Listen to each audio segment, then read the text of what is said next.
ನಮಸ್ಕಾರ ವೀಕ್ಷಕರೇ, ಸಮುದ್ರಯಾನ ಇದು ಸವಿನೆನಪಿನ ಪಯಣ ವಿಶೇಷ ಕಾರ್ಯಕ್ರಮಕ್ಕೆ ಸ್ವಾಗತ. ನಾನು ಮಮತಾ.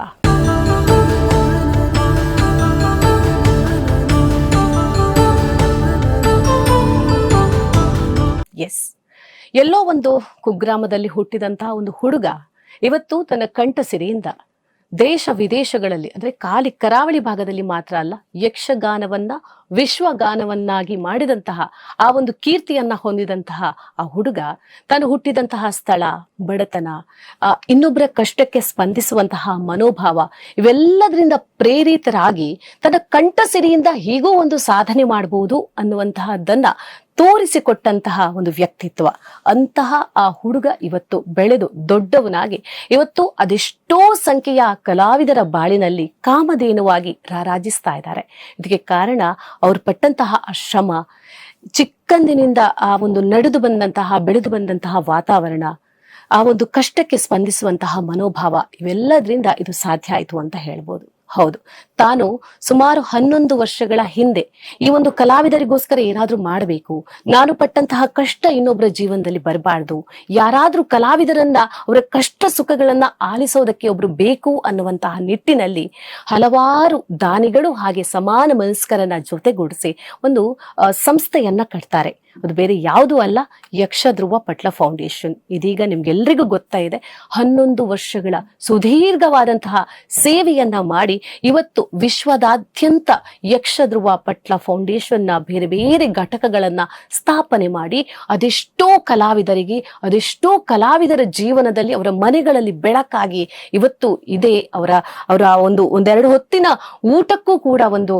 ಪರದಾಡ್ತಾ ಇದ್ದಂತಹ ಸಂದರ್ಭದಲ್ಲಿ, ಕೆಲಸ ಇಲ್ಲದೆ ಇದ್ದಂತಹ ಸಂದರ್ಭದಲ್ಲಿ ಪ್ರತಿಯೊಂದಕ್ಕೂ ಆ ಕಲಾವಿದರ ಪ್ರತಿಯೊಂದು ವಿಚಾರಗಳಲ್ಲೂ ಕೂಡ ತನ್ನನ್ನು ತಾನು ತೊಡಗಿಸಿಕೊಂಡು ಇವತ್ತು ಸಾಧಾರಣ 11 ವರ್ಷಗಳ ಸುದೀರ್ಘ ಸೇವೆಯನ್ನ ಮಾಡಿ, ನಿಮ್ಗೆಲ್ರಿಗೂ ಗೊತ್ತೇ ಇದೆ, ದಶಮ ಸಂಭ್ರಮ ಕೂಡ ವಿಜೃಂಭಣೆಗಿಂತಲೂ ಮುಖ್ಯವಾಗಿ ವಿಶೇಷತೆಯಿಂದ ವಿಭಿನ್ನವಾಗಿ ಮೂಡಿ ಬಂದಂತಹ ಕಾರ್ಯಕ್ರಮ ಯಕ್ಷಧ್ರುವ ಪಟ್ಲ ಫೌಂಡೇಶನ್ ನ ಒಂದು ದಶಮ ಸಂಭ್ರಮ. ಇತ್ತೀಚೆಗಷ್ಟೇ ಕೆಲವೇ ದಿನಗಳ ಹಿಂದೆ 11ನೇ ವರ್ಷದ ವಾರ್ಷಿಕೋತ್ಸವ ಕೂಡ ನಮ್ಮ ಅಡ್ಯಾರ್ ಗಾರ್ಡನ್ ನಲ್ಲಿ ತುಂಬಾ ವಿಜೃಂಭಣೆಯಿಂದ, ನಾನಾಗ್ಲೇ ಹೇಳಿದೆ, ವಿಜೃಂಭಣೆಗಿಂತಲೂ ವಿಭಿನ್ನವಾಗಿ ಆಚರಿಸಿಕೊಂಡಿದ್ದಾವೆ.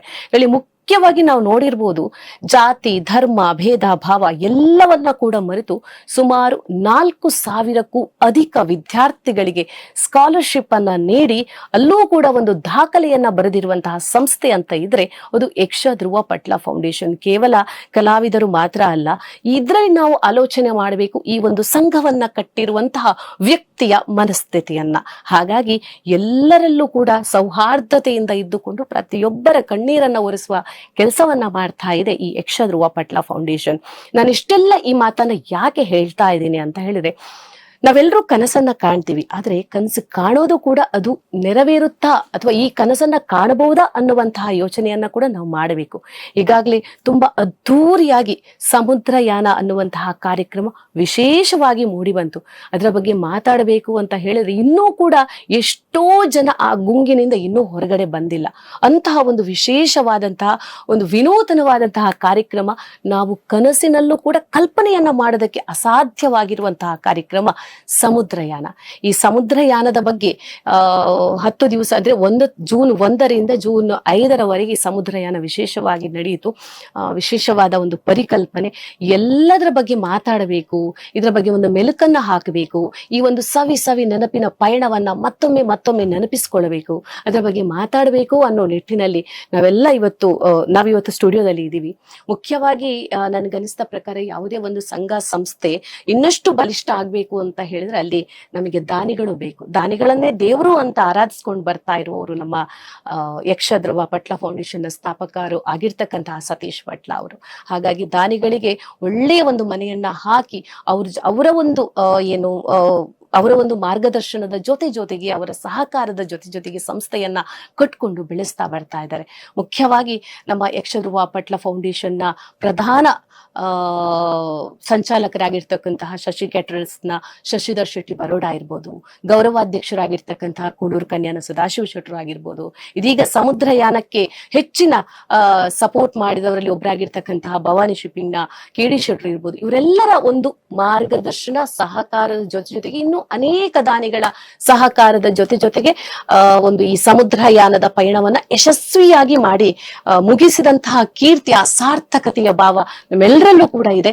ಈ ಬಗ್ಗೆ ಮಾತುಕತೆ ಮಾಡೋದಕ್ಕೆ ನಮ್ಮ ಜೊತೆ ಸ್ಟುಡಿಯೋದಲ್ಲಿ ಜಾಯ್ನ್ ಆಗಿದ್ದಾರೆ ಯಕ್ಷಧ್ರುವ ಪಟ್ಲ ಫೌಂಡೇಶನ್ ನ ಸ್ಥಾಪಕ ಅಧ್ಯಕ್ಷರಾಗಿರ್ತಕ್ಕಂತಹ ಸತೀಶ್ ಶೆಟ್ಟಿ ಪಟ್ಲ ಅವರು. ಸರ್, ತಮಗೆ ಕಾರ್ಯಕ್ರಮಕ್ಕೆ ಆತ್ಮೀಯವಾದ ಸ್ವಾಗತ. ಹಾಗೆ ಇನ್ನೊಂದು ನಾನು ಹೇಳಲೇಬೇಕು, ಯಕ್ಷಧ್ರುವ ಪಟ್ಲ ಫೌಂಡೇಶನ್ ನ ಜೊತೆ ಕೈ ಜೋಡಿಸಿದವರು ನಮ್ಮ ಕರ್ನೂರು ಮೋಹನ್ ರೈ ಅವರು. ಇವರು ಕೂಡ ನಿಮ್ಗೆ ಗೊತ್ತಿರಬಹುದು, ಸಾಧಾರಣ 30-35 ವರ್ಷಗಳಿಂದ ಸದಾ ಒಂದು ಸಮಾಜಮುಖಿ ಚಿಂತನೆಗಳಲ್ಲಿ ತೊಡಗಿಸಿಕೊಂಡು ಸಂಘ ಸಂಸ್ಥೆಗಳಲ್ಲಿ ತನ್ನದೇ ಆದಂತಹ ಒಂದು ವ್ಯಕ್ತಿತ್ವವನ್ನ ಅಲ್ಲಿ ನಿರೂಪಿಸಿಕೊಂಡು ನಾಟಕ, ಯಕ್ಷಗಾನ ಕಲೆಗೆ ತನ್ನದೇ ಆದಂತಹ ಒಂದು ಕೊಡುಗೆಯನ್ನ ನೀಡ್ತಾ ಬಂದಿರುವವರು ನಮ್ಮ ಕರ್ನೂರು ಮೋಹನ್ ರೈ ಅವರು. ಸದಾ ಲವಲವಿಕೆಯಿಂದ ಇದ್ದುಕೊಂಡು ಎಂತಹ ಜಟಿಲ ಪರಿಸ್ಥಿತಿಯಲ್ಲೂ ಕೂಡ ಅದನ್ನ ಒಂದು ಪರಿಹರಿಸಿಕೊಂಡು ಅದನ್ನೊಂದು ಒಳ್ಳೆ ರೀತಿಯಲ್ಲಿ ಒಂದು ಮಾರ್ಗದರ್ಶನವನ್ನ ನೀಡಿ ಒಂದು ಸಂಘಟನೆಯನ್ನ ಹೇಗೆ ಕೊಂಡೋಗ್ಬೇಕು, ಒಂದು ನಾಯಕ ಹೇಗಿರ್ಬೇಕು ಅನ್ನೋದಕ್ಕೆ ಒಂದು ಇನ್ನೊಬ್ರು ಉದಾಹರಣೆ ಅಥವಾ ನಿದರ್ಶನ ನಮ್ಮ ಕರ್ನೂರು ಮೋಹನ್ ರೈ ಅವರು ಕೂಡ ಇವತ್ತು ನಮ್ಮ ಜೊತೆ ಇದ್ದಾರೆ. ಸೊ ತಮಗೂ ಕೂಡ ಕಾರ್ಯಕ್ರಮಕ್ಕೆ ಆತ್ಮೀಯವಾದ ಸ್ವಾಗತ. ನಮಸ್ಕಾರ. ಎಸ್, ಇದೀಗ ನಾವೆಲ್ಲರೂ ಸಮುದ್ರಯಾನದ ಪಯಣದ ಅಥವಾ ಆ ಒಂದು ಸವಿ ನೆನಪಿನಿಂದ ಇವತ್ತು ಹೊರಗಡೆ ಬಂದು ಇವತ್ತು ಅದನ್ನ ಒಂದು ನಾವು ಮೆಲುಕು ಹಾಕ್ತಾ ಇದೀವಿ. ಈ ಒಂದು ಸಮುದ್ರಯಾನ ಹೀಗೂ ಇದೆಯಾ? ಒಂದು ಸಮುದ್ರದ ಮಧ್ಯೆ ಎಲ್ರಿಗೂ ಗೊತ್ತೇ ಇದೆ, ಆ ಸಮುದ್ರಯಾನ ಅಂತ ಹೇಳಿದ್ರೆ ಹಡಗಲ್ಲಿ ಹೋಗುದು, ಅಲ್ಲಿ ಕೂತ್ಕೊಳ್ಳೋದು ಬರೋದು.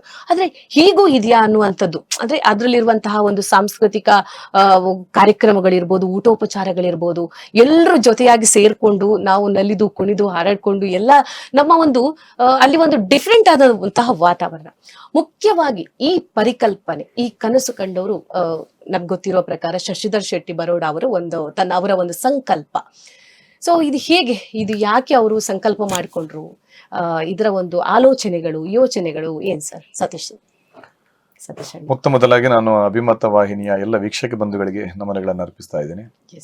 ಅದ್ರ ಜೊತೆಗೆ ನೀವು ಕೇಳಿದಂತ ಕ್ವಶನ್, ಬರೋಡ ಶಶಿಧರ್ ಶೆಟ್ಟರು ಯಾವಾಗ್ಲೂ ಹಾಗೆ ಅವರದೊಂದು ಕಲ್ಪನೆ ವಿಶೇಷವಾಗಿರ್ತದೆ, ಮತ್ತೆ ಒಂದು ಒಳ್ಳೆಯ ಧ್ಯೇಯವನ್ನು ಹೊಂದಿರ್ತದೆ. ಅದು ಸುಮ್ಮನೆ ಆಗದೆ ಹೋಗುವಂತಹ ಮಾತುಗಳನ್ನು ಅವರು ಆಡಲ್ಲ. ನಾವು ಕ್ರೂಸ್ ಅಲ್ಲಿ 2-3 ವರ್ಷಕ್ಕಿಂತ ಮುಂಚೆ ಒಂದು ಸಣ್ಣ ದೋಣಿಯಲ್ಲಿ ಮಂಗಳೂರಲ್ಲಿ ನಮ್ಮ ಪಟ್ಲ ಸಂಭ್ರಮದ ಧನ್ಯೋತ್ಸವ ಕಾರ್ಯಕ್ರಮವನ್ನು ಮಾಡ್ತಾ ಇರುವಂತಹ ಸಂದರ್ಭದಲ್ಲಿ ಅವರು ಹೇಳಿದಂತಹ ಮಾತದು. ಇದನ್ನೊಂದು ಸಮುದ್ರದಲ್ಲಿ ಒಂದು ದೊಡ್ಡ ಶಿಪ್ ಅಲ್ಲಿ ಮಾಡಿದ್ರೆ ಏನು ಅಂತ. ಅವಾಗ ನಮ್ಗೆ ಆಶ್ಚರ್ಯ ಆಗಿತ್ತು. ನಾವೆಲ್ಲ ಒಟ್ಟಿಗೆ ತುಂಬಾ ಒಂದು 150-200 ಮಂದಿ ಇದ್ದೀವಿ ನಾವು. ಆವಾಗ ಅದನ್ನು ಮತ್ತೆ ಪುನಃ ಸ್ವಲ್ಪ ಸಮಯಗಳ ನಂತರ ಕರ್ನೂರು ಮೋಹನ್ ರೈ ಅವರ ಹತ್ರ ಅದೇ ವಿಷಯವನ್ನು ಅವರು ಪ್ರಸ್ತಾಪಿಸಿದ್ರು. ಅದಕ್ಕೆ ತುಂಬಾ ಚಾಲನೆ ಕೊಟ್ಟದ್ದು ಕರ್ನೂರು ಮೋಹನ್ ರೈ ಅವರ ತ್ರಿರಂಗ ಸಂಗಮದ ಬಂಧುಗಳು ಸೇರಿ ಅದಕ್ಕೆ ಚಾಲನೆ ಕೊಟ್ರು. ನಾವು ಅದಕ್ಕೆ ದನಿಗೂಡಿಸಿದ್ವಿ, ನಾವು ಕೂಡ ದನಿಗೂಡಿಸಿದ್ವಿ. ಮತ್ತೆ ಬರೋಡ ಶಶಿ ಅನ್ನೋದನ್ನು ಬಿಡ್ಲೇ ಇಲ್ಲ. ನನ್ನಲ್ಲೂ ಪದೇ ಕೇಳ್ತಾ ಇದ್ರು ಹೇಗೆ ಮಾಡುವ ಅಂತ. ಅದರ ಮಧ್ಯದಲ್ಲಿ ತುಂಬಾ ಟೆಕ್ನಿಕಲ್ ಆಗಿ ತುಂಬಾ ಪ್ರಾಬ್ಲಮ್ಗಳಾಯ್ತು. ನಾವು ತುಂಬಾ ಸಲ ಮಂಗಳೂರಲ್ಲಿ, ಬಾಂಬೆಯಲ್ಲಿ, ಅಲ್ಲಿ ಇಲ್ಲಿ ತುಂಬಾ ಮೀಟಿಂಗ್ಗಳೆಲ್ಲ ನಡೆಯಿತು. ಯಾರಲ್ಲಿ ಮಾಡುದಂತ ಕೇಳುವಾಗ ಏಜೆಂಟ್ನ ಮುಖಾಂತರ ಹೋದ್ರೆ ಇಷ್ಟು ದೊಡ್ಡ ವ್ಯವಸ್ಥೆಗೆ ಏಜೆಂಟ್ಗಳನ್ನು ನಂಬುದು ಹೇಗೆ ಸಾಧ್ಯ ಇಲ್ಲ ನಂಬಲಿಕ್ಕೆ. ಒಬ್ಬ ಟ್ರಾವೆಲ್ ಏಜೆಂಟ್ನ ಮೂಲಕ ಇಷ್ಟು ಕೋಟಿ ರೂಪಾಯಿ ದುಡ್ಡನ್ನು ಒಟ್ಟು ಮಾಡಿ ಅವರಲ್ಲಿ ಕೊಟ್ಟರೆ ನಾಡಿದ್ದು ಪ್ರವಾಸದ ಮುಂಚಿನ ದಿವಸ ನಾವು ಇಲ್ಲ ಅಂತೇಳಿ ಎಲ್ಲಾದ್ರೂ ಹೋಗಿಬಿಟ್ರೆ ನಾವು ಏನ್ ಮಾಡ್ಲಿಕ್ಕೆ ಸಾಧ್ಯ ಇಲ್ಲ. ಅದಕ್ಕೆ ಒಂದು ಕಂಪನಿ ಬೇಕು. ಕಂಪನಿ ಆದ್ರೆ ನಮಗೆ ವಿಶ್ವಾಸದ ಕಂಪನಿ. ನಮ್ಮ ಫೌಂಡೇಶನ್ ಒಳಗಿರುವವರು ಯಾವತ್ತೂ ನಮ್ಮ ಜೊತೆ ಇರುವಂತವರು KD ಶೆಟ್ಟರ್ ಭವಾನಿ ಶಿಪ್ಪಿಂಗ್, ಅದೇ ಶಿಪ್ಪಿಂಗ್ ಕಂಪನಿ ಆದ ಕಾರಣ ಅವರಲ್ಲಿ ಕರ್ನೂರು ಮೋಹನ್ ರೈಗಳು ಪ್ರಸ್ತಾಪ ಮಾಡಿದಾಗ ಅದು ಏನು ಬೇಕು ನಾನು ವ್ಯವಸ್ಥೆ ಮಾಡ್ತೇನೆ ಅಂತ ಹೇಳಿದ್ರು. ಅವರು ಮಂಗಳೂರಿಗೆ ತುಂಬಾ ಸಲ ಅದಕ್ಕೋಸ್ಕರನೇ ಬಂದ್ರು. ಇಡೀ ಶಿಪ್ ಅನ್ನೇ ಒಂದ್ಸಲ ಬುಕ್ ಮಾಡೋದು ಅಂತ ಹೇಳಿ ಆಯ್ತು. ಮತ್ತೆ ಅವರ ರೂಲ್ಸ್ ಅಂಡ್ ರೆಗ್ಯುಲೇಷನ್ ಅನ್ನು ನೋಡುವಾಗ ಅವರ ಕಂಡೀಷನ್ಸ್ ಮತ್ತೆ ಅವರ ಫೈನ್, ಅದೊಂದು 3 ತಿಂಗಳ ನಂತರ ಕೂಡ ಅವರಿಗೆ ಒಂದು ಸಣ್ಣ ಡ್ಯಾಮೇಜ್ ಆದ್ರೂ ಕೂಡ ಅದನ್ನ ಕ್ಲೈಮ್ ಮಾಡಬಹುದು ಅಂತ ಅವರದನ್ನೆಲ್ಲ ನೋಟಿಸ್ ಅನ್ನೆಲ್ಲ ನೋಡುವಾಗ ತುಂಬಾ ನಮಗೆ ಅದು ಬೇಡ ಅಂತ ಆಯ್ತು. ಹೀಗೆ ತುಂಬಾ ಅದರಲ್ಲಿ ಟೆಕ್ನಿಕಲ್ ಆಮೇಲೆ ಹೇಳ್ಯಾರು ಕರ್ನೂರು ಮೋಹನ್ ರೈಗಳು ಹೇಳ್ಯಾರು. ಇದು ಶಶಿ ಅನ್ನೋ ಒಂದು ಪರಿಕಲ್ಪನೆ ಬರೋಡದವರು ಅದು ಮಾಡಿ ಅದು ಆಗ್ಲೇಬೇಕು ಅಂತ ಹಠ ತೊಟ್ಟರು. ಅವರು ಹಠ ತೊಟ್ಟ ಕಾರಣ ಅದು ಮುಂದುವರಿಯಿತು. ಅದಕ್ಕೆ ದಾನಿಗಳು ಎಲ್ರು ನಮ್ಮ KD ಶೆಟ್ಟಿ ಅವರು ಟೆಕ್ನಿಕಲ್ ಆಗಿ ನಮಗೆ ಅವ್ರ ಇಡೀ ಕಂಪನಿಯನ್ನು ನಮ್ಮ ಜೊತೆ ಅವ್ರು ಬಿಟ್ಟು ಕೊಟ್ರು. ಅವರ ಮಗಳನ್ನೆಲ್ಲ ಬಿಟ್ಟು ಕೊಟ್ರು. ಆನಂತರ ಬಲವಾಗಿ ನಿಂತವರು ನಮ್ಮ ಮತ್ತೊಬ್ರು ಮಹಾದಾನಿಗಳಾದಂತ ಡಾಕ್ಟರ್ ಕನ್ಯಾಣ ಸದಾಶಿವ ಶೆಟ್ಟಿ ಅವರು. ಅವರು ಪದೇ ಹೇಳ್ತಾ ಇದ್ರು, ಸತೀಶ ನಂಗೆ ಕ್ರೂಸ್ ದ ಶೋಕ್ ಅವಡು ಕಾರ್ಯಕ್ರಮ ಪೊರ್ಲಾವಡು ಅವು ಒಂಜಿ ಬಾರಿ ಪೊರ್ಲುಡು ಮುಗಿಯೋಡು ಅವು ಎಂಚಿನ ಅವಡು ಪಲ್ಲೆ ಅಂತ. ಅಂದ್ರೆ ಇಂತಹ ದಾನಿಗಳು ನಮ್ಗೆ, ನಾನು ಜೀವನದಲ್ಲಿ ನೀವು ಆಗ ಹೇಳಿದಾಗೆ ನಾನು ಪಡ್ಕೊಂಡದ್ದು ಇಂತಹ ಶ್ರೀಮಂತಿಕೆಯನ್ನು. ಈ ದಾನಿಗಳೆನ್ನುವಂತ ಶ್ರೀಮಂತಿಕೆಯನ್ನು ನನಗೆ ಆ ತಾಯಿ ಭ್ರಮರಾಂಬೆ ಹಾಗೂ ಸುಬ್ರಹ್ಮಣ್ಯ ಸ್ವಾಮಿ ಅನುಗ್ರಹಿಸಿದ್ದಾಳೆ. ಅದರೊಂದು ಒಳ್ಳೆ ರೀತಿಯಲ್ಲಿ ಬೆಳೆಸಿಕೊಂಡು ಹೋಗೋಣ ಎಂಬ ನನ್ನ ಒಂದು ಸಂಕಲ್ಪ. ಅದಕ್ಕೆ ದೇವರ ಅನುಗ್ರಹ ಸದಾ ಇದೆ ಎಂಬುದಾಗಿ ನನ್ನ ವಿಶ್ವಾಸ, ನನ್ನ ಭಾವನೆ, ಅದು ಇವತ್ತಿನವರೆಗೂ ನಡೆದು ಬಂದಿದೆ. ಹಾಗಾಗಿ ಅವರ ಮಾತನ್ನು ಬರೋಡದವರದ್ದಾಗ್ಲಿ, ನಮ್ಮ ಕನ್ಯಾಣದವರದ್ದಾಗ್ಲಿ, ಕೆಡಿ ಅವರದ್ದಾಗ್ಲಿ, ಬಂಜಾರ ಪ್ರಕಾಶಣ್ಣನವರದ್ದಾಗ್ಲಿ, ಇಂಥವರ ಮಾತನ್ನು ನಡೆಸುವಂತಹ ಒಂದು ದೊಡ್ಡ ಕೈಂಕರ್ಯ ನಮ್ಮ ಮುಂದೆ ಇದೆ. ಅದನ್ನು ಮಾಡಿಕೊಂಡು ಹೋಗ್ತಾ ಇದ್ದೇವೆ. ಆ ಶಶಿಧರಣ್ಣನ ಸಂಕಲ್ಪಕ್ಕೆ ಪೂರಕವಾಗಿ ಎಲ್ಲರೂ ದನಿಗೂಡಿಸ್ತಾರೆ. ಮೊನ್ನ ಈಗ ನಿಮ್ಮಲ್ಲಿ ನಾನು ಕೇಳಬೇಕು, ನಾನು ಆಗ ಮಾತಾಡ್ತಿರುವಾಗ ನಿಮ್ಮಲ್ಲಿ ಹೇಳಿದೆ, ನಿಮಗೆ ಯಾವ ರೀತಿ ಇದಕ್ಕೆ ಕೈ ಜೋಡಿಸ್ಬೇಕು ಅಂತ ಅನ್ನಿಸ್ತು? ನಿಮ್ಮ ಒಂದು ಪರಿಕಲ್ಪನೆ ಏನಿತ್ತು? ಅಥವಾ ಇದು ನಿಜವಾಗ್ಲೂ ಜವಾಬ್ದಾರಿಯ ಜೊತೆಗೆ ರಿಸ್ಕ್ ಕೂಡ, ಯಾಕಂದ್ರೆ ಇಷ್ಟು ಜನರನ್ನ ಸಣ್ಣ ಮಕ್ಕಳಿಂದ ಹಿಡಿದು ವೃದ್ಧರ ತನಕ ಕರ್ಕೊಂಡು ಹೋಗಿ ಅಷ್ಟು ದಿವಸಗಳ ಕಾಲ ಯಾವುದೇ ಒಂದು ಸಂಪರ್ಕ ಇಲ್ಲದೆ ಅವರನ್ನ ನೋಡ್ಕೊಳ್ಳೋದಂದ್ರೆ ಅದು ಇಸ್ ನಾಟ್ ಎ ಜೋಕ್. ಹಾಗಾಗಿ ನಿಮಗೆ ಇದರ ಬಗ್ಗೆ ಒಂದು ಆಸಕ್ತಿ ಹುಟ್ಟೋದಕ್ಕೆ ಏನ್ ಕಾರಣ? ಯಾವುದ್ರಿಂದ ಪ್ರೇರಿತರಾಗಿ ನೀವು ಇದಕ್ಕೊಂದು ಆಸಕ್ತಿಯನ್ನ ತೋರಿಸಿದ್ರಿ? ಹೇಗೆ ಅದು? ಪ್ರಥಮವಾಗಿ ಅಭಿಮತ ವಾಹಿನಿಯ ಎಲ್ಲ ವೀಕ್ಷಕರಿಗೆ ನಮಸ್ಕಾರ. ಸಮುದ್ರಯಾನದಲ್ಲಿ ಯಕ್ಷಗಾನ, ಇದು ಶಶಿಧರ್ ಶೆಟ್ಟಿ ಅವರ ವಿಶೇಷವಾದ ಒಂದು ಪರಿಕಲ್ಪನೆ. ಆದ್ರೆ ನಾನು ಸಂಘಟನಾ ಕ್ಷೇತ್ರದಲ್ಲಿ ಕಳೆದ 30-35 ವರ್ಷಗಳಿಂದ ಇದ್ದೇನೆ. ನಾನು ಹೊರದೇಶಗಳಲ್ಲೂ ಹಲವಾರು ನಾಟಕ ತಂಡಗಳನ್ನ ಕಳೆದ ಒಂದು 20-22 ವರ್ಷಗಳಿಂದ ಮಾಡ್ತಾ ಇದ್ದೇನೆ. ನಾನು ಗಲ್ಫ್ ರಾಷ್ಟ್ರ ಆಗಲಿ, ಬೇರೆ ಯಾವುದೇ ರಾಷ್ಟ್ರ ಆಗಲಿ, ನಾವು ಕ್ರೂಸ್ನಲ್ಲಿ ಪ್ರಯಾಣಿಸುವಾಗ ನನಗಾಗ್ತಿತ್ತು, ನಾವೊಂದು 50-100 ಮಂದಿಯನ್ನ ಕ್ರೂಸ್ನಲ್ಲಿ ಟೂರ್ ಹೋಗ್ಬೇಕು, ಪ್ರವಾಸ ಮಾಡಬೇಕು ಅನ್ನೋದಾಗಿ ಅಂತ ಯೋಚನೆ ಇತ್ತು. ಒಂದು 3-3.5 ವರ್ಷಗಳ ಹಿಂದೆ ನನಗೆ ಪ್ರಸನ್ನ ಶೆಟ್ಟಿ ಬೈಲೂರು ಫೋನ್ ಮಾಡ್ತಾರೆ. ಫೋನ್ ಮಾಡಿ ಹೇಳ್ತಾರೆ, ಹೀಗೆ ವಿಶೇಷ ಹಡಗಿನಲ್ಲಿ ಒಂದು ಪ್ರಯಾಣ ಮಾಡುವಂತ ಒಂದು ಪರಿಕಲ್ಪನೆ ಇದೆ, ನಿಮ್ಗೊಂದು ಫೋನ್ ಬರ್ಬೋದು, ಆ ಫೋನ್ ಎತ್ತಿ ಅಂತ ಹೇಳಿದ್ರು. ಹಾಗಾಗಿ ನನಗೆ ಫೋನ್ ಬಂತು. ಸಂತೋಷ್ ಶೆಟ್ಟಿ ಕೌಡೂರ್ ಅಂತ ಹೇಳಿ, ಅವರು ರಾಯಲ್ ಕ್ಯಾರಿಬಿಯನ್ ಕ್ರೂಸ್, ಅದು ಆ ಕ್ರೂಸ್ ಅಲ್ಲಿ ಇದ್ರು ಹೊರದೇಶದಲ್ಲಿ. ಅವರು ಫೋನ್ ಮಾಡಿ ಹೇಳ್ತಾರೆ, ಹೀಗೆ ಒಂದು ಕ್ರೂಸ್ನಲ್ಲಿ ಪ್ರಯಾಣ ಮಾಡುವಂತ ಒಂದು ಕಾರ್ಯಕ್ರಮವನ್ನ, ಸಂಘಟನೆಯನ್ನ ನೀವು ಮಾಡಬೇಕು. ಹೀಗೆ ನಾನು ಕ್ರೂಸ್ನಲ್ಲಿ ಹಲವಾರು ವರ್ಷಗಳಿಂದ ಇದ್ದೇನೆ, ನನ್ನ ಅನುಭವವನ್ನು ಕೂಡ ನಿಮ್ಗೆ ಕೊಡ್ತೇನೆ, ನೀವು ಮಾಡಬೇಕು ಅನ್ನೋದಾಗಿ. ಅನಂತರ ಯಾವುದೋ ಕಾರಣದಿಂದ ಆಗ್ಲಿಲ್ಲ. ಅವರು ನನ್ನನ್ನು ಜಪಾನಿಗೆ ಬರ್ಲಿಕ್ಕೆ ಹೇಳಿದ್ರು, ನನಗೆ ಹೋಗ್ಲಿಕ್ಕೆ ಆಗ್ಲಿಲ್ಲ. ಈಗ ಅವರು ಪ್ರಿನ್ಸೆಸ್ ಕ್ರೂಸ್ ಅಲ್ಲಿ ಇದ್ದಾರೆ. ಅವರು ನನಗೆ ಆಗಾಗ ಒತ್ತಾಯ ಮಾಡ್ತಾ ಇದ್ರು, ಆದ್ರೆ ನನಗೆ ಧೈರ್ಯ ಇರಲಿಲ್ಲ. ಇಷ್ಟು ದೊಡ್ಡ ಬಜೆಟ್ ಅದೆಲ್ಲ ನನ್ನಿಂದ ಒಬ್ಬನಿಂದಂತೂ ಖಂಡಿತವಾಗಿ ಸಾಧ್ಯ ಇಲ್ಲ. ನಾವು ತ್ರಿರಂಗ ಸಂಗಮ, ನಾನು, ಅಶೋಕ್ ಪಕ್ಕಳರು ಮತ್ತು ನವೀನ್ ಶೆಟ್ಟಿ ನವಾಳಿಗೆ, ನಾವು ಈ ಬಗ್ಗೆ ಡಿಸ್ಕಸ್ ಮಾಡಿದ್ದೆವು. ಆದ್ರೆ ಇದು ಸುಮಾರು 4-5 ಕೋಟಿಯ ಪ್ರಾಜೆಕ್ಟ್, ಅಷ್ಟು ಸುಲಭ ಇಲ್ಲ. ಒಮ್ಮೆ ಮಂಗಳೂರಲ್ಲಿ ನಾವು ಯಕ್ಷಧ್ರುವ ಪಟ್ಲ ಫೌಂಡೇಶನ್ ಟ್ರಸ್ಟ್ ನ ಕಾರ್ಯಕ್ರಮ ಒಂದರಲ್ಲಿ ಸತೀಶ್ ಅಣ್ಣ, ಶಶಿಧರ್ ಶೆಟ್ಟಿ ಬರೋಡ ಇವರು ಮಾತಾಡುವಾಗ ಇಂಥ ಒಂದು ಪರಿಕಲ್ಪನೆ ಶಶಿಧರ್ ಶೆಟ್ಟಿ ಅವರಲ್ಲಿತ್ತು. ಅದರಲ್ಲಿ ನನಗೆ ಬಲ ಬಂತು. ನಾನು ಕೂಡಲೇ ಕೆಡಿ ಶೆಟ್ಟಿ ಅವರನ್ನ ಸಂಪರ್ಕಿಸಿದೆ. ಅವರು ನನ್ನ ಆತ್ಮೀಯರು, ಕಳೆದ 35 ವರ್ಷಗಳ ನನ್ನ ಬಹಳಷ್ಟು ಒಂದು ಬಂಧುವಾಗಿ, ನನಗೆ ಹಲವಾರು ಕಾರ್ಯಕ್ರಮಗಳಿಗಾಗಿರ್ಬೋದು, ನನ್ನ ವೈಯಕ್ತಿಕ ಸಮಸ್ಯೆಗಳಿಗಾಗಿರ್ಬೋದು ಅವರು ಸ್ಪಂದಿಸಿದವರು. ಅವರಲ್ಲಿ ಈ ಬಗ್ಗೆ ಹೇಳಿದೆ. ನಾವು ಸತೀಶಣ್ಣ ಹೇಳಿದ್ರು, ಫುಲ್ ಕ್ರೂಸ್ 1650 ಮಂದಿಯನ್ನು ಕರ್ಕೊಂಡು ಹೋಗುವುದು ಅನ್ನೋದಾಗಿ ಎಲ್ಲ ನಿಶ್ಚಯಿಸಿದೆವು. ಶಶಿಧರ್ ಶೆಟ್ಟಿ ಅವರು, ಬರೋಡ ಶಶಿಯಣ್ಣ ಕೂಡ ಇದಕ್ಕೆ ಆಯ್ತು, ಏನಾಗ್ಬೇಕು ಹೇಳಿ ಅಂತ ಹೇಳಿದ್ರು. ಆಮೇಲೆ ಅಲ್ಲಿ ತುಂಬಾ ಸಮಸ್ಯೆಗಳು. ಮೊದಲು ಹಣ ಕಟ್ಟಬೇಕು, ಇಷ್ಟು ಕೊಡಬೇಕು, ಕೊಟ್ಟ ನಂತರ ನೆಕ್ಸ್ಟ್ ಪೇಮೆಂಟ್ ಆಗುವಾಗ 1 ದಿನ ಲೇಟ್ ಆದ್ರೂ ಈ ಮೊದಲನ ದುಡ್ಡು ಹೋಯ್ತು, ಕೋಟಿಗಟ್ಟಲೆ ಹೋಯ್ತು. ಮತ್ತು ಅಡ್ವಾನ್ಸ್ ಆಗಿ, ಮತ್ತು ಕೆಲವು ಅವರ ಕ್ಲಾಸ್ ಅಂದ್ರೆ ಕೆಲವೆಲ್ಲ ನಮ್ಗೆ ಬಹಳ ಕಂಡೀಷನ್ಸ್ ಬಹಳ ಕಷ್ಟ ಎನಿಸಿತು. ಆ ಸಂದರ್ಭದಲ್ಲಿ ನಾವು ಅಂತ ಒಂದು ಇಡೀ ಕ್ರೂಸ್ ಬುಕ್ ಮಾಡುವುದನ್ನ ಕೈ ಬಿಟ್ಟೆ. ಒಟ್ಟು ಕಷ್ಟ ಅಂತ ಬರುವಾಗ ಕೂಡ ನಿಮ್ಮ ಒಂದು ನನ್ನ ಒಳಗಿನಲ್ಲಿ ನನಗೆ ಒಳಗೆ ಇನ್ನೂ ಆಗ್ಬೇಕು, ಮಾಡ್ತೇನೆ ಅನ್ನುವಂತ ಒಂದು ಇದಿತ್ತು. ಆದ್ರೆ ಎಲ್ರ ಅಭಿಪ್ರಾಯ ಇದು ನಾವು ತೊಂದರೆಗೆ ಸಿಲುಕ್ತೇವೆ ಅಂತ ಹೇಳಿ ಆಯ್ತು, ಅದನ್ನ ಕೈ ಬಿಟ್ಟೆವು ನಾವು. ಆವಾಗ ನನಗೆ ಒಮ್ಮೆಲೆ ನಾವು ಮಾಡ್ಬೇಕಿತ್ತು ಅನ್ನುವುದು ನನ್ನ ಒಳಗೊಳಗಿತ್ತು. ಆದ್ರೆ ನಾವು ಈಗ ಅನಿಸ್ತದೆ ಅದನ್ನು ಕೈ ಬಿಟ್ಟದ್ದು ಬಹಳಷ್ಟು ಒಳ್ಳೆಯದಾಯ್ತು. ಆದ್ರೆ ಆಮೇಲೆ ಏನು ಮಾಡಿದೆ, ನಾನು ಬರೋಡ ಶಶಿಯಣ್ಣನಿಗೆ ಫೋನ್ ಮಾಡಿದೆ. ಫೋನ್ ಮಾಡಿದಾಗ ಹೇಳಿದ್ರು, ಈಗೀಗ ಆಯ್ತು, ನಾವು ಅದನ್ನ ಕ್ಯಾನ್ಸಲ್ ಮಾಡಿದ್ದೇವೆ. ಆವಾಗ ಹೇಳಿದ್ರು, ನಾವು 100 ಮಂದಿ ಹೋಗುವ, ನಾವು ಯಾವುದನ್ನ ಮಾಡ್ತೇವೆ ಅನ್ನೋದಾಗಿ ಮುಂದೆ ಹೋಗಿದ್ದೇವೆ, ಅದನ್ನ ಹಿಂದೆ ಬರೋದು ಬೇಡ, 100 ಮಂದಿಯಲ್ಲಿ ಮಾಡುವ. ನಾನು ಮತ್ತೆ ಕೆಡಿ ಶೆಟ್ಟಿ ಅವರನ್ನು ಸಂಪರ್ಕಿಸಿದೆ. ಅವ್ರು ಹೇಳಿದ್ರು ನಾವು 1600 ಮಂದಿದ್ದು ಮಾತಾಡಿದ್ದು ನಮ್ಮ ಸಂಸ್ಥೆ ಅವರ ಕಾರ್ಡಿಯಲ್ ಸಂಸ್ಥೆಯಲ್ಲಿ ಮಾತಾಡಿದ್ದು. ಈಗ 100 ಮಂದಿಗೆ ಹೇಳಿದ್ರೆ ಅದು ಆಗುದಿಲ್ಲ ಹೇಳಿದ್ರು. ಆಮೇಲೆ 300 ಜನರದ್ದು ಮಾತಾಡಿ ಅಂದೆ. ಮತ್ತು ನನ್ನ ಒತ್ತಾಯಕ್ಕೆ 300 ಜನರ ಮಾತಾಡ್ಲಿಕ್ಕೆ ಹೋದ್ರು. ಅವರ ಮಗ ಜೀಕ್ಷಿ ಶೆಟ್ಟಿ ಅವರು ಏನ್ ಮಾಡಿದ್ರು, 300 ಕ್ಯಾಬಿನ್ ಬುಕ್ ಮಾಡಿದ್ರು. 300 ಕ್ಯಾಬಿನ್ ಅಂದ್ರೆ ಒಂದು ಕ್ಯಾಬಿನ್ ಅಲ್ಲಿ ಇಬ್ರು, 600 ಮಂದಿ ಆಯ್ತು. ಮತ್ತೆ ಆಯ್ತು 600. ಹಾಗಾಗಿ 600 ಮಂದಿಯ ಒಂದು ಪ್ರವಾಸದ ಒಂದು ಆರಂಭ ಆಯ್ತು. ಅಲ್ಲಿಂದ ಆಯ್ತು. ವಿಶೇಷವಾಗಿ ಶಶಿಧರ್ ಶೆಟ್ಟಿ ಬರೋಡ ನಮಗೆ ಕೋಟಿಗಟ್ಟಲೆ ದುಡ್ಡು ಕೊಡಬೇಕು. ಪ್ರಥಮದಾಗಿ ಅವರು ನಮಗೆ ಒಂದು ದೊಡ್ಡ ಅಮೌಂಟ್ ಕೊಟ್ಟು ಅದರ ಅಡ್ವಾನ್ಸ್ ನ ಹಣ ಅವರು ಕೊಟ್ರು. ಅಲ್ಲಿಗೆ ನಮಗೆ ಸುಮಾರು ಒಂದು 50% ನಮ್ಮ ಟೆನ್ಷನ್ ಕಡಿಮೆ ಆಯ್ತು. ಅನಂತರ ನಮ್ಮ ಮಹಾದಾನಿ ಡಾಕ್ಟರ್ ಕುಳೂರು ಕನ್ಯಾನ ಸದಾಶಿವ ಶೆಟ್ಟಿ ಅವರ ಸಹಕಾರ ದೊಡ್ಡ ಮಟ್ಟಿನ. ವಿಶೇಷವಾಗಿ ಇನ್ನು ಕುಸುಮದೊಡ್ಡಿ ಶೆಟ್ಟಿ ಅವರು ನಮಗೆ 18% ಟ್ಯಾಕ್ಸ್, ಅದರ ಎಲ್ಲ ಮೊತ್ತವನ್ನು ಆರಂಭದಲ್ಲೇ ಕಟ್ಟಬೇಕಿತ್ತು. ಅದನ್ನ ಅವರು ಕಟ್ಟಿದ್ರು. ಅವರಿಗಿನ್ನು ಯಾವಾಗಲೂ ಒಂದು 2-3 ತಿಂಗಳ ನಂತರ ಸಿಗೋದು.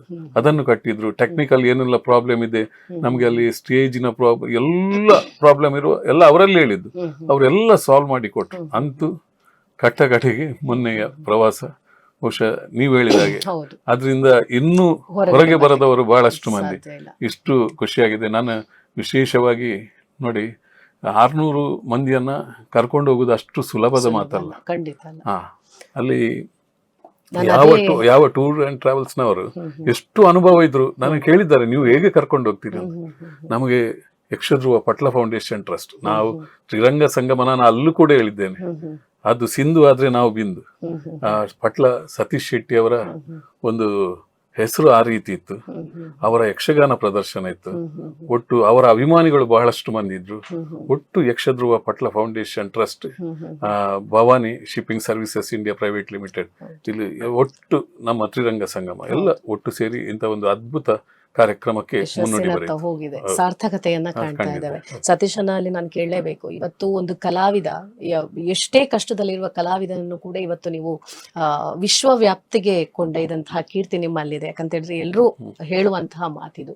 ಇವತ್ತು ಯಕ್ಷಗಾನ ಅಂತ ಹೇಳಿದ್ರೆ ಇವತ್ತು ವಿಶ್ವಗಾನ ಆಗಿದೆ ಅಂತ ಅಂದ್ರೆ ವಿಶ್ವದ ಎಲ್ಲೆಡೆ ಕೂಡ ಈ ಯಕ್ಷಗಾನವನ್ನ ಪಸರಿಸುವಂತ ಕೆಲಸವನ್ನ ತಾವು ಮಾಡ್ತಾ ಇದ್ದೀರಾ, ಆರಾಧಿಸ್ತಾ ಇದ್ದೀರಾ, ಪೂಜಿಸ್ತಾ ಇದ್ದೀರಾ. ಅದೆಷ್ಟೋ ಕಲಾವಿದರ ಬಾಳಿಗೆ ಬೆಳಕಾಗಿದ್ದವ್ರು ನೀವು.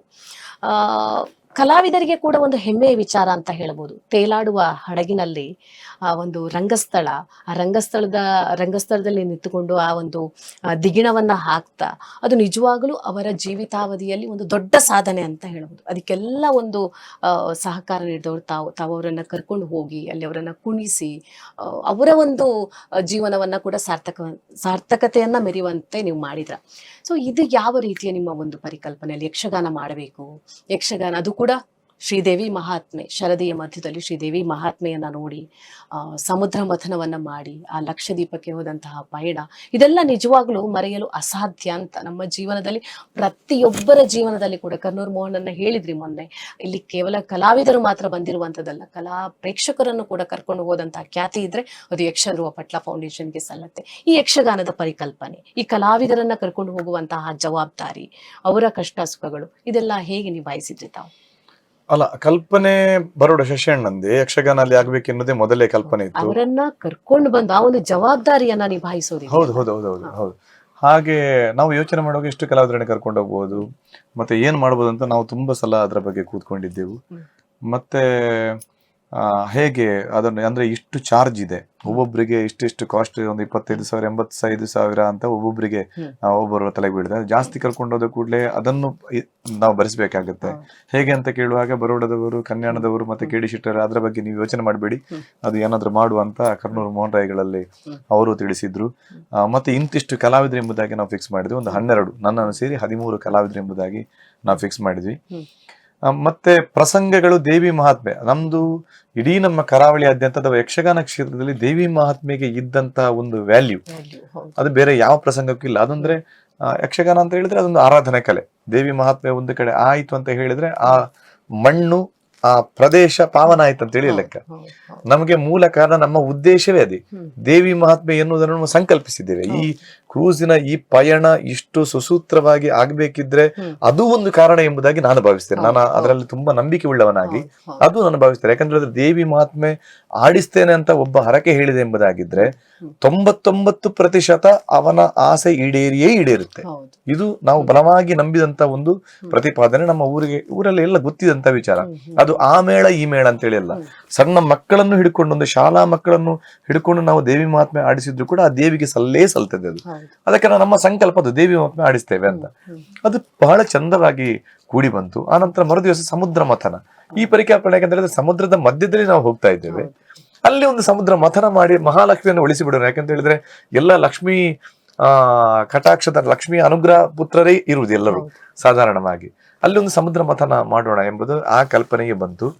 ಹಾಗೆ ಕಲಾವಿದರಂತೂ ತುಂಬಾ ಖುಷಿ ಪಟ್ರು. ಯಾಕಂತ ಹೇಳಿದ್ರೆ ನೀವಾಗ ಹೇಳಿದ ಹಾಗೆ ಕಲಾವಿದರ ಪರಿಸ್ಥಿತಿ ಹೇಗಿತ್ತು ಏನಿತ್ತು ಎಂಬುದಾಗಿ ಒಂದು ವಿಭಾಗ ಆದ್ರೆ, ಒಂದು 100 ಜನ ಕಲಾವಿದರು, ಒಂದು ಒಳ್ಳೆಯ ಕಲಾವಿದರಲ್ಲಿ ಒಂದು 5 ಜನ ಕಲಾವಿದರಿಗೆ ದೊಡ್ಡ ದೊಡ್ಡ ಕಾರ್ಯಕ್ರಮಗಳು ಸಿಗ್ತಾ ಇತ್ತು. ಅವರ ಜೀವನ ಸಾಂಗವಾಗಿ ನಡೀತಾ ಇತ್ತು. ಮೊದಲೆಲ್ಲ 95 ಜನ ಕಲಾವಿದರ ಪರಿಸ್ಥಿತಿಯನ್ನು ಕೇಳುವಂತ ಗತಿ ಇರಲಿಲ್ಲ, ಕೇಳುವಂತ ಪರಿಸ್ಥಿತಿ ಇಲ್ಲ. ಮುಂದೆ ನಮ್ಗೆ ವೇದಿಕೆಗೆ ಪ್ರಧಾನವಾಗಿ ಬರುವುದು ಕೂಡ ಈ 5 ಜನರಿ, ಈ 100ರಲ್ಲಿ 5 ಜನರಿ. ಅಂದ್ರೆ ಮುಖ್ಯ ಮುಖಪಟದಲ್ಲಿ ಕಾಣುವುದು ಅವರು ಮಾತ್ರ. ಆ ಹಿಂದಿನವರನ್ನು ಕೇಳುವವರಿಲ್ಲ, ಅವರ ಕಷ್ಟಗಳನ್ನು ಕೇಳುವವರಿಲ್ಲ, ಅವರ ಒಳ್ಳೆತನಗಳನ್ನು ಕೇಳುವವರಿಲ್ಲದಂತ ಪರಿಸ್ಥಿತಿ ಇತ್ತು. ಈಗ ಹಾಗಲ್ಲ. ಪ್ರತಿಯೊಬ್ರು ಮುಂದೆ ಬಂದು ಅವರ ವ್ಯಕ್ತಿತ್ವವನ್ನು ಅಥವಾ ಅವರಲ್ಲಿರುವ ಕಲಾತ್ವವನ್ನು ಪ್ರದರ್ಶಿಸಲಿಕ್ಕೆ ಅವರಿಗೆ ಸಾಧ್ಯತೆ ಆಗುವಂತ ಒಂದು ಅವಕಾಶ ನಮ್ಮ ಪಟ್ಲ ಫೌಂಡೇಶನ್ ಮೂಲಕ, ನಮ್ಮ ದಾನಿಗಳ ಮೂಲಕ ಸಿಕ್ಕಿದೆ ಎಂಬುದಾಗಿ ನಾನು ಹೇಳಲಿಕ್ಕೆ ಸಂತೋಷ ಪಡ್ತೇನೆ. ಕಲಾವಿದರು ತುಂಬಾ ಸಂತೋಷ ಪಡ್ತಾರೆ. ಇನ್ನೊಂದು ನಾನು ಮಾತು ಹೇಳಲೇಬೇಕು. ಇತ್ತೀಚಿನ ದಿವಸಗಳಲ್ಲಿ ನಿಮ್ಮಂತಹ ಭಾಗವತರಿಂದ ಅಥವಾ ನಿಮ್ಮಂತಹ ಒಂದು ಕಲಾ ಆರಾಧಕರಿಂದ ಇವತ್ತು ಯಕ್ಷಗಾನ ಖಂಡಿತವಾಗ್ಲೂ ತುಂಬಾ ಕಡೆಗಳಲ್ಲಿ ನಡೀತಾ ಇದೆ. ಎಲ್ಲೋ ಒಂದು ಕಡೆ ಯಕ್ಷಗಾನ ಅಳಿವಿನಂಚಿನಲ್ಲಿ ಇರುವಂತಹ ಸಂದರ್ಭದಲ್ಲಿ ನಿಮ್ಮಂಥವ್ರು ಅದನ್ನ ಮತ್ತಷ್ಟು ಒಂದು ವಿಭಿನ್ನವಾಗಿ ಆಡಿ ತೋರಿಸಿ ಇವತ್ತು ಯಕ್ಷಗಾನ ಅಂದ್ರೆ ನಮ್ದು ಒಂದು ಕಲೆ, ನಮ್ಮ ಕರಾವಳಿಯ ಒಂದು ಉಸಿರು ಅಂತ ಹೇಳಿ ಎಲ್ಲರೂ ನೋಡ್ತಾರೆ. ಆದ್ರೆ ಮೊನ್ನೆ ನಡೆದಂತಹ ಅಂದ್ರೆ ಆ ಸಮುದ್ರಯಾನದ ಆ ಒಂದು ಹಡಗಿನ ಒಳಗಡೆ ನಡೆದಂತಹ ಯಕ್ಷಗಾನ ನಿಜವಾಗ್ಲೂ ಎಲ್ಲರನ್ನ ಮಂತ್ರಮುಗ್ಧಗೊಳಿಸುವಂತಿತ್ತು. ಯಾಕಂತ ಹೇಳಿದ್ರೆ ನಾವು ಒಂದ್ ಕಡೆ ಯಕ್ಷಗಾನ ನೋಡ್ತೀವಿ ಅಂತ ಹೇಳಿದ್ರೆ ಆರಂಭದಿಂದ ಅಂತ್ಯದವರೆಗೆ ಕೂತ್ಕೊಂಡು ನೋಡುವಂತಹ ಒಂದು ಅಷ್ಟು ಒಂದು ಜನರಿಗೆ ಸಮಯ ಕೂಡ ಇಲ್ಲ, ಅಷ್ಟು ನೋಡುವಂತಹ ಕಾನ್ಸಂಟ್ರೇಷನ್ ಕೂಡ ಬರೋದಿಲ್ಲ. ಇನ್ನೊಂದು ಏನಂತ ಹೇಳಿ ಎಲ್ಲವನ್ನ ಮರೆತು ಆ ಒಂದು ಸುಂದರವಾದಂತಹ ಒಂದು ಆ ಕಥೆಯನ್ನ ನೋಡಿ ಕಣ್ತುಂಬಿಸಿಕೊಳ್ಳೋದಿಲ್ಲ ಇದೆಯಲ್ಲ, ಅದನ್ನ ನೀವು ಒದಗಿಸಿಕೊಟ್ಟಿದ್ದೀರಾ ಸತೀಶ್ ಅಣ್ಣ. ಯಾರು ಕೂಡ ಒಂದು 500-600 ಇಲ್ಲಿಂದ ಹೋಗಿರುವಂತಹ ತುಳು ಕನ್ನಡಿಗರು 640ಕ್ಕಿಂತ ಹೆಚ್ಚು ಜನ, ಉಳಿದವರು ಕೂಡ ಬೇರೆ ಕಡೆಯಿಂದ ಬಂದಂತಹ ಪ್ರವಾಸಿಗರು ಕೂಡ ಅಲ್ಲಿ ಕೂತ್ಕೊಂಡು ಅಷ್ಟು ಚೆನ್ನಾಗಿ ನೋಡಿ ನಮ್ಮ ಒಂದು 10-15 ವರ್ಷದಲ್ಲಿ ಒಂದು ಸಂಪೂರ್ಣವಾಗಿ ಯಕ್ಷಗಾನ ನೋಡಿದ್ದಿದ್ರೆ ಅದು ಅಲ್ಲೇ. ನಿಜವಾಗ್ಲೂ ಇದರ ಬಗ್ಗೆ ಅಲ್ಲಿ ಬಂದಿರುವಂತಹ ನಮ್ಮ ಜೊತೆ ಬಂದಿರುವಂತಹ ಪ್ರವಾಸಿಗರು, ಕಲಾವಿದರು ಅಥವಾ ಕಲಾ ರಸಿಕರು ಇದ್ರ ಬಗ್ಗೆ ಏನಾದ್ರು ಹೇಳಿದೆಯಾ ತಮ್ಮಲ್ಲಿ? ತುಂಬಾ ಹೇಳಿದ್ದೆ. ನೀವು ಹೇಳಿದ್ದಕ್ಕೆ ಒಂದು ಮಾತು ಸೇರಿಸಿ ಮತ್ತೆ ಮುಂದುವರಿಸ್ತೇನೆ ನಾನು. ಈಗಿನ ಪ್ರಪಂಚವೇ ಹಾಗಾಗಿದೆ ಮಮತಾ ಅವರೇ. ನಾನು ಮೊನ್ನೆ ಒಬ್ರಲ್ಲಿ ಮಾತಾಡ್ತಾ ಇದ್ದೆ, ನಮ್ಮ ಫ್ರೆಂಡ್ ಅವರು ಅದರಲ್ಲಿ PhD ಮಾಡ್ತಾ ಇದ್ದಾರೆ, ಹ್ಯುಮ್ಯಾನಿಸಮ್ ಅಲ್ಲಿ PhD ಮಾಡ್ತಾ ಇದ್ದಾರೆ ಅವರು ಹೇಳೋ ಮಾತು ಹಾಗೆ. ನಮ್ಗೆ ಯಾವ್ದ್ರಲ್ಲೂ ಒಂದು ಕಾನ್ಸಂಟ್ರೇಷನ್ ಇಡ್ಲಿಕ್ಕೆ ಆಗಲ್ಲ ಈಗ ಪ್ರತಿಯೊಬ್ಬರಿಗೂ, ಅವರಿವರಿಗೆ ಅಂತ ಹೇಳಿ ಅಲ್ಲ. 1 ನಿಮಿಷ, 2 ನಿಮಿಷ, 3 ನಿಮಿಷ ಕೂಡ ಕಾನ್ಸಂಟ್ರೇಷನ್ ಒಂದು ವಿಷಯದಲ್ಲಿ ನಮ್ಗೆ ಇಡ್ಲಿಕ್ಕೆ ಈಗಿನ ಜನರೇಷನ್ಗೆ ಅಥವಾ ಮೇಲಿಂದ ಕೆಳಗೆವರೆಗೆ ಆಗ್ತಾ ಇಲ್ಲ. ಅದು ಯಾಕೆ ಅಂತ ಕೇಳಿದ್ರೆ ನಮ್ಮ ಪರಿಸ್ಥಿತಿ, ಒತ್ತಡಗಳು ಹಾಗಿದೆ. ನಾವೊಂದು ಟಿವಿಯಲ್ಲಿ ಒಂದು ನ್ಯೂಸ್ ನೋಡದಿದ್ರು ಮನೆಯಲ್ಲಿ ಕೂತು ಆ ನ್ಯೂಸ್ ನೋಡ್ತಿರುವಾಗ್ಲೇ ಮೊಬೈಲ್ ನೋಡ್ತೇವೆ, ಮೊಬೈಲ್ ಅಲ್ಲಿ ಮತ್ತೊಂದನ್ನು ನೋಡ್ತೇವೆ, ಊಟ ಮಾಡ್ತಾ ಇರ್ತೇವೆ. ನಮ್ಗೆ ಯಾವ್ದ್ರಲ್ಲಿ ಒಂದರಲ್ಲಿ ಕಾನ್ಸಂಟ್ರೇಷನ್ ಇಡ್ಲಿಕ್ಕೆ ಆಗ್ತಾ ಇಲ್ಲ. ನಮ್ಮ ಜೀವನ ಪದ್ಧತಿ ಅಲ್ಲಿವರೆಗೆ ಆಗಿ ಹೋಗಿದೆ. ನಮ್ಮ ಈ ಆರೋಗ್ಯಗಳಲ್ಲಿ ವ್ಯತ್ಯಾಸಗಳ ಆಗುವುದು ಕೂಡ ಇದೆ. ನನಗೆ ಅವರು ಹೇಳುವಾಗ ತುಂಬಾ ಹೌದು ಅನಿಸ್ತದೆ. ಅಂದ್ರೆ ನಮ್ಮ ಪರಿಸ್ಥಿತಿ ಪ್ರತಿಯೊಬ್ಬರದ್ದು ಹಾಗೆ ಇದೆ. ಅಲ್ಲಿ ಯಾಕೆ ಹಾಗಾಯ್ತು ಅಂತ ಕೇಳಿದ್ರೆ, ಅಷ್ಟು ಅನುಭವಿಸಿದ್ರಿ ಯಾಕಂತ ಕೇಳಿದ್ರೆ, ನಾವು ವಿಶೇಷವಾಗಿ ಏನು ಮಾಡಿಲ್ಲ ಅಲ್ಲಿ. ನಾವು ಯಾವತ್ತೂ ಏನ್ ಮಾಡ್ತೇವೆ ಅಷ್ಟನ್ನೇ ಮಾಡಿದ್ದೇವೆ. ಆದ್ರೆ ನೋಡುವಂತ ಪ್ರೇಕ್ಷಕರಲ್ಲಿ ಯಾರಲ್ಲೂ ಮೊಬೈಲ್ ಇರ್ಲಿಲ್ಲ, ಮೊಬೈಲ್ ಕನೆಕ್ಷನ್ ಸಿಗ್ತಾ ಇರ್ಲಿಲ್ಲ. ಒಂದೇ ವಿಷಯದಲ್ಲಿ ಕಾನ್ಸಂಟ್ರೇಷನ್, ಬೇರೆ ಯಾವ ಗಮನ ಕೂಡ ಇಲ್ಲ, ಬೇರೆ ಯಾವ ಒತ್ತಡಗಳು ಇಲ್ಲ, ಎಂತದು ಇಲ್ಲ. ಅದರಲ್ಲೇ ಇದ್ರು, ಎಷ್ಟು ಚಂದವಾಗಿ ಅದನ್ನ ವೀಕ್ಷಿಸಿದ್ರು, ಎಷ್ಟು ಅನುಭವಿಸಿದ್ರು ಅವರು. ಆನಂತರ ಕೂಡ ಈಗ ಈವನ್ ಕರ್ನೂರು ಮೋಹನರಾಯ್ಗಳು ಫಸ್ಟ್ ಅಲ್ಲಿ ಆಟ ನೋಡುದು, ಅವ್ರು ಯಕ್ಷಗಾನದಲ್ಲಿ ಇರುವವರು, ಅವರ ಇಡೀ ಕುಟುಂಬವೇ ಯಕ್ಷಗಾನದ್ದು. ಅವರು ಕೂಡ ಹೇಳುದು ನಾನು ಇಂಥ ಯಕ್ಷಗಾನ ನೋಡ್ಲಿಲ್ಲ ಅಂತ. ಬಾಕಿ ಕಡೆ ನೋಡ್ಲಿಕ್ಕೆ ಸಮಯ ಇಲ್ಲ. ಈಗ ಮಾಡುವವರು ಇದ್ರು ಕೂಡ ನೋಡ್ಲಿಕ್ಕೆ ಸಮಯ ಇಲ್ಲ. ಕಾರ್ಯಕ್ರಮ ಅದ್ಭುತ ಆಗಿದೆ, ಒಳ್ಳೇದಾಗಿದೆ, ಕಲಾವಿದರು ತುಂಬಾ ಕಷ್ಟಪಟ್ಟಿದ್ದಾರೆ, ಒಳ್ಳೆ ರೀತಿಯಲ್ಲಿ ಕೊಟ್ಟಿದ್ದಾರೆ. ನಾವು ಪ್ರತಿ ವೇದಿಕೆಯಲ್ಲೂ ಅಷ್ಟೇ ಕಷ್ಟಪಡ್ತೇವೆ. ನೋಡುವಂತ ಜನರ ಆ ತಾಳ್ಮೆಯಲ್ಲಿ ಇರುವುದು. ಹಾಗಾಗಿ ಅದು ಒಂದು ಕಾರಣ ಅಂತ ನಾನು ಭಾವಿಸ್ತೇನೆ. ಮತ್ತೆ ಎಲ್ಲವೂ ಆ ದೇವಿಯ ಲೀಲೆ. ಮೊಬೈಲ್ ಇರ್ಲಿಲ್ಲ ಒಂದು, ಇನ್ನೊಂದು ಬೇರೆ ಕೆಲಸದ ಒತ್ತಡ ಇಲ್ಲ ಇರ್ಲಿಲ್ಲ. ಇಲ್ಲ ಈಗ ಎಲ್ಲಾದ್ರೂ ಯಕ್ಷಗಾನ ಹೋದ್ರೆ ಈಗ ನನ್ಗೆ ಅರ್ಧ ಗಂಟೆಗೆ ಇನ್ನೊಂದು ಕಡೆಗೆ ಹೋಗ್ಬೇಕು ಅನ್ನುವಂಥದ್ದು ಅಲ್ಲಿ ಯಾವುದೂ ಇಲ್ಲ. ನಾವು ಆ ಒಂದು ನೀರಿನ ಮಧ್ಯೆ ಇದ್ದುಕೊಂಡು ಕೇವಲ ಇದೇ ನಮ್ಮ ಪ್ರಪಂಚ, ನಮ್ಗೆ ಯಾವ್ದು ಕೆಲಸ ಇಲ್ಲ, ಒತ್ತಡ ಇಲ್ಲ. ಮೊಬೈಲ್ ಇಲ್ಲದು ಅದು ನಿಜವಾಗ್ಲೂ ಒಂದು, ನಾವ್ ಎಲ್ಲಿ ಹೋದ್ರೂ ಕೂಡ ಮೊಬೈಲ್ ಯೂಸ್ ನಾನು ಮಾಡ್ತೀವಿ. ಮತ್ತೊಂದು ಕಡ್ಡಾಯ ಮಾಡಿದ್ದೇನೆ. ಇನ್ನು ನಮ್ದು ನೆಕ್ಸ್ಟ್ ಪ್ರವಾಸಗಳ ಪ್ರತಿ ವರ್ಷ ಒಂದೊಂದು ಪ್ರವಾಸಗಳು ಇರ್ತದೆ. ಆ ಎಲ್ಲ ಪ್ರವಾಸಗಳಲ್ಲಿ ಮೊಬೈಲ್ ಒಂದು ನಿಷೇಧವೇ ಮಾಡಬೇಕು ಅಂತ. ನಿಷೇಧ ಮಾಡುದಕ್ಕಿಂತಲೂ ಇಂತಹ ಮೊಬೈಲ್ ಕನೆಕ್ಷನ್ ಆಗದ ಕಡೆಗೆ ಹೌದು, ಹೌದು, ವ್ಯವಸ್ಥೆಗಳು ಹೌದು, ಬೇಕು. ಅದು ಅದ್ಭುತ ಆಗಿದೆ. ಅದ್ಭುತ. ಎಲ್ರಿಗೂ. ಎಷ್ಟೇ ಒತ್ತಡ ಇದ್ರೂ ಕೂಡ ಒಂದು ದಿವಸ ಒಬ್ಬ ವ್ಯಕ್ತಿ ಮೊಬೈಲ್ ಸ್ವಿಚ್ ಆಫ್ ಮಾಡಿ ಕೂತ್ಕೊಳ್ಬಹುದು. ಆದ್ರೆ ಆ 4-5 ದಿವಸ ಮೊಬೈಲ್ ನೆನಪೇ ಇಲ್ಲ ತುಂಬಾ ಜನರಿಗೆ. ಎಷ್ಟೋ ಜನರು ಚಾರ್ಜ್ ಇರ್ತಿರ್ಲಿ, ಏನಿಲ್ಲ. ಅದು ಕೂಡ ಒಂದು ಒಬ್ಬ ಖಾಲಿಯಲ್ಲಿ ನೋಡಿ, ಆ ಸಮುದ್ರಯಾನ ಅನ್ನೋ ಒಂದು ಪ್ರವಾಸದಲ್ಲಿ ಕೇವಲ ನಮಗೆ ಎಂಟರ್ಟೈನ್ಮೆಂಟ್ ಮಾತ್ರ ಅಲ್ಲ, ಸಾಂಸ್ಕೃತಿಕ ಕಲೆಗೆ ನಾವು ಕೊಟ್ಟಂತಹ ಒತ್ತು, ಹಾಗೆ ಸೌಹಾರ್ದಯುತವಾಗಿ ಹೇಗೆ ಇರ್ಬೋದು. ಯಾಕಂದ್ರೆ ಎಲ್ಲಾ ಬೇರೆ ಬೇರೆ ತಂದೆ ತಾಯಿಯ ಮಕ್ಕಳು ಬಂದು ಅಲ್ಲಿ ಸೇರಿ, ಅಂದ್ರೆ ಒಂದು ಒಗ್ಗಟ್ಟು ಅಂದ್ರೆ ಏನು ಅಂತ ಬೇರೆ ಬೇರೆ ತಿಳಿಬಹುದು. ಜಾತಿ ಧರ್ಮದವರು ಒಗ್ಗಟ್ಟು ಅಂದ್ರೆ ಏನು, ಅಥವಾ ಸಾಂಸ್ಕೃತಿಕ ಈ ನೋಡಿ ಕಲೆ, ಈ ಯಕ್ಷಗಾನವನ್ನ ಅಷ್ಟು ಕಾನ್ಸಂಟ್ರೇಷನ್ ಅಲ್ಲಿ ನೋಡ್ಬೇಕಂತ ಹೇಳಿದ್ರೆ ಅದು ಅಲ್ಲೇ ಸಾಧ್ಯ ಅಂತ. ಅದು ಇನ್ನೊಂದು ಏನಂತ ಹೇಳಿದ್ರೆ, ಮೊಬೈಲ್ ಇಲ್ಲದ ಬದುಕು ಹೇಗಿರತ್ತೆ, ಇಲ್ಲದೇನೂ ಬದುಕಬಹುದು ಅನ್ನೋದನ್ನ ತಿಳಿಸಿಕೊಟ್ಟಂತಹ ಪ್ರವಾಸ ಇದು. ನಿಜವಾಗ್ಲೂ ಆ ಪ್ರವಾಸಕ್ಕೆ ಎಲ್ರೂ ಕೂಡ ಥ್ಯಾಂಕ್ಸ್ ಹೇಳ್ತಾ ಇದಾರೆ. ಇನ್ನೂ ಬೇಕು ಅನ್ನುವಂತ ನಮ್ಮನ್ನು ಬಿಡಿ ಮಮತಾ ಅವರೇ, ನಾವು ಕಲಾವಿದರು ಅಥವಾ ನಮ್ಮದೊಂದು ಸ್ಥಿತಿ ಇತಿಮಿತಿ ಇಷ್ಟೇ ಅಂತ ಹೇಳಿದೆ. ಕೋಟ್ಯಾಧಿಪತಿಗಳು ಅವರ ಒಂದೊಂದು ನಿಮಿಷದಲ್ಲಿ ಮೊಬೈಲ್ ಇಲ್ಲದಿದ್ರೆ ಅವರಿಗೆ ಕೋಟಿಗಟ್ಟಲೆ ಲಾಸ್ ಆಗುತ್ತೆ. ಅಂತವರು ಕೂಡ ಮೊಬೈಲ್ ಇಲ್ಲದೆ 5-6 ದಿವಸ ನಮ್ ಜೊತೆ ಕಳೆದಿದ್ದಾರೆ ಅಂತ ಹೇಳಿದ್ರೆ ಇದು ಬಹಳ ವಿಶೇಷ. ಮೋಹನಣ್ಣ, ಈಗ ನಾವಲ್ಲಿ ಈಗ ಅದ್ರ ಒಳಗೆ ಯಕ್ಷಗಾನ ಮಾಡುವಾಗ ನಮ್ಗೆ ತುಂಬಾ ಅಲ್ಲಿಯ ಟೆಕ್ನಿಕಲ್ ಏನು ಟೀಮ್ನವ್ರು ತುಂಬಾ ಸಪೋರ್ಟ್ ಮಾಡಿದ್ದಾರೆ. ನಾವ್ ಎಲ್ಲಿಂದನೋ ಬಂದಿರ್ತೀವಿ, ಊರಿಂದ ಬಾಂಬೆಯಿಂದೆಲ್ಲ ಬಂದಿರ್ತೀವಿ. ಸೊ ಅವರು ನಿಮ್ ಜೊತೆ ಹೇಗೆ ಸಪೋರ್ಟ್ ಮಾಡಿದ್ರು? ಈಗ ಅಲ್ಲಿರುವಂತಹ ನಿಮ್ಮ ಟೀಮ್ ಏನಿದೆ ಆ ಒಂದು ಕ್ರೂಸ್ ನೊಳಗಿರುವಂತದ್ದು, ಸೊ ಅವ್ರು ಯಾವ ರೀತಿಯಲ್ಲಿ ನಿಮ್ಗೆ ಸಪೋರ್ಟ್ ಮಾಡಿದ್ರು? ಇದು ಒಳ್ಳೆ ಪ್ರಶ್ನೆ. ಬಹುಶಃ ನಮ್ಮ ಸಮುದ್ರಯಾನದ ಒಂದು ವಿಶೇಷವಾದ ಕಾರ್ಯಕ್ರಮ ಇದ್ದದ್ದು ಯಕ್ಷಗಾನ. ನನಗೆ ನಾವು ಇದರ ಬಗ್ಗೆ ಪ್ರಚಾರ ಮಾಡುವಾಗ ಕೆಲವರು ಕೇಳಿದ್ದುಂಟು, ನಾವು ಯಕ್ಷಗಾನ ನೋಡ್ಲಿಕ್ಕೆ ಅಲ್ಲಿ ಬರ್ಬೇಕಾ, ಲಕ್ಷದ್ವೀಪಕ್ಕೆ ಬರ್ಬೇಕಾ, ಸಮುದ್ರಯಾನ ಮಾಡಬೇಕಾ ಅಂತ ಹೇಳಿ. ಅನಂತರ ಅವರ ಅನುಭವ, ಅವರು ಯಕ್ಷಗಾನ ನೋಡಿ ಆಮೇಲೆ ಹೇಳ್ತಾರೆ, ಇಂಥ ಅನುಭವ ಯಾವತ್ತೂ ಆಗ್ಲಿಲ್ಲ. ಈಗ ಸತೀಶ್ ಅಣ್ಣ ಹೇಳಿದ್ರು ಮೊಬೈಲ್ನ ಬಗ್ಗೆ. ನಮ್ಗೆ 91-92 ಆವಾಗ ನಮ್ಮಲ್ಲಿ ಮೊಬೈಲ್ ಇರ್ಲಿಲ್ಲ. ನಾವು ಎಲ್ಲ ಕಾನ್ಸಂಟ್ರೇಷನ್, ಅದೇ ದೇವರ ಒಂದು ದೀಪ ಇಟ್ಟು ಪ್ರಾರ್ಥನೆ ಮಾಡುವಾಗ ಕೂಡ ನಮ್ಗೆ ಕಾನ್ಸಂಟ್ರೇಷನ್ ಇಲ್ಲ, ಒಂದು 5 ನಿಮಿಷ ಇಲ್ಲ.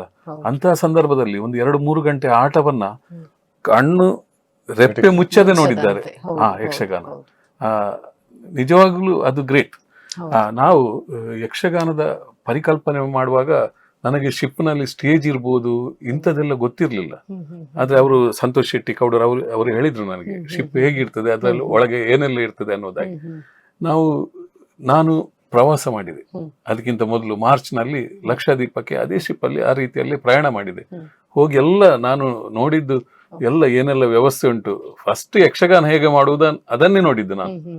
ನೋಡುವಾಗ ಸ್ಟೇಜ್ ಎಲ್ಲ ಓಕೆ, ಆದ್ರೆ ನಮ್ಗೆ ಆ ಸಂದರ್ಭದಲ್ಲಿ ಸ್ಟೇಜಿನ ಹತ್ತಿರ ಹೋಗ್ಲಿಕ್ಕೂ ಕೂಡ ಬಿಡ್ತಾ ಇರ್ಲಿಲ್ಲ, ಪರ್ಮಿಷನ್ ಬೇಕಿತ್ತು. ಈಗ ನಾವು ಮೊನ್ನೆ ಎಲ್ಲ ಒಳಗೆ ಎಲ್ಲ ತಿರುಗಾಡಿದ್ದೆ. ಆಮೇಲೆ KD ಶೆಟ್ರು ಒತ್ತಾಯ ಮಾಡಿ ನಮಗೆ ಒಂದು 3 ಗಂಟೆ ಸ್ಟೇಜ್ ಕೊಡ್ಬೇಕು ಅನ್ನೋದಾಗಿ ಹೇಳಿದ್ರು. ಅದಕ್ಕೆ ಅವರು ಬಾಡಿಗೆ ಕೂಡ ಗಂಟೆಗೆ 1 ಲಕ್ಷದ ಹಾಗೆ ಹೇಳಿದ್ರು. ಅದಕ್ಕೂ ಕೂಡ 3 ಗಂಟೆಗೆ 3 ಲಕ್ಷ, ಮೈಕಕ್ಕೆ ಬೇರೆ ಎಲ್ಲ ಬೇರೆ ಬೇರೆ ಚಾರ್ಜ್ ಇತ್ತು. ಆದ್ರೂ ಓಕೆ, ನಮ್ಮ ಪರಿಕಲ್ಪನೆ ಶಶಿಧರ್ ಶೆಟ್ಟಿ ಬರೋಡ ಅವರ ಪರಿಕಲ್ಪನೆ ಇದ್ದದ್ದು ಯಕ್ಷಗಾನ. ಅದಕ್ಕೆ ಅವರು ಎಷ್ಟು ಆ ಯಕ್ಷಗಾನ ಪ್ರದರ್ಶನ ಆಗ್ಬೇಕಿದ್ರೆ ಎಷ್ಟು ಕೂಡ ಕೊಡ್ತಾರೆ ಅನ್ನುವಂತ ಧೈರ್ಯ ನಮಗುಂಟು. ಆಮೇಲೆ ಹೇಳಿದ್ರು ಯಕ್ಷಗಾನ ನಾವು ಟೈಮ್ ಕೊಡ್ತೇವೆ, ಆ ಟೈಮಲ್ಲಿ ಅಂದ್ರೆ ಅವರ ಬೇರೆ ಬೇರೆ ಪ್ರೋಗ್ರಾಮ್ ಇರ್ತದೆ, ಅವರ ತುಂಬಾ ಪ್ರೋಗ್ರಾಮ್ ಉಂಟು. ಅದ್ರ ಮಧ್ಯೆ ನಮಗೆ 3 ಗಂಟೆದ್ದು ಹಾಲ್ ಸಿಗ್ಬೇಕು. ಹಾಲ್ ಸಿಕ್ಕಿದ ನಂತರ ನಮಗೆ ಮೇನ್ ಪ್ರಾಬ್ಲಮ್ ಗ್ರೀನ್ ರೂಮ್ ಎಷ್ಟು ಕೇಳಿದ್ರು ಅವರು ಒಪ್ತಾ ಇರ್ಲಿಲ್ಲ. KD ಶೆಟ್ರು ತುಂಬಾ ಸಲ ವಿನಂತಿ ಮಾಡಿದ್ರು, ನೀವು ನಿಮ್ಮ ರೂಮಲ್ಲೇ ವೇಷ ಹಾಕಿ ಏನು ಮೇಕಪ್ ಮಾಡಿ, ಅವರಿಗೆಲ್ಲ ನಮ್ಮ ಯಕ್ಷಗಾನದ ಇಷ್ಟು ದೊಡ್ಡ ಮೇಕಪ್ ಉಂಟು, ಈ ಕಿರೀಟ ಉಂಟು, ಅದೆಲ್ಲ ಗೊತ್ತಿಲ್ಲ. ನೀವು ರೂಮ್ ನೋಡಿದಿರಿ, ಆ ರೂಮಲ್ಲಿ ಕಲಾವಿದ್ರು ಹೇಗೆ ಮಾಡುದು ಪಾಪ. ಅದು ಕೂಡ ವೇಷ ಮಾಡಿ 3rd ಫ್ಲೋರ್ ನಿಂದ 5th ಫ್ಲೋರಿಗೆ ಲಿಫ್ಟ್ ಅಲ್ಲಿ ಬರಬೇಕು, ಆ ದೊಡ್ಡ ದೊಡ್ಡ ಗೇಟ್, ಅಂತದೆಲ್ಲ ಸಾಧ್ಯ ಇಲ್ಲ. ಕಡೆಯ ಕ್ಷಣದಲ್ಲಿ ನಮಗೆ KD ಶೆಟ್ರು ಒತ್ತಡದಲ್ಲಿ ಕೊಟ್ರು, ಸಿಕ್ಕಿತ್ತು. ಆದ್ರೆ ಗ್ರೀನ್ ರೂಮ್ ಕೂಡ ಬಹಳ ಒಳ್ಳೇದಿತ್ತು. ನಮ್ಗೆ ಡ್ರೆಸ್ ಕಟ್ಲಿಕ್ಕೆ ಕೂಡ ಅಲ್ಲಿ ಬಿಟ್ರು. ಸತೀಶ್ ಅಣ್ಣನ ಗೊತ್ತುಂಟು, ಒಳಗೆ ಎಲ್ಲ ಒಳ್ಳೆ ವ್ಯವಸ್ಥೆ ಮಾಡಿದ್ರು, ಸಪೋರ್ಟ್ ಮಾಡಿದ್ರು. ಸಪೋರ್ಟ್ ಮಾಡಿ ನಮಗೆ ಪ್ರಾಬ್ಲಮ್ ಆದದ್ದು ಸತೀಶ್ ಅಣ್ಣ ಭಾಗವತಿಗೆ ಕುಳಿತುಕೊಳ್ಳಿಕ್ಕೆ ಅಲ್ಲಿ ಟೇಬಲ್ ನಾನು ಹೇಳಿದ್ದೆ, ನನಗೆ ಏನೆಲ್ಲ ಯಕ್ಷಗಾನಕ್ಕೆ ಬೇಕು, ಎಷ್ಟು ಮೈಕ್ ಬೇಕೆಲ್ಲ ನನಗೆ ಗೊತ್ತುಂಟು. ಆದ್ರೆ ಟೇಬಲ್ ಅವ್ರಿಗೆ ಗೊತ್ತಿಲ್ಲ, ಭಾಗವತರು ಟೇಬಲ್ನ ಮೇಲೆ, ಮದ್ದಳೆಯವರು ಟೇಬಲ್ನ ಮೇಲೆ ಕೂತ್ಕೊಳ್ಳಿ, ಅದು ಆಗುದಿಲ್ಲ ಹೇಳಿದ್ರು. ಅದೇ ಯಾಕಂದ್ರೆ ಅಲ್ಲಿ ಏನಾದ್ರು ಕಲಾವಿದ ಯಾರೇ ಆಗ್ಲಿ, ಅಲ್ಲಿ ಹೋದಂತ ಪ್ರವಾಸಿಗ ಕೆಳಗೆ ಬೀಳ್ಬಾರ್ದು, ಬಿದ್ರೆ ಅವನ ಕೆಲಸ ಹೋಗ್ತದೆ ಟೆಕ್ನಿಷಿಯನ್. ಹಾಗೆ ಇವರು ಪಾಪ ದೇವಿ ಮಹಾತ್ಮೆಯಲ್ಲಿ ಸ್ಟೂಲ್ ಇಟ್ಟು ಅದರ ಹಿಂದೆ ಒಂದು ಸ್ಟೂಲಲ್ಲಿ ಕೂತು ಒಂದು 3 ಗಂಟೆ ಭಾಗವತಿಗೆ ಮಾಡಿದ್ದಾರೆ, ಬಹಳ ಕಷ್ಟವಾಗಿ. ಅದು ಎದುರಿನವರಿಗೆ ಯಾರಿಗೂ ಕಾಣ್ತಾ ಇರ್ಲಿಲ್ಲ, ಎದುರು ಟೇಬಲ್. ಇಷ್ಟು ಅದು ಸತೀಶ್ ಅಣ್ಣ ಇಷ್ಟು ಅಡ್ಜಸ್ಟ್ ಮಾಡಿದ್ದಾರೆ ನಮಗೆ ಕಲಾವಿದರಿಗೆಲ್ಲ. ಮತ್ತೆ ಟೆಕ್ನಿಕಲ್ ಡಿಪಾರ್ಟ್ಮೆಂಟ್ ಎಲ್ಲರೂ ನಮಗೆ ಕ್ರೂಸ್ನ ಒಳಗೆ ಸಪೋರ್ಟ್ ಮಾಡಿ. ನೆಕ್ಸ್ಟ್ ಆಟಕ್ಕೆ ಸಮುದ್ರಯಾನಕ್ಕೆ ನಮ್ಗೆ ಯಾವುದೇ ಸಮಸ್ಯೆ ಇಲ್ಲ. ನಾವು ಹೋಗುವಾಗ ಈಗ ನಮ್ಮ ಮೇಳದಲ್ಲೆಲ್ಲ ಹೇಗೆ ತಯಾರುಂಟು ಹಾಗೆ ಎಲ್ಲ ತಯಾರಿತ್ತು. ಅವರಿಗೆ ಯಕ್ಷಗಾನದ ಬಗ್ಗೆ ಗೊತ್ತಿರ್ಲಿಲ್ಲ, ವಿಡಿಯೋ ಕಳಿಸಿ, ಬೇರೆ ಬೇರೆ ಫೋಟೋ ಕಳಿಸಿ, ಹಾಗಾಗಿ ಸಪೋರ್ಟ್ ಮಾಡಿದ್ರು. ಸತೀಶ್ ಅಣ್ಣ, ಇನ್ನೊಂದು ನಾವು ಮೊನ್ನೆ ಈಗ ನಾನು ಕೂಡ ಸಮುದ್ರಯಾನದಲ್ಲಿ ಭಾಗಿಯಾಗಿದ್ದೆ, ನಮ್ಮೆಲ್ಲ ಫ್ಯಾಮಿಲಿ ಬಂದು ನಾವು ತುಂಬಾ ಖುಷಿ ಪಟ್ಟೆವು. ಇವತ್ತಿಗೂ ಕೂಡ ಕಿಚನ್ಗೆ ಹೋದಾಗ, ಬೆಡ್ರೂಮ್ಗೆ ಹೋದಾಗ ಏನೋ ತೇಲಾಡಿದಂತಹ ಅನುಭವ, ಇದು ನನ್ನ ಪರ್ಸನಲ್ ಎಕ್ಸ್ಪೀರಿಯನ್ಸ್. ಇನ್ನೂ ಕೂಡ ನಾವು ಅದರಿಂದ ಹೊರಗಡೆ ಬಂದಿಲ್ಲ. ಹಾಗೇನೆ ಅಲ್ಲಿ ಯಕ್ಷಗಾನ ಮಾಡುವಾಗ ಸಹ ಕಲಾವಿದರು ಕೂಡ ಹಂಚಿಕೊಂಡದಿದೆ. ನಮ್ಗೆ ಆ ಒಂದು ದಿಗಣವನ್ನ ಹಾಕ್ತಾ ಇರುವಾಗ ಏನೋ ಒಂದು ತೇಲಾಡಿದ ಫೀಲ್ ಆಗ್ತಾ ಇತ್ತು, ಅದರ ಮಧ್ಯದಲ್ಲಿ ನಾವು ಹೆಜ್ಜೆಯನ್ನ ಹಾಕ್ತಾ ಇದ್ದೆವು ಅಂತ. ಒಂದು ಎಲ್ಲ ಯಕ್ಷಗಾನ ಮೇಳದಲ್ಲೂ ಕೂಡ ಒಂದು ಗಂಡು ಒಂದು ಹೆಣ್ಣಿನ ಪಾತ್ರವನ್ನ ಮಾಡೋದನ್ನ ನಾವು ನೋಡ್ತೇವೆ. ಆದರೆ ಮೊನ್ನೆ ಆ ಒಂದು ಹೆಣ್ಣಿನ ಮಾಲಿನಿ ಮತ್ತೆ ಲಕ್ಷ್ಮಿ ಅವರ ಆ ಒಂದು ನೃತ್ಯವನ್ನ ನೋಡಿ ಎಲ್ಲರೂ ಕೂಡ ಬೆರಗಾಗಿದ್ದಾರೆ. ಇವನ್ ನಾವು ಫಸ್ಟಿಗೆ ಮಾಲಿನಿ ಅಲ್ಲ, ಇನ್ನೊಬ್ರು ಯಾರ ಸಪೂರದವರೊಬ್ರು ಇದ್ರಲ್ಲ ಸಮುದ್ರ ಮಥನದಲ್ಲಿ ಎಷ್ಟು ಚೆನ್ನಾಗಿ ನೃತ್ಯ ಮಾಡಿದ್ದಾರೆ.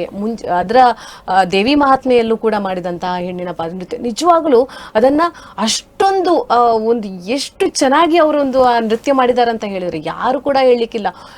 ದಾನಿಗಳಲ್ಲಿ ಎದ್ದು ಬಂದು ಹೇಳಿದ್ದಾರೆ, ಹೆಣ್ಣು ಮಕ್ಕಳನ್ನ ಮೀರಿಸುವಂತಹ ನೃತ್ಯವನ್ನ ಮಾಡಿದ್ದಾರೆ ಅಂತ.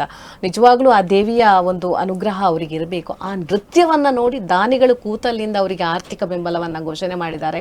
ಆ ಬಳಿಕ ವೇದಿಕೆಗೆ ಬಂದು ನಮ್ಮ ಕನ್ಯಾನ ಸದಾಶಿವ ಶೆಟ್ಟಿ ಅವರು ಖಾಲಿ ಹೆಣ್ಣು ಪಾತ್ರಧಾರಿಗಳಿಗೆ ಮಾತ್ರ ನಾವು ಆರ್ಥಿಕ ಬೆಂಬಲ ನೀಡಿದ್ರೆ ಸಾಲದು, ಎಲ್ಲರಿಗೂ ಕೂಡ ತಲಾ 10,000 ಹಾಗೆ ಅವರು ಕೂಡ ಘೋಷಣೆ ಮಾಡಿದ್ರು. ಅನಂತರ ಪ್ರಕಾಶಣ್ಣ ಕೂಡ ಘೋಷಣೆ ಮಾಡಿದ್ರು, ಅನಂತರ KD ಶೆಟ್ರು ಕೂಡ ಘೋಷಣೆ ಮಾಡಿದ್ರು. ಹಾಗಾಗಿ ಇವರೆಲ್ಲರ ಒಂದು ಆರ್ಥಿಕ ಬೆಂಬಲದ ಘೋಷಣೆಯಿಂದ ಕಲಾವಿದರಿಗೆ ಮತ್ತಷ್ಟು ಪ್ರೇರಣೆ ಸಿಕ್ಕಿದಾಗೆ ಆಯಿತು ಅಂತ. ಇನ್ನೂ ಕೂಡ ನಾವು ಈ ರೀತಿಯ ಒಂದು ಅಭಿನಯನ ಮಾಡಬೇಕು, ನಮ್ಮ ಪ್ರತಿಭೆಯನ್ನು ತೋರಿಸಬೇಕು ಅನ್ನುವಂಥದ್ದು. ಇದರ ಬಗ್ಗೆ ಕಲಾವಿದರು ನಿಮ್ಮ ಜೊತೆ ಹಂಚಿಕೊಂಡದಿದೆಯಾ, ಅಥವಾ ಆ ಸಂದರ್ಭದಲ್ಲಿ ನಿಮ್ಮ ಮನಸ್ಸಿಗೆ ಮೂಡಿದಂತಹ ಒಂದು ಯೋಚನೆ ಏನು ಅಂತ? ನೋಡಿ, ಕಲಾವಿದರಲ್ಲಿ ನಾನು ಪ್ರಥಮವಾಗಿ ಹೇಳುವಾಗಲೇ ಕ್ರೂಸಿನ ಕಲ್ಪನೆಯನ್ನು ಹೇಳುವಾಗಲೇ ಹೇಳಿದ್ದೆ, ನಾನು ಇಷ್ಟು ಜನರನ್ನು ಕರ್ಕೊಂಡು ಹೋಗ್ತಾ ಇದ್ದೇನೆ. ಮತ್ತೆ ಬಾಕಿ ಕಲಾವಿದರಿಗೆ, ನಮ್ಮ ಮೇಳದ ಕಲಾವಿದರಿಗೆ ಹೇಳಿದೆ, ನಿಮ್ಮನ್ನು ಮತ್ತೊಂದು ಕಡೆಗೆ ಎಲ್ಲಾದರೂ ಟ್ರೈ ಮಾಡ್ತೇನೆ ನಾನು. ಇನ್ನು ಯಾರಿಗೂ ಬೇಸರ ಆಗ 40-50 ಜನ ಇರುವಾಗ ಈ ಕಲಾವಿದರಲ್ಲಿ ಹೇಳಿದ್ರೆ, ನಿಮ್ಮನ್ನು ಕರ್ಕೊಂಡು ಹೋಗುದು ಕರ್ಕೊಂಡು ಬರೋದು ಮಾತ್ರ ಫ್ರೀ, ಮತ್ತೆ ಅಲ್ಲಿ ಏನು ನಿಮಗೆ ರೆಮ್ಯುನರೇಷನ್ ಕೊಡ್ಲಿಕ್ಕಿಲ್ಲ. ನಮ್ಮ ಫೌಂಡೇಶನ್ ವತಿಯಿಂದ ಯಾವುದೇ ₹1 ನಾನು ಕೊಡ್ಲಿಕ್ಕಿಲ್ಲ ಅಂತ ನಾವು ಮಾತಾಡಿದ್ದೇವೆ, ನಾವು ಹೇಳಿದ್ವಿ. ಹಾಗೆ ಆಯ್ತು ಅಂತ ಕಲಾವಿದರೆಲ್ಲ ಒಪ್ಪಿದ್ರು. ಅವರಿಗೂ ಅದೊಂದು ಸೌಭಾಗ್ಯ ಎಂಬುದಾಗಿ ಹೇಳಿದ್ರು. ಅವರು ಕೂಡ ಆಗ್ಲೇ ಹೇಳಿದೆ ಅಲ್ವಾ, ಯಾಕಂದ್ರೆ ಅವರ ಜೀವಮಾನದಲ್ಲಿ ಅದೊಂದು ಪ್ರಶಸ್ತಿ, ಅವರಿಗೆ ಅದನ್ನು ಬಯಸೂ ಇರಲಿಲ್ಲ. ನಮ್ಮ ಯಾವುದೇ ಕಾರ್ಯಕ್ರಮದಲ್ಲಿ ಬಯಸಲ್ಲ ಪಾಪ, ಅದು ವಿಷಯ ಬೇರೆ. ಬಟ್ ಇದು ನಾನು ಹೇಳುದನ್ನು ಹೇಳ್ಬೇಕಲ್ಲ, ಆದ್ರೆ ಯಾವುದೇ ಎಕ್ಸ್ಪೆಕ್ಟೇಷನ್ ಅಲ್ಲಿ ಅವರು ಬರಬಾರದು ಎಂಬ ರೀತಿಯಲ್ಲಿ. ಮತ್ತೆ ಅಲ್ಲಿ ಕೂತು ನೀವು ಹೇಳಿದ ಹಾಗೆ ಅಲ್ಲಿ ದಾನಿಗಳು ಘೋಷಣೆ ಮಾಡುವಾಗ ಮತ್ತೆ ಪುನಃ ಕನ್ಯಾನ ಸದಾಶಿವ ಶೆಟ್ರು ಬಂದು ಹೀಗೆ ಹೇಳಿದ್ರು, ಎಲ್ಲ ಕಲಾವಿದರಿಗೆ ಕೊಡಬೇಕು ಅಂತ. ಹಾಗೆ ಪ್ರತಿಯೊಬ್ಬರು ಅದನ್ನು ಒಪ್ಪಿ, ಮತ್ತೆ ಬಂಜಾರ ಪ್ರಕಾಶ್ ಶೆಟ್ರು ಅವರ ವತಿಯಿಂದ ಕೂಡ ನಾವು ಬರೋಡ ಶಶಿಧರ್ ಶೆಟ್ಟಿ ಅವರು ಘೋಷಣೆ ಮಾಡಿದ್ರು. ಅವರ ವತಿಯಿಂದ ಕೂಡ 10,000 ರೂಪಾಯಿ ಪ್ರತಿ ಕಲಾವಿದರಿಗೆ. ಅದು ನಾನು ಸೇರಿ 13 ಜನ ಕಲಾವಿದರಿಗೆ ಅವರು ಕೊಟ್ಟಿದ್ರು. ಅದಕ್ಕೆ ನಾನು ಮೋಹನಣ್ಣನಲ್ಲಿ ಹೇಳಿದೆ, ಮೋಹನಣ್ಣ ಇಂಕ್ ಬುಡ್ಚಿ ಆಗ್ಲೇ 13 ಜನ ಕೂರ್ನೆಲ್ನ ಏನು ಗೆತುಲ್ನಿ, ಆ 13 ಜನ ಕೂರ್ನೆಲ್ನ ಬಾಕಿ ಕಲಾವಿದರಿಗೆ ಪಟ್ಲೆ ಬರ್ತನೆ ಕಲಾವಿದರಿಗೆ. ಅದನ್ನು ಡಿವೈಡ್ ಮಾಡಿ ನನಗೆ ಕೊಟ್ಟಂತಹ 3-4 ಮಂದಿ ಕೊಟ್ಟಂತಹ 10,000 ರೂಪಾಯಿ ಮೊತ್ತವನ್ನು ಕೂಡ ಬಾಕಿ ಕಲಾವಿದರಿಗೆ ಹಂಚಿ ನಾನು ಕೊಡ್ಲಿಕ್ಕೆ ನನಗೆ ಹೇಳಿದೆ. ನಾ ಕಲಾವಿದರಿಗೆ ಕಡಿಮೆ ಆಗಬಾರದು, ಬಂದ ಕಲಾವಿದರಿಗೆ. ನಮಗೆ ಇದುವೇ ಒಂದು ಸೌಭಾಗ್ಯ. ನಾವು ನಮ್ಮ ದಾನಿಗಳ ಜೊತೆ, ನಮ್ಮ ಆತ್ಮೀಯರ ಜೊತೆ ನಾವು ಇಷ್ಟು ತಿರುಗಾಡಿದ್ದು ನಮಗೆ ಒಂದು ದೊಡ್ಡ ಸೌಭಾಗ್ಯ ಅನ್ನೋದಾಗಿ ಭಾವಿಸಿ, ಅದು ವಿಷಯ ಬೇರೆ. ಕಲಾವಿದರು ತುಂಬಾ ಸಂತೋಷ ಪಟ್ರು ಅಂತ ಹೇಳಿದ್ರೆ, ಅವರಿಗೆ ಒಂದು ಪ್ರತಿಯೊಬ್ರು ಹೇಳುದು, ರಾಧಾಕೃಷ್ಣ ನಾವಡ್ರಿಂದ ಹಿಡಿದು ಮುಚ್ಚೂರು ಲೋಕೇಶ್ನವರೆಗೆ ಕೂಡ ಪ್ರತಿಯೊಬ್ರು ಹೇಳುದು, ನಮ್ಮ ಜೀವನದಲ್ಲಿ ಜೀವನದಲ್ಲಿ ಇದೊಂದು ಇಂಥದ್ದೊಂದು ಅವಕಾಶ ಸಿಕ್ಕಿತ್ತಲ್ಲ ನಮ್ಗೆ, ಮತ್ತೆ ನಮ್ಗೆ ಇನ್ನೇನು ಬೇಕು? ಖಂಡಿತ ಅದು ಅವರಿಗೊಂದು ಪ್ರಶಸ್ತಿಯ ಹಾಗೆ ಆಯ್ತು. ನಾವು ನಿಮ್ಮ ಜೊತೆ ಇರುವ ಕಾರಣ, ಪಾವಂಜೆ ಮೇಳದಲ್ಲಿ ಇದ್ದ ಕಾರಣ ಇದೊಂದು ಸೌಭಾಗ್ಯ ನಮಗೆ ಸಿಕ್ಕಿತು ಎಂಬುದು ಅವರ ಒಂದು ಆಶೆ. ನಮಗೆ ಅಷ್ಟೇ ಬೇಕಾದ್ದು, ನಾವು ಮಾಡಿದ್ದು ಅದೇ ಸಾರ್ಥಕ ಎಂಬುದಾಗಿ ನನ್ನ ಭಾವನೆ. ಇದಕ್ಕೆಲ್ಲ ನಮ್ಮ ದಾನಿಗಳ ಸಹಕಾರ. ನಾವು ಒಂದು ಮಾತನ್ನೋದ್ರಲ್ಲಿ ಹೇಳಲೇಬೇಕು. ಒಂದು ಮದುವೆಗೆ ಎಲ್ಲಾದ್ರೂ ದೂರ ನಾವು ಒಂದು ಮದುವೆಗೆ ಏರ್ಪಾಡು ಮಾಡಿದ್ರೆ, ನಮ್ಮ ಊರಿನಿಂದ ಅಥವಾ ಯಾರನ್ನಾದ್ರೂ ಒಂದು 400-500 ಜನರನ್ನು ಇನ್ನೊಂದು ಕಡೆ ಕರ್ಕೊಂಡು ಹೋಗುದು ಅಂತ ಹೇಳಿದ್ರೆ ಅದು ಸಾಧ್ಯವಾದ ಮಾತಲ್ಲ. ಒಂದು 100 ಜನ ಒಂದು ಬಸ್ಸಲ್ಲಿ ಹೊರಡ್ಲಿಕ್ಕೆ ಬೆಳಿಗ್ಗೆ ಹೋಗಿ ಸಂಜೆ ಬರುವುದೇ ದೊಡ್ಡ ವಿಚಾರದಲ್ಲಿ. ಧರ್ಮಕ್ಕೆ ಕರ್ಕೊಂಡೋದ್ರು ಕೂಡ ಇದು ಅವರವರೇ ದುಡ್ಡು ಖರ್ಚು ಮಾಡಿ ಅವರವರೇ ಇಷ್ಟಿಷ್ಟು ದೊಡ್ಡ ಮೊತ್ತ ಕೊಟ್ಟು 640 ಮಂದಿಯನ್ನು ಅಲ್ಲಿಗೆ ಕರ್ಕೊಂಡು ಹೋಗಿ 6-7 ದಿವಸ ಅವರ ಎಲ್ಲ ಆಗು ಹೋಗುಗಳಲ್ಲಿ ಭಾಗಿಯಾಗಿ ಅವರಿಗೆ ಯಾವುದೇ ಕೊರತೆ ಆಗದ ಹಾಗೆ. ಅದಲ್ಲದೆ ಮತ್ತೊಂದು ನಾವು ಯೋಚನೆ ಮಾಡಬೇಕು, ಅದರಲ್ಲಿ ಎಲ್ಲವಿತ್ತು. ಎಂತ ಕ್ಯಾಸಿನೋ ಇಂದ ಹಿಡಿದು ನಿಮ್ಮ ಡ್ರಿಂಕ್ಸ್ ಇಂದ ಹಿಡಿದು ಪ್ರತಿಯೊಂದು ಇತ್ತು. ಹಾಕುವವರು ಇದ್ರು, ಅದನ್ನ ಆಡುವವರು ಇದ್ರು, ಡ್ರಿಂಕ್ಸ್ ತಗೊಳ್ಳುವವರು ಇದ್ರು. ಸ್ವಲ್ಪ ಡ್ರಿಂಕ್ಸ್ ತಗೊಂಡ್ರೆ ಮತ್ತೆ ಅವರು ಮತ್ತೆ ಬೇರೆ ವಿರುದ್ಧ ಮಾತಾಡುವವರೇ ಜಾಸ್ತಿಗಳಿರೋದು. ಇಂಥದ್ರಲ್ಲಿ ಯಾವುದೇ ಸಮಸ್ಯೆ ಎಲ್ಲೂ ಕೂಡ ಒಂದು ಚೂರು ಕೂಡ ಹೆಣ್ಣು ಮಕ್ಕಳಿದ್ರು, ಹೆಂಗಸರಿದ್ರು, ಮಕ್ಕಳಿದ್ರು, ಯಂಗ್ಸ್ಟರ್ಸ್ ಇದ್ರು, ಎಲ್ಲ ಇರೋ ಯಾರಿಗೂ ಕೊರತೆ ಆಗದಾಗೆ ಹೋಗಿ ಬರೋದು ಅಂತ ಕೇಳಿದ್ರೆ ಇದೊಂದು ದೈವಿ ಶಕ್ತಿ. ಇದರ ಹಿಂದೆ ಏನೋ ಒಂದು ಕೆಲಸ ಮಾಡಿದೆ ಎನ್ನುವುದು ಇದರಲ್ಲಿ ಸ್ಪಷ್ಟವೇ, 2 ಮಾತಿಲ್ಲ. ಆ ಕಟೀಲು ತಾಯಿ ಮತ್ತೆ ಆ ಸುಬ್ರಹ್ಮಣ್ಯನ ಪಾವಂಜೆಯ ಅನುಗ್ರಹ ಎಂಬುದಾಗಿ ನಾನು ಭಾವಿಸ್ತೇನೆ. ಇದು ಏನಿದ್ರು ಕೂಡ ಇದಕ್ಕಾಗಿ ರಾತ್ರಿ ಹಗಲು ದುಡಿದಂತ ನಮ್ಮ ಕರ್ನೂರು ಮೋಹನ್ ರೈಗಳು, ಪ್ರದೀಪ್ ಆಳ್ವರು, ನಮ್ಮ CA ಸುದೇಶ್ ರೈಗಳು, ಭಂಡಾರಿಗಳು, ಪುರುಷೋತ್ತಮ ಭಂಡಾರಿಗಳು, ಮತ್ತೆ ನಮ್ಮ ದಾನಿಗಳು, ಕನ್ಯಾನದವರು, ಬರೋಡ, KD ಶೆಟ್ರು, ಪ್ರಕಾಶ್ ಅಣ್ಣ ಆಗ್ಲಿ, KM ಆಗ್ಲಿ, ಈ ತರ ಇನ್ನಿತರ ಎಲ್ಲ ದಾನಿಗಳು, ಅವರ ಸಹಕಾರ ಎಂಬುದಾಗಿ ನಾನು ಭಾವಿಸ್ತೇನೆ. ಇದು ಎಲ್ಲವೂ ಅವರಿಗೆ ಸಲ್ಲಬೇಕು. ನಾನು ಏನಿದ್ರು ಕೂಡ ದೇವರ ಮುಖಾಂತರ ನಾನು ಈಗಲೂ ಪ್ರಾರ್ಥನೆ ಮಾಡುದು, ನಮ್ಮನ್ನು ಇಷ್ಟು ಪ್ರೀತಿಸಿದ ನಮ್ಮ ದಾನಿಗಳಿಗೆ ಸೌಭಾಗ್ಯ ಕೊಡಿ. ಅವರಿಗೆ ಸೌಭಾಗ್ಯ ಕೊಟ್ರೆ ನಮ್ಗೆ ಒಂದು ಪಾಲು ಬಂದ್ರೆ 10 ಪಟ್ಟು ಸಮಾಜಕ್ಕೆ ಹೋಗುತ್ತೆ. ಹೌದು.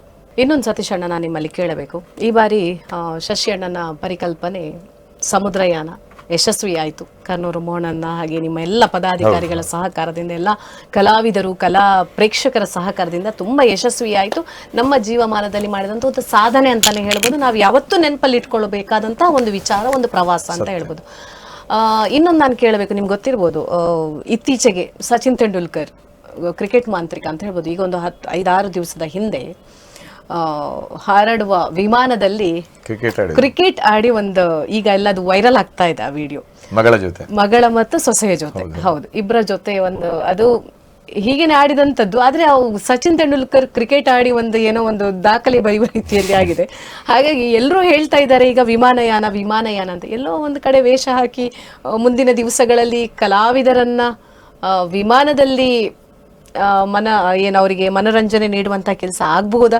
ಅದರ ಬಗ್ಗೆ ಯೋಚನೆ ಮಾಡಬಹುದಾ? ಖಂಡಿತ ಆಗುತ್ತೆ. ಯಾಕಂತ ಹೇಳಿದ್ರೆ ಅದಕ್ಕೆ ಹೊರಟವರು ಬರೋಡದವರು, ಕನ್ಯಾಣದವರು, KD-ಯವರು. ಅದರ ಕಲ್ಪನೆಗೆ ಅದಕ್ಕೆ ದನಿಗೂಡಿಸಿದವರು ನಮ್ಮ ಪ್ರಕಾಶ್ ಅಣ್ಣ ಕೂಡ.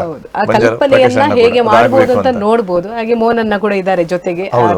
ನಾವು ಅದನ್ನು ಅವರ ಮಾತುಗಳನ್ನು ನಡೆಸಲಿಕ್ಕೆ ನಾವಿದ್ದೇವೆ ಎಲ್ಲ ನಮ್ಮ ಟೀಮ್ ಇದೆ. ಹಾಗಾಗಿ ಆದ್ರೆ ಈ ಸಮುದ್ರಯಾನ ಅಂತೂ ಬೇಕೇ ಬೇಕು ಅಂತ ಅನಿಸುವ ಮಟ್ಟಿಗೆ ಬಂದಿದೆ. ಎಲ್ಲರೂ ಹೇಳುವಂತದ್ದು ಪ್ರತಿ ವರ್ಷ ಈ ಸಮುದ್ರಯಾನ ಬೇಕು ಅಂತ. ಸೊ ಹಾಗಾಗಿ ಎಲ್ಲರ ನೆನಪಲ್ಲಿ ಉಳಿಯುವಂತಹ ಒಂದು ಕೆಲಸ ಆಗಿದೆ ಸತೀಶ್ ಅಣ್ಣ. ಇದು ನಿಜವಾಗ್ಲೂ ತುಂಬಾ ಖುಷಿ ಅಂತ ಅನ್ನಿಸ್ತಾ ಇದೆ. ಇನ್ನು ಪ್ರದೀಪಣ್ಣ ಕೂಡ ಸೇರ್ಕೊಳ್ಳಿಕ್ಕಿದ್ದಾರೆ. ಮಂಗಳೂರಿನ ಎಲ್ಲ ಜವಾಬ್ದಾರಿಯನ್ನ ಹೊತ್ತುಕೊಂಡವರು ಈ ಒಂದು ಎಲ್ಲರನ್ನ ಎಷ್ಟು ಜನರಿಗೆ ಫೋನ್ ಮಾಡಿದ್ದಾರೆ, ರಾತ್ರಿ ಹಗಲು ಎನ್ನದೆ. ಮೋಹನನ್ನ ಬಾಂಬೆಯಲ್ಲಿ ಹೇಗೆ ಫೋನಲ್ಲಿ ಬ್ಯುಸಿ ಆಗಿದ್ರು, ಹಾಗೇನೆ ನಮ್ಮ ಪ್ರದೀಪಣ್ಣ ಊರಲ್ಲಿ ಕೂಡ ಬ್ಯುಸಿ ಆಗಿದ್ರು. ಅವ್ರ ಜೊತೆ ನಾನು ಮಾತಾಡ್ತೇನೆ. ಈ ಮಂಗಳೂರಿಂದ ಆ ಮುಂಬೈಗೆ ಮುಟ್ಟಿಸುವಂತಹ ಆ ಒಂದು ಅವರನ್ನೆಲ್ಲರನ್ನ ಜೊತೆ ಕರ್ಕೊಂಡು ಹೋಗುವಂತಹ ಕಷ್ಟ ಎಷ್ಟಿತ್ತು, ಜವಾಬ್ದಾರಿ ಹೇಗಿತ್ತು ಅನ್ನೋದ್ರ ಬಗ್ಗೆ. ನೀವು ಕೂಡ ಟ್ರೈನಲ್ಲೇ ಹೋಗಿರುವಂತದ್ದು, ನಿಮ್ಮ ಒಂದು ಅನುಭವ ಹಂಚಿಕೊಳ್ಬಹುದಾ ಹೋಗುವಾಗ? ಹೇಗೆ? ಇಲ್ಲ, ನಾನು ಅದನ್ನೇ ಮೊದಲೇ ಹೇಳಿದ್ದೆ. ನಾನು ಕರ್ನೂರ್ ಅವರಲ್ಲಿ ಹೇಳಿದ್ದೆ, ಪ್ರದೀಪನಲ್ಲಿ ಹೇಳಿದ್ದೆ. ನಾನು ಆಕ್ಚುಲಿ ನಾನು ಫ್ಲೈಟ್ ಅಲ್ಲಿ ಹೋಗುವ ಕೂಡ ಟ್ರೈನಿಗೆ ನಿಂತದ್ದು ಯಾಕಂತ ಕೇಳಿದ್ರೆ ಎಲ್ಲರ ಜೊತೆ ನಾನು ಬರ್ಬೇಕು ಅಂತ. ನಾವು ಸೌಖ್ಯದಲ್ಲಿ ಹೋಗಿ ಸುಖದಲ್ಲಿ ಹೋಗಿದ್ದೇವೆ ಎಂಬ ಸಣ್ಣ ಒಂದು ಸಂಕಲ್ಪ ಕೂಡ ಬಾಕಿದ್ದವರಿಗೆ ಬರಬಾರ್ದು. ಯಾಕಂತ ಹೇಳಿದ್ರೆ ಎಷ್ಟು ಜನ ಕೂಡ ಬರುವುದು ಒಂದು ವಿಶ್ವಾಸ ಮತ್ತೆ ಪ್ರೀತಿಯಲ್ಲಿ. ಪ್ರತಿಯೊಬ್ರು ಬಂದದ್ದು ಇವರ ಸಂಘಟನೆ ಮಾಡಿದಂತ ಒಂದು ವಿಚಾರ ಇದು, ಅಲ್ಲಿ ನಮಗೆ ಯಾವುದೇ ತೊಂದರೆ ಆಗ್ಲಿಕ್ಕಿಲ್ಲ ಎಂಬ ಒಂದು ವಿಶ್ವಾಸ. ಇಲ್ಲದ್ರೆ ಯಾರೋ ಕರೆದ್ರೆ ಇಂಥ ಸಮುದಾಯನ ಮಾಡ್ತೇವೆ ಅಂತ ಹೇಳಿದ್ರೆ ಖಂಡಿತವಾಗಿಯೂ ಬರೋವರಿಲ್ಲ. ಅದು ಕೂಡ ಬಂದವರು ಎಂತೆಂತವರು, ಎಷ್ಟೆಷ್ಟು ಕೋಟ್ಯಾಧಿಪತಿಗಳು ಒಂದು ಲೆಕ್ಕದಲ್ಲಿ, ಮತ್ತೊಬ್ರು ಎಷ್ಟು ಎಂತೆಂತ ಗುರುಗಳು, ಭರತನಾಟ್ಯದ ಗುರುಗಳು, ಮತ್ತೆ ಎಷ್ಟೆಷ್ಟು ದೊಡ್ಡ ದೊಡ್ಡ ವ್ಯಕ್ತಿ, ರಾಜಕೀಯ ವ್ಯಕ್ತಿಗಳು, ಇಂಥವರೆಲ್ಲ ತುಂಬಾ ಜನ ಬಂದಿದ್ದಾರೆ. ಆ ಪ್ರೀತಿಗೆ ಎಲ್ಲೂ ಲೋಪ ಆಗಬಾರದೆನ್ನುವುದು ನಮ್ಮ ಉದ್ದೇಶ ಆಗಿತ್ತು. ಆ ಟ್ರೈನ್ ಅಲ್ಲಿ ಹೋಗುವಾಗಲೇ ಟ್ರೈನ್ ಬುಕ್ ಮಾಡ್ಲಿಕ್ಕೆ ತುಂಬಾ ಕಷ್ಟ ಆಗಿದೆ, ಮೋಹನನಿಗೆ ಪ್ರದೀಪಣ್ಣನಿಗೆ ತುಂಬಾ ಕಷ್ಟ ಆಗಿದೆ. ಯಾಕಂತ ಕೇಳಿದ್ರೆ ಅದು ಮೇ ಲಾಸ್ಟ್ ಅಂತ ಹೇಳಿದ್ರೆ ಅದು ಪೀಕ್ ಟೈಮ್. ನಾವು ಮೇ 31ಕ್ಕೆ ಬಾಂಬೆಗೆ ಹೋಗ್ಬೇಕು. ನಾವು 3-4 ತಿಂಗಳು ಬುಕ್ ಮಾಡಿದ್ರು ಕೂಡ 2 ಟಿಕೆಟ್ ಸಿಗುದೇ ಕಷ್ಟ ಆ ಟೈಮ್ ಅಲ್ಲಿ ಬಾಂಬೆಗೆ ಹೋಗ್ಲಿಕ್ಕೆ ಟ್ರೈನ್ ಅಲ್ಲಿ. ಇಂಥದ್ರಲ್ಲಿ 300-350 ಟಿಕೆಟ್ ಇಲ್ಲಿಂದ ಆಗಬೇಕು ಅಂತ ಹೇಳಿದ್ರೆ ಇದು ಹೇಗೆ ಸಾಧ್ಯ ಹೇಳಿ? ಅದಕ್ಕೆ ನಾವು ಎಲ್ಲ ಬೇರೆ ಬೇರೆ ರೀತಿಯಲ್ಲಿ ಮಾತಾಡಿ, ಪ್ರತಿಯೊಬ್ರು ಡೆಲ್ಲಿಯಿಂದ ವಿ ಸೋಮಣ್ಣವರ ಪಿ ಅವರಲ್ಲಿ ಕೂಡ ಮಾತಾಡಿ, ಗೋವಾದಿಂದ ಮತ್ತೊಬ್ಬರಲ್ಲಿ ಮಾತಾಡಿ, ಬೇರೆ ಬೇರೆ ಬೋಗಿಗಳನ್ನು, ಸ್ಪೆಷಲ್ ಬೋಗಿಗಳನ್ನು ಅದಕ್ಕೆ ಹಾಕಿಸಿ ತುಂಬಾ ಕಷ್ಟ ಆಗಿದೆ. ಹೋಗುವಾಗ ಟ್ರೈನ್ ತುಂಬಾ ಲೇಟ್ ಆಗಿತ್ತು, ಬೇರೆ ಮಳೆಯ ಕಾರಣದಿಂದಾಗಿ ಒಂದು 5-6 ಗಂಟೆ ಲೇಟ್ ಆಗಿತ್ತು. ನಿಮ್ಮ ಅನುಭವ ಹೇಗಿತ್ತು? ಟ್ರೈನ್ ಪ್ರಯಾಣ, ನಿಮ್ಮ ಅನುಭವ ಎಲ್ಲರ ಜೊತೆ ತುಂಬಾ ಖುಷಿ. ಅಂದ್ರೆ ಪ್ರತಿಯೊಬ್ಬರ ಒಂದೊಂದು ಅವರವರ ಹತ್ರ ಹೋಗಿ ಮಾತಾಡುದು, ಅಲ್ಲಿ ಇಸ್ಪೇಟ್ ಆಡುದು, ಬೊಂಬೆ ಹಾಕುದು, ಮತ್ತೆ ಇದು ಎಂತ ಅಂತ್ಯಾಕ್ಷರಿ ಆಡುದು ಟ್ರೈನ್ ಅಲ್ಲಿ ಕೂಡ. ಇದು ಆ ಒಂದು ಗಮ್ಮತ್ತೆ ಬೇರೆ, ಮಕ್ಕಳ ಜೊತೆ ಅಂದ್ರೆ ಆ ಒಂದು ಗಮ್ಮತ್ತೆ ಬೇರೆ. ಅಂದ್ರೆ ಆ ಜೀವನ ಒಂದು 25 ವರ್ಷದ ಮುಂಚೆ ನೋಡ್ಬೋದು. ಕೌಟುಂಬಿಕ ಪದ್ಧತಿಯಲ್ಲಿ ಒಂದು 25 ವರ್ಷದ ಮುಂಚೆ ನೋಡ್ಲಿಕ್ಕೆ ಸಿಗ್ತಾ ಇತ್ತು ನಮಗೆ. ಈಗಿನ ಯಾವುದೇ ಜನರೇಷನ್ಗೆ, ಈಗಿನ ಮಕ್ಕಳಿಗೆ ಅದನ್ನು ಖಂಡಿತವಾಗಿ ನೋಡ್ಲಿಕ್ಕೆ ಸಿಗ್ಲಿಕ್ಕಿಲ್ಲ. ಇದು ಮೊನ್ನೆ ನಾವು ಅಲ್ಲಿ ಕಂಡಿದ್ದೇವೆ, ಇಡೀ ಸಮುದ್ರಯಾನದಲ್ಲಿ ಮಂಗಳೂರಿಂದ ಹೋದ ನಂತರ ಬರುವಲ್ಲಿವರೆಗೆ. ಇನ್ನಷ್ಟು ಖಂಡಿತ ನಾನು ಅದರ ಬಗ್ಗೆ ಮಾತುಕತೆಯನ್ನ ಕರ್ನೂರು ಮೋಹನನ್ನ ಹಾಗೆ ಪ್ರದೀಪಣ್ಣನವ್ರ ಜೊತೆ ಮಾತಾಡ್ತೇನೆ. ಏನಾದರೂ ಕೊನೆಯದಾಗಿ ಮಾತಾಡ್ಲಿಕ್ಕಿದ್ರೆ ಹೇಳಿ ಸರ್. ಅದರ ಜೊತೆಗೆ ನಿಮ್ಮಲ್ಲಿ ನಾನೊಂದು ಕೇಳಲೇಬೇಕು, ಯಾವುದೇ ಒಂದು, ನೀವೀಗ ಆಲ್ರೆಡಿ ಹೇಳಿದ್ರಿ ದಾನಿಗಳ ಬಗ್ಗೆ, ಯಾವುದೇ ಒಂದು ಯಕ್ಷಧ್ರುವ ಪಟ್ಲ ಫೌಂಡೇಶನ್ನ ಕಾರ್ಯಕ್ರಮ ಅಥವಾ ಯಾವುದೇ ಒಂದು ಸಂಘ ಸಂಸ್ಥೆಯ ಕಾರ್ಯಕ್ರಮ ತುಂಬ ಸಕ್ಸಸ್ ಆಗಬೇಕು ಅಂತ ಹೇಳಿದ್ರೆ ನಮಗೆ ಮುಖ್ಯವಾದಂತಹ ಒಂದು ಪಿಲ್ಲರ್ ಅಂತ ಹೇಳಿದ್ರೆ ದಾನಿಗಳು. ಸೊ ತುಂಬ ದಾನಿಗಳು ಇಲ್ಲಿ ಸಹಕಾರ ಮಾಡಿದ್ದಾರೆ. ಅದರಲ್ಲೂ ಕೂಡ ತ್ರಿಮೂರ್ತಿಗಳು ಅಂತ ಹೇಳ್ಬೋದು. ಶಶಿಧರ್ ಶೆಟ್ಟಿ ಬರೋಡ, ಹಾಗೆ ಕನ್ಯಾನ ಸದಾಶಿವ ಶೆಟ್ಟಿ, ಹಾಗೆ ನಮ್ಮ KD ಶೆಟ್ರವರು, ಇವರು 3 ಜನ ಸೇರ್ಕೊಂಡು ಹೆಚ್ಚಿನ ಒಂದು ಆಸಕ್ತಿಯನ್ನು ತೋರಿಸಿ ಒಂದು ಮಾರ್ಗದರ್ಶನದ ಜೊತೆಗೆ ಆರ್ಥಿಕ ಸಹಕಾರ ಜೊತೆಗೆ ಎಲ್ಲ ವಿಚಾರಗಳಲ್ಲಿ ಕೈ ಜೋಡಿಸಿದಂಥವ್ರು. ಇವರ ಬಗ್ಗೆ ಕೊನೆಯದಾಗಿ ತಾವು ಹೇಳೋದಾದ್ರೆ ಏನು ಹೇಳ್ಬೋದು? ದಾನಿಗಳಂದ್ರೆ ದೇವರಂತ ನಾನು ಯಾವತ್ತೂ ಹೇಳ್ತೇನೆ. ಯಾಕಂದ್ರೆ ನಾನು ಇಷ್ಟೆಲ್ಲ ಕಾರ್ಯಕ್ರಮಗಳನ್ನು ಮಾಡಬೇಕಿದ್ರೆ ಮುಖ್ಯ ಕಾರಣೀಕರ್ತರೆ ಅವರು.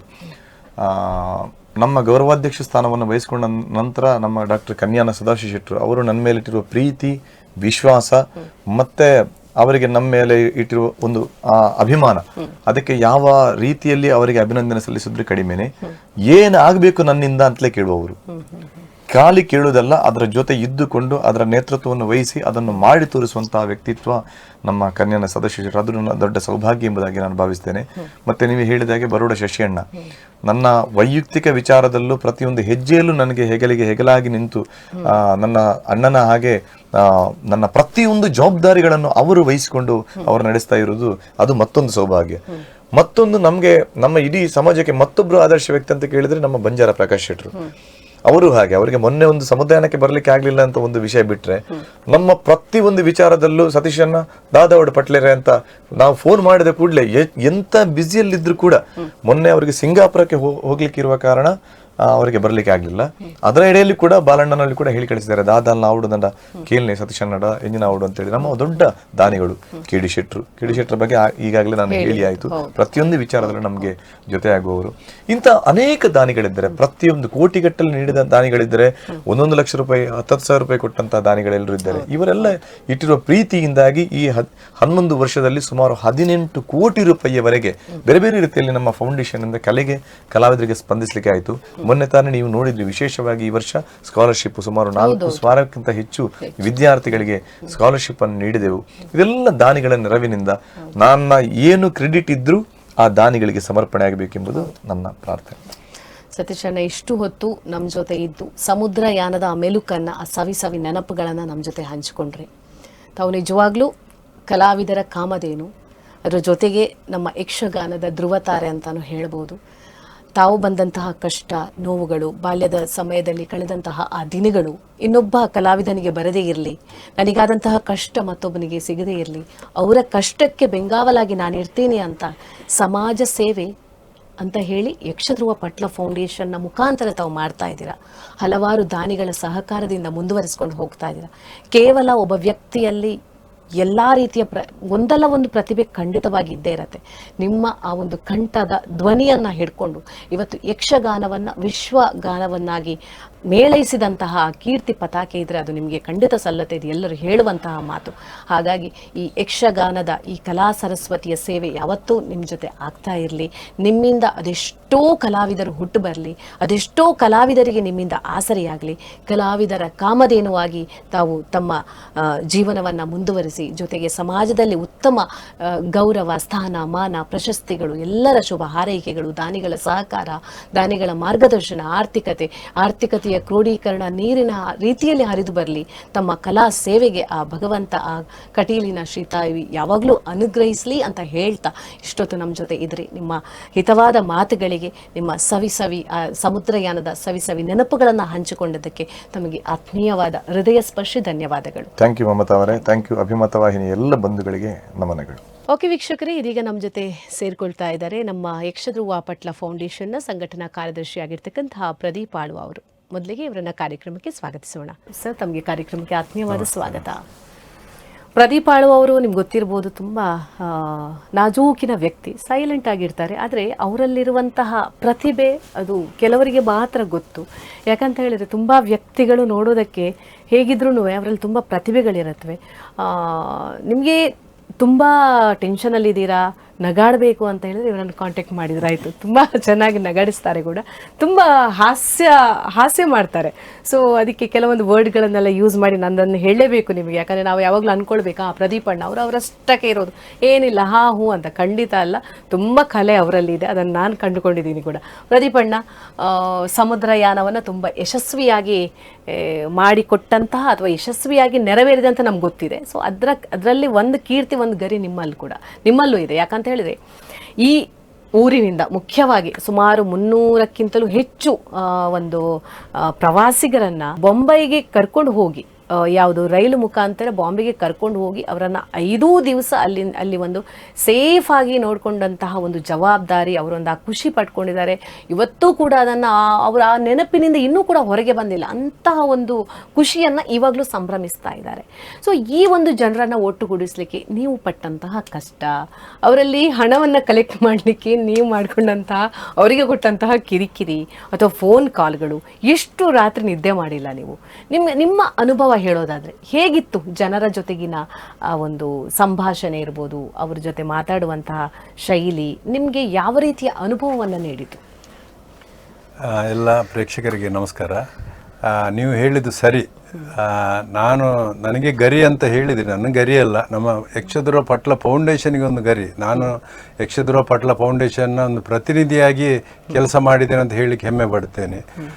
ಸ್ಟಾರ್ಟಿಂಗ್ ಅದೇ ಇವರು ಒಂದು 300 ಜನ ಮಂಗಳೂರು ಕರ್ನಾಟಕದಿಂದ ಮಾಡಿಕೊಡ್ಬೇಕಂತ ನಮ್ಮದು ಮೋಹನನ್ನ ನನಗೆ ಹೇಳಿದ್ರು. ಆ ಜವಾಬ್ದಾರಿಯನ್ನು ಕೊಟ್ಟಿದ್ರು. ನಾನು ತುಂಬ ಅಳುಕಿನಿಂದ ಆ ಜವಾಬ್ದಾರಿಯನ್ನು ತಗೊಂಡೆ. ಯಾಕೆಂದರೆ 75,000 ಅಂದರೆ ಜನರಿಗೆ ದೊಡ್ಡ ಹೊರೆ. ಈಗ ಮುಂಬೈ ಅವರಿಗೆ ದೊಡ್ಡ ಬಿಸ್ನೆಸ್ನವರು, ಅವರಿಗೆ ಅಷ್ಟು ದೊಡ್ಡ ಹೊರೆ ಆಗಲಿಕ್ಕೆ ಇಲ್ಲ. ನಮ್ಮಲ್ಲಿ 75,000 ಅಂತೇಳಿ ಸ್ವಲ್ಪ ಹಳ್ಳಿಯವರು ಇರ್ತಾರೆ, ಸಿಟಿಯಲ್ಲಿ ಇರ್ತಾರೆ. ಫಸ್ಟಿಗೆ ಎಲ್ಲ ನೀರಸ ಪ್ರತಿಕ್ರಿಯೆ ಬಂತು ಅದು ಕೇಳುವಾಗ. ಮತ್ತೆ ನೀವು ಹೇಳಿದ ಹಾಗೆ ಅದು ಹಣದ್ದು ತಾಪತ್ರೆ, ಪಾಪ ಅವರಿಗೆ ಒಂದೇ ಕಂತಲ್ಲಿ ಕೊಡ್ಲಿಕ್ಕೆ ಸಹ ಭಾರಿ ಕಷ್ಟ. ಬಟ್ ಕೆಲವರಿಗೆ, ಹೆಚ್ಚಿನವರಿಗೆ ಬರಬೇಕು, ನೋಡಬೇಕು, ಕ್ರೂಸು. ಈಗ ಕೆಲವರು ಫ್ಲೈಟಲ್ಲಿ ಹೋಗಿರ್ಬೋದು, ಇಲ್ಲದ್ರೆ ಬೇರೆ ರೈಲಲ್ಲಿ ಹೋಗಿರ್ಬೋದು, ಎಲ್ಲ ಸುತ್ತಾಡಿ ಬಂದಿರ್ಬೋದು. ಆದರೆ ಕೆಲವರಿಗೆ ಒಂದು ಕ್ರೂಸ್ಗೆ ಹೋಗಿ ನೋಡಬೇಕು, ಏನು ಅದರದ್ದೊಂದು ವಿಶೇಷತೆ ಅಂತ ಒಂದು ಮನಸ್ಸಿನಲ್ಲಿತ್ತು. ಅವರಿಗೆ ಬರಬೇಕಂತ ಮನಸ್ಸಿತ್ತು, ಆದರೆ ಹಣದ್ದು ಹೊಂದಾಣಿಕೆ ಮಾಡಿಕೊಂಡು ಬರಬೇಕಾಗ್ತದೆ. ಮತ್ತೆ ನಾವು ಹೇಳಿದ್ವು, ಹಣ ಬೇಕಾದ್ರೆ ನೀವು ಸ್ವಲ್ಪ ದಿನ ಕಳೆದರೂ ತೊಂದರೆ ಇಲ್ಲ, ಬಟ್ ನೀವು ಕನ್ಫರ್ಮ್ ಮಾಡಬೇಕು. ಕನ್ಫರ್ಮ್ ಮಾಡಬೇಕಾದ್ರೆ ನಿಮ್ದು ಆಧಾರ್ ಕಾರ್ಡ್ ನಮಗೆ ಮಸ್ಟ್, ಅದನ್ನು ಮೊದಲು ಕಳಿಸಿ ಅಂತ. ಆಧಾರ್ ಕಾರ್ಡ್ ಕಳಿಸಿದ್ರು. ನಮ್ಮ ಇದರಲ್ಲಿ 300 ಜನ, ಅದು ಇಡೀ ಕರ್ನಾಟಕದಿಂದ, ಬ್ಯಾಂಗ್ಳೂರಿಂದ, ಉಡುಪಿಯಿಂದ, ಕಾಸರಗೋಡು, ಮೈಸೂರು, ಹಾಸನ, ಶಿವಮೊಗ್ಗ, ಹೀಗೆ ಬೇರೆ ಬೇರೆ ಕಡೆಯಿಂದ ವಿವಿಧ ಧರ್ಮದವರು ಸಮಾನ ಮನಸ್ಕರು, ನಾವು ಖಾಲಿ ಯಕ್ಷದುರ ಪಟ್ಲ ಫೌಂಡೇಶನ್ ಸದಸ್ಯರಂತ ಹೇಳಿಲ್ಲ, ಸಮಾನ ಮನಸ್ಕರು ಹುಡುಕಿಕೊಂಡು ನಾವು ಹೇಳಿದೆ. ಎಲ್ಲರದ್ದು ರೆಸ್ಪಾನ್ಸ್ ಒಳ್ಳೇದು ಬಂತು. ಕಡೆಗೆ ಮೊದಲನ ನೀರಸ ಪ್ರತಿಕ್ರಿಯೆ ಕಡೆಗೆ ಒಂದು 15 ದಿವಸ ಇರುವಾಗ ನಮಗೆ ಅಲ್ಲಿ ಟಿಕೆಟ್, ಇವರೆಲ್ಲ ಟಿಕೆಟ್ ಎಲ್ಲ ಕ್ಲೋಸ್ ಆಯಿತು. ಇಲ್ಲ, ಈಗ 75,000 1.5 ಲಕ್ಷ ಕೊಟ್ಟರು ಅಲ್ಲಿ ಇಲ್ಲ ಅಂತ. ಅಷ್ಟು ಅದ್ಭುತ ಪ್ರತಿಕ್ರಿಯೆ ಬಂತೆಲ್ಲ ಲಾಸ್ಟಿಗೆ. ಬಟ್ ಈ ಎಲ್ಲರನ್ನು ಒಂದು ಮುಂಬೈಗೆ ತಲುಪಿಸುವಂಥ ಜವಾಬ್ದಾರಿ ಹಣದ್ದು ಅವರದ್ದು ಕೊಡ್ತಾರೆ. ಅದು ನಾವು ಇಲ್ಲಿಂದ ಸೀಸನ್ ನೋಡಿ ಬೇರೆ, ಏಪ್ರಿಲ್ ಮೇ ಅಂದರೆ ಎಲ್ಲ ಬ್ಯಾಂಗ್ಳೂರು ಟ್ರೈನ್ ಬಿಡಿ, ಬಸ್ಸಿಗೆ ಆಗ 4,000 ಕೊಟ್ಟರು ಬಸ್ಸಲ್ಲಿ ಸೀಟ್ ಇರಲಿಲ್ಲ. ನಮ್ಮಲ್ಲಿ ಮೇಜರ್ 60% ಜಾಸ್ತಿಯಿಂದೆಲ್ಲ ಸೀನಿಯರ್ ಸಿಟಿಸನ್ ಅವರು ಬಂದವರು, ಗಂಡ ಹೆಂಡತಿಯವರು ಬಂದರು. ಪಾಪ ಹೇಳಿರಬೇಕು, 1 ವರ್ಷದಿಂದ 89 ವರ್ಷ ತನಕದವರು ಸಹ ಬಂದಿದ್ದಾರೆ.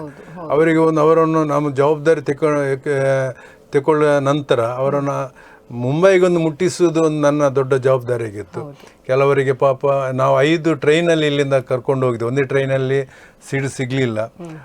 ಹೋಗುವಾಗ ಒಂದು ಪ್ಲಾಟ್ಫಾರ್ಮಿಂದ ಒಂದು ಪ್ಲಾಟ್ಫಾರ್ಮ್ಗೆ ಹೋಗಲಿಕ್ಕೆ ನಡೆಯಲಿಕ್ಕೆ ಅವರಿಗೆ ಕಷ್ಟ, ಅದರೊಟ್ಟಿಗೆ ಈ ಲಗೇಜನ್ನು ಹಿಡ್ಕೊಂಡು ಹೋಗಬೇಕಲ್ಲ, ಅದೇ ದೊಡ್ಡ ತಾಪತ್ರ ಆಯಿತು. ಕೆಲವರಿಗೆ ಪಾಪ ಕೋಪ ಬಂದಿತ್ತು, ಅಂದರೆ ಕೆಲವರಿಗೆ ಟ್ರೈನಲ್ಲಿ ಬೇಕಾದ ಆಹಾರ ಸಿಗಲಿಲ್ಲ, ಬೆಳಗಿನ ಹೊತ್ತು ಮೆಡಿಸಿನ್ ಎಲ್ಲ ತಗೊಳ್ಬೇಕು. ಅದು ನಮಗೆ ಬೇಸರ ಆಯಿತು ತುಂಬ. ಇಷ್ಟೆಲ್ಲ ನಾವು ಕಷ್ಟಪಟ್ಟು ಇವರನ್ನು ಕರ್ಕೊಂಡು ಬಂದೇವಲ್ಲ, ಕಷ್ಟ ಕೊಟ್ಟು. ಮತ್ತೆ ಪಾಪ ಅವರಿಗೆ ಮಾತಾಡಲಿಕ್ಕೆ ಅಲ್ಲ, ಬಿಡಲಿಕ್ಕೆ ಅಲ್ಲ, ಒಳಗಿಂದ ಬೇಸರ ಕೋಪ ಎಲ್ಲ ಬಂದಿರ್ಬೋದು. ನಮ್ಮಲ್ಲಿ ಹೇಳಲಿಕ್ಕೆ ಅವರಿಗೆ ಸ್ವಲ್ಪ ನಾಖುಷಿ ಆಯಿತು, ಅವ್ರು ಮುಜುಗರ ಆಯಿತು.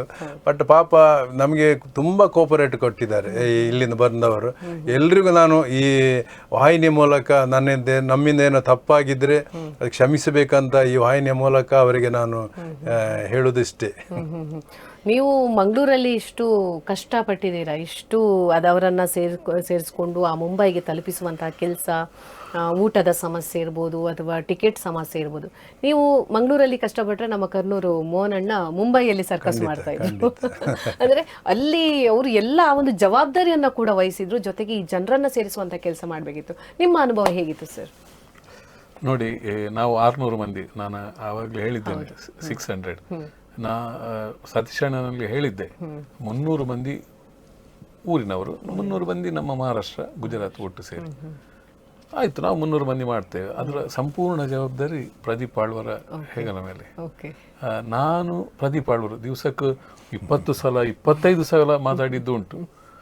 ನೋಡಿ, ಇಲ್ಲಿ ನಾವು ಆರಂಭದಲ್ಲಿ ಇವರು ಹೇಳಿದರು ನೀರಸ ಪ್ರತಿಕ್ರಿಯೆ, ಶಿಪ್ಪು, ಅದೇ ನಾನು ಆವಾಗ ಹೇಳಿದೆ ಯಕ್ಷಗಾನ ನೋಡ್ಲಿಕ್ಕೆ ನಾವು ಅಲ್ಲಿ ಬರ್ಬೇಕಾ ಅಂತ ಪ್ರಶ್ನೆ ಇತ್ತು. ಸಮುದ್ರಯಾನ ಮಾಡ್ಬೇಕಾ, 75-85 ಸಾವಿರ ಕೊಟ್ಟು ಅಲ್ಲಿ ಬರ್ಬೇಕಾ, ಇಲ್ಲಿ ಸಿಗೋದಿಲ್ಲ ಒಂದಾದ್ರು.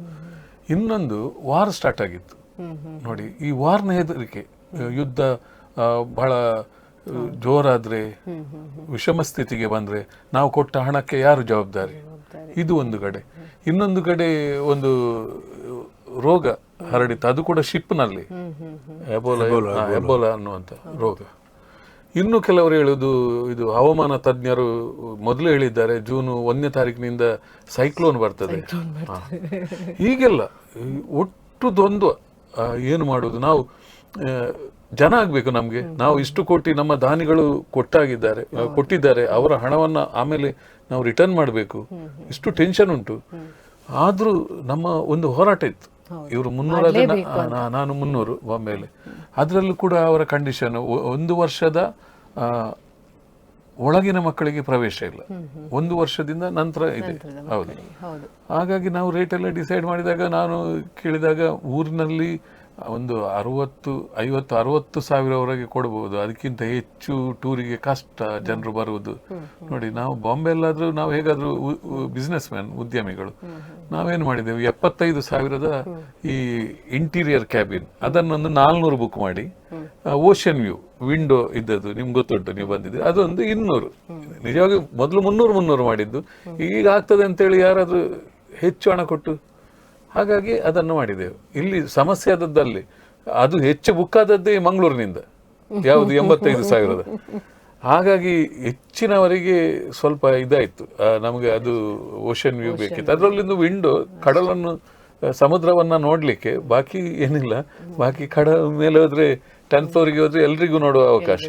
ಹೀಗಾಯಿತು 300 ಮಾಡೋದು. ನಾನು ಸ್ಪೆಷಲಿ ನಮ್ಮ ಬಾಂಬೆಯಲ್ಲಿ ಜವಾಬ್ ಅನ್ನುವಂಥ ಸಂಸ್ಥೆ ಇದೆ, ಬಣ್ಸಂಗ್ ಅದೇ ಬಣ್ಸ್. ಅವರು ನನಗೆ ಮೊದಲಾಗಿ ಧೈರ್ಯ ಕೊಟ್ಟವರು. ಅವರು ಅಲ್ಲೊಂದು 35 ಮಂದಿ ಬಂದರು ಆ ಒಂದು ಜವಾಬ್ ಸಂಸ್ಥೆಯಿಂದ. ಆಮೇಲೆ ನಾನು ತಾಣೆ ಬಣ್ಸ ಅಂತೇಳಿ, ನಮ್ಮ ತಾಣೆ ಬಣ್ಸ, ಅಲ್ಲಿಂದೊಂದು 50 ಮಂದಿ. ಹಾಗೆ ನನಗೆ ಬಂಟರ ಸಂಘ ಮುಂಬೈಯಲ್ಲಿ ನಾನು ಆ್ಯಕ್ಟಿವ್ ಆಗಿದ್ದೇನೆ, ಅಲ್ಲಿಯ ಮೆಂಬರ್. ಹಾಗಾಗಿ ನನಗೆ 300 ಮಾಡ್ತೇನೆ ಅನ್ನುವಂಥ ಭರವಸೆ ಇತ್ತು. ಆದರೆ ಕಡೆಗೆ ಈಗೊಂದು 10-20 ಸೀಟು ಬಿಟ್ಟರು ಲಕ್ಷಗಟ್ಟಲೆ ಲಾಸ್ ಆಗ್ತದೆ. ನಾವು ಎಲ್ಲಿ ಸಿಕ್ಕಿದ್ರು ಎಲ್ಲರಲ್ಲಿ ಹೇಳಿದ್ರು ನಮ್ದು ಸಮುದ್ರಯಾನ ಉಂಟು, ನೀವು ಬರಬೇಕು. ನಮ್ದು ಒತ್ತಾಯ, ಕಡೆಗೆ ನಮಗೆ ಒತ್ತಡ. ಸೀಟ್ ಮುಗಿದಿತ್ತು. ಎಷ್ಟೋ ಮಂದಿ 100-200 ಮಂದಿಯನ್ನು ನಾವು ಬಿಟ್ಟು ಹೋಗ್ಲೇ, ಅವರಿಗೆ ಸಿಗಲಿಲ್ಲ, ಅಷ್ಟಿಗೆ ಸಿಗಲಿಲ್ಲ ಅಂಥ ಪರಿಸ್ಥಿತಿ. ಅಂದರೆ ಅಷ್ಟು ಇದಾಯಿತು. ಅಲ್ಲಿನ ಯಶಸ್ಸು ನೋಡಿ, ಟ್ರೈನಲ್ಲಿ ಇಷ್ಟು. ಆವಾಗ ನಾನು ಇಲ್ಲಿ ಹೇಳಬೇಕಾ ಬೇಡುವ ಗೊತ್ತಿಲ್ಲ, ಪಟ್ಲ ಸತೀಶ್ ಶೆಟ್ಟಿ ಅವರು ಟ್ರೈನಲ್ಲಿ ಕೆಳಗೆ ಮಲ್ಕೊಂಡು ಬಂದಿದ್ದಾರೆ.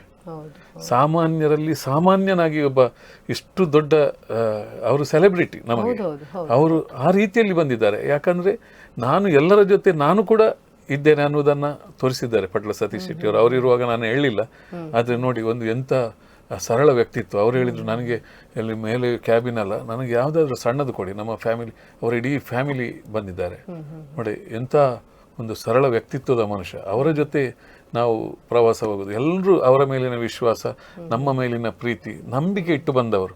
ನಾವು ವ್ಯವಸ್ಥೆ ಆ ರೀತಿ ಮಾಡಬೇಕಾಗ್ತದೆ.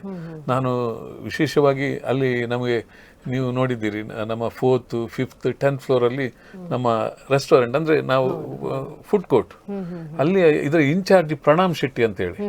ನಾನು ಮೊದಲ ಸಲ ಹೋದಾಗ ನಮಗೆ ಭಾಳ ಹತ್ತಿರದ ಪರಿಚಯ. ಅವರು ನಮ್ಮ ಊರಿನ ಶಿರ್ವದವರು. ಅವರು ಎಲ್ಲ ವ್ಯವಸ್ಥೆ, ನಾವು ಬೆಳಿಗ್ಗೆ ನಮಗೆ ಸೌತ್ ಇಂಡಿಯನ್ ಒಂದು ಬೇಕು, ಇಡ್ಲಿ ವಡ ಬೇಕು ಹೇಳುವಾಗ ಎಲ್ಲ ದಿನಗಳಲ್ಲೂ ಇಡ್ಲಿ ವಡ, ಸಾಂಬಾರ್ನ ಟೇಸ್ಟ್ ಇನ್ನೂ ಕೆಲವರು ನೆನಪಿಸ್ತಾರೆ. ಆ ಇಡ್ಲಿ ಹೇಗಿತ್ತು ಅನ್ನೋದನ್ನು ಕೂಡ ನೆನಪಿಸ್ತಾರೆ. ಅವರು ನನಗೆ ವಿಶೇಷವಾದ ಸಹಕಾರವನ್ನು ನೀಡಿದರು ಅಲ್ಲಿ ಎಲ್ಲ ವ್ಯವಸ್ಥೆಗೆ. ಹೀಗೆ ಮುಂಬೈಯ 300 ಮಂದಿ ನೋಡಿ. 1 ವರ್ಷದ ನನ್ನ ಫ್ರೆಂಡ್ ಅರುಣ್ ರೈ, ಅವರ ಮೊಮ್ಮಗಳು ಕಾರ್ನಿಕ ರೈ, ಅವಳಿಗೆ 1 ವರ್ಷ 2 ತಿಂಗಳು. ಅಲ್ಲಿಂದ ಸುಮಾರು 87-88 ವರ್ಷ ಪ್ರಾಯದ ವಯೋವೃದ್ಧರು ಕೂಡ ಈ ಪ್ರವಾಸದಲ್ಲಿದ್ದರು ನೋಡಿ. ನಮ್ಮ ಮೇಲೆ ಬಹಳಷ್ಟು ವಿಶ್ವಾಸ ಇಟ್ಟು, ಜವಾಬ್ದಾರಿ ಇಟ್ಟು, ಕೆಲವರು ತಾಯಿ ತಂದೆಯರನ್ನು ನಮ್ಮ ಮೇಲಿನ ವಿಶ್ವಾಸ ಇಟ್ಟು ಕಳಿಸಿದ್ದಾರೆ. ಅದರಲ್ಲೂ ನಾನು ಬಾಂಬೆಗೆ ಹೋಗಿ ಸುಮಾರು ಈಗ ಒಂದು 30-35 ವರ್ಷ ಆಯಿತು.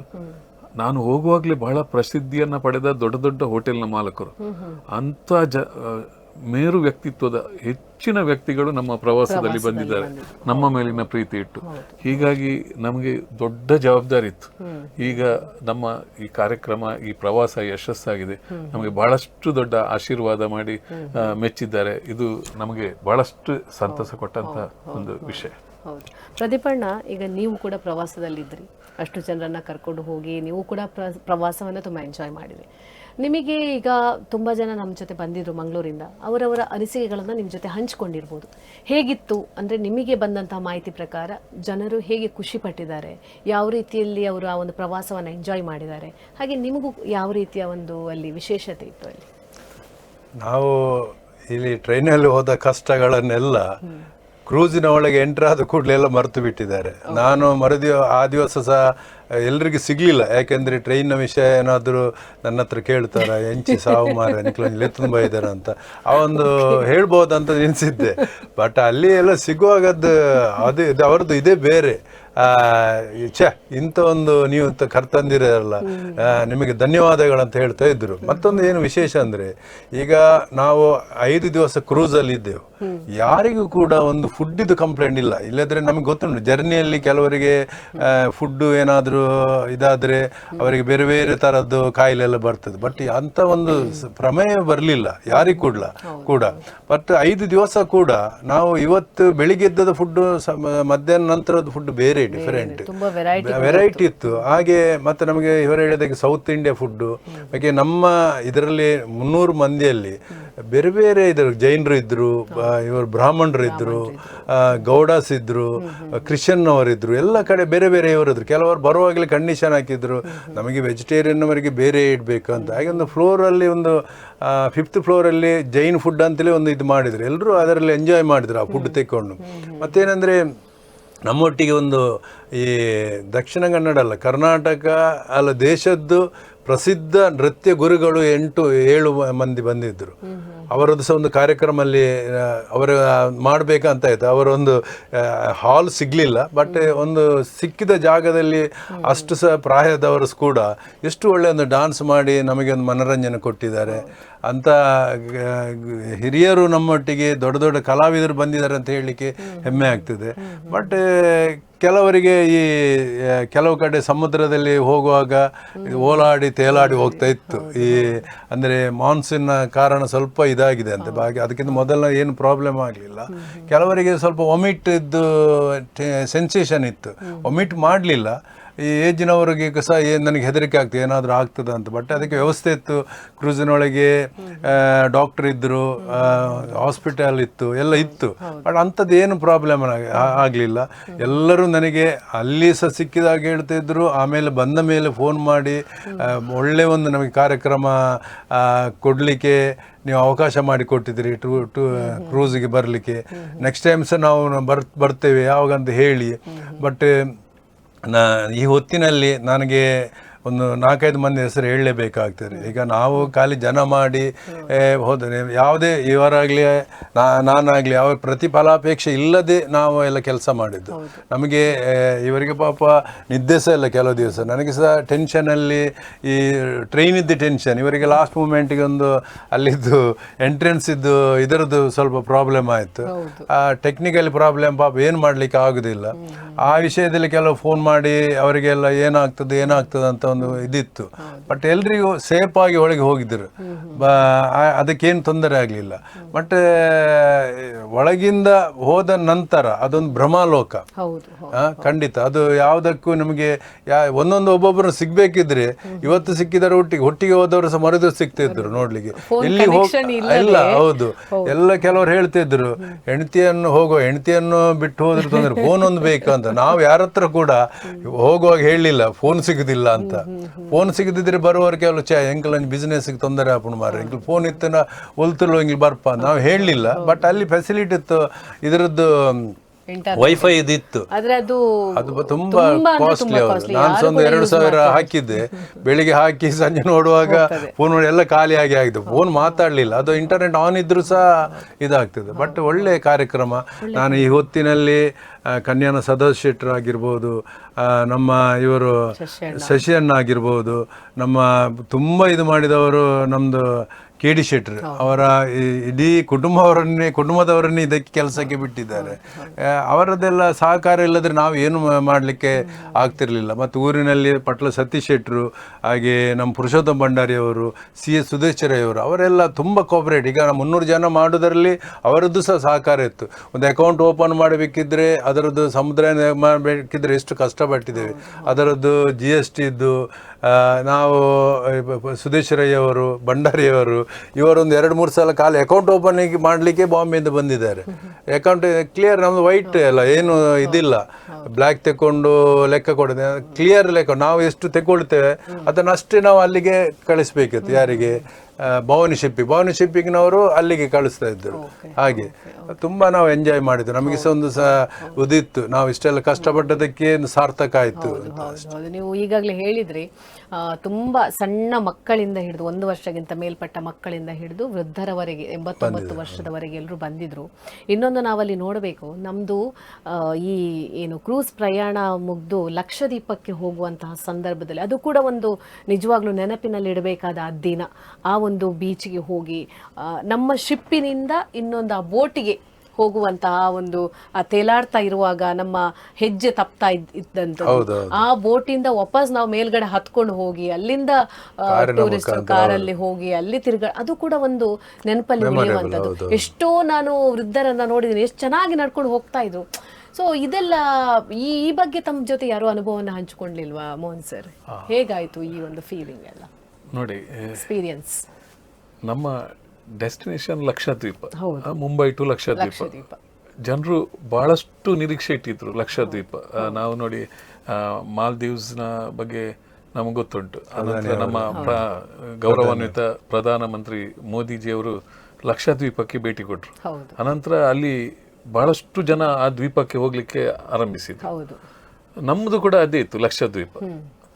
ನಾವು ಏನು ನಿರೀಕ್ಷೆ ಮಾಡ್ತೇವೆ ಅದು ಲಕ್ಷದ್ವೀಪದಲ್ಲಿಲ್ಲ. ಸುಮಾರು 7 ಕಿಲೋಮೀಟರ್ಗಳ ದ್ವೀಪ, ಸುಮಾರು 30-35 ಬೀಚ್, ಇಂಥದ್ದೆಲ್ಲ ಇರುವಂತಹ ಪ್ರದೇಶ. ಅಲ್ಲಿ ಇನ್ನೂ ಡೆವಲಪ್ ಆಗಲಿಲ್ಲ. ಯಾಕೋ ಯಾವುದೋ ಕಾರಣಕ್ಕೂ ಅಲ್ಲಿನ ಲೋಕಲ್ ಡೆವಲಪ್ ಮಾಡ್ಲಿಕ್ಕೆ ಕೂಡ ಬಿಡ್ತಾ ಇಲ್ಲ ಅಂತೆ ನಾನು ಕೇಳಿದಾಗ. ಇಲ್ಲಿ ನಾವು ಕ್ರೂಸ್ನಿಂದ ಇಳಿದು ಒಂದು ಸಣ್ಣ ಬೋಟ್, ಆ ಬೋಟ್ ನಮ್ಮ ಕ್ರೂಸ್ನಲ್ಲೇ ಇರ್ತದೆ. ಕ್ರೂಸ್ ನ ಮೇಲೆ ಕಟ್ಟಿರ್ತಾರೆ,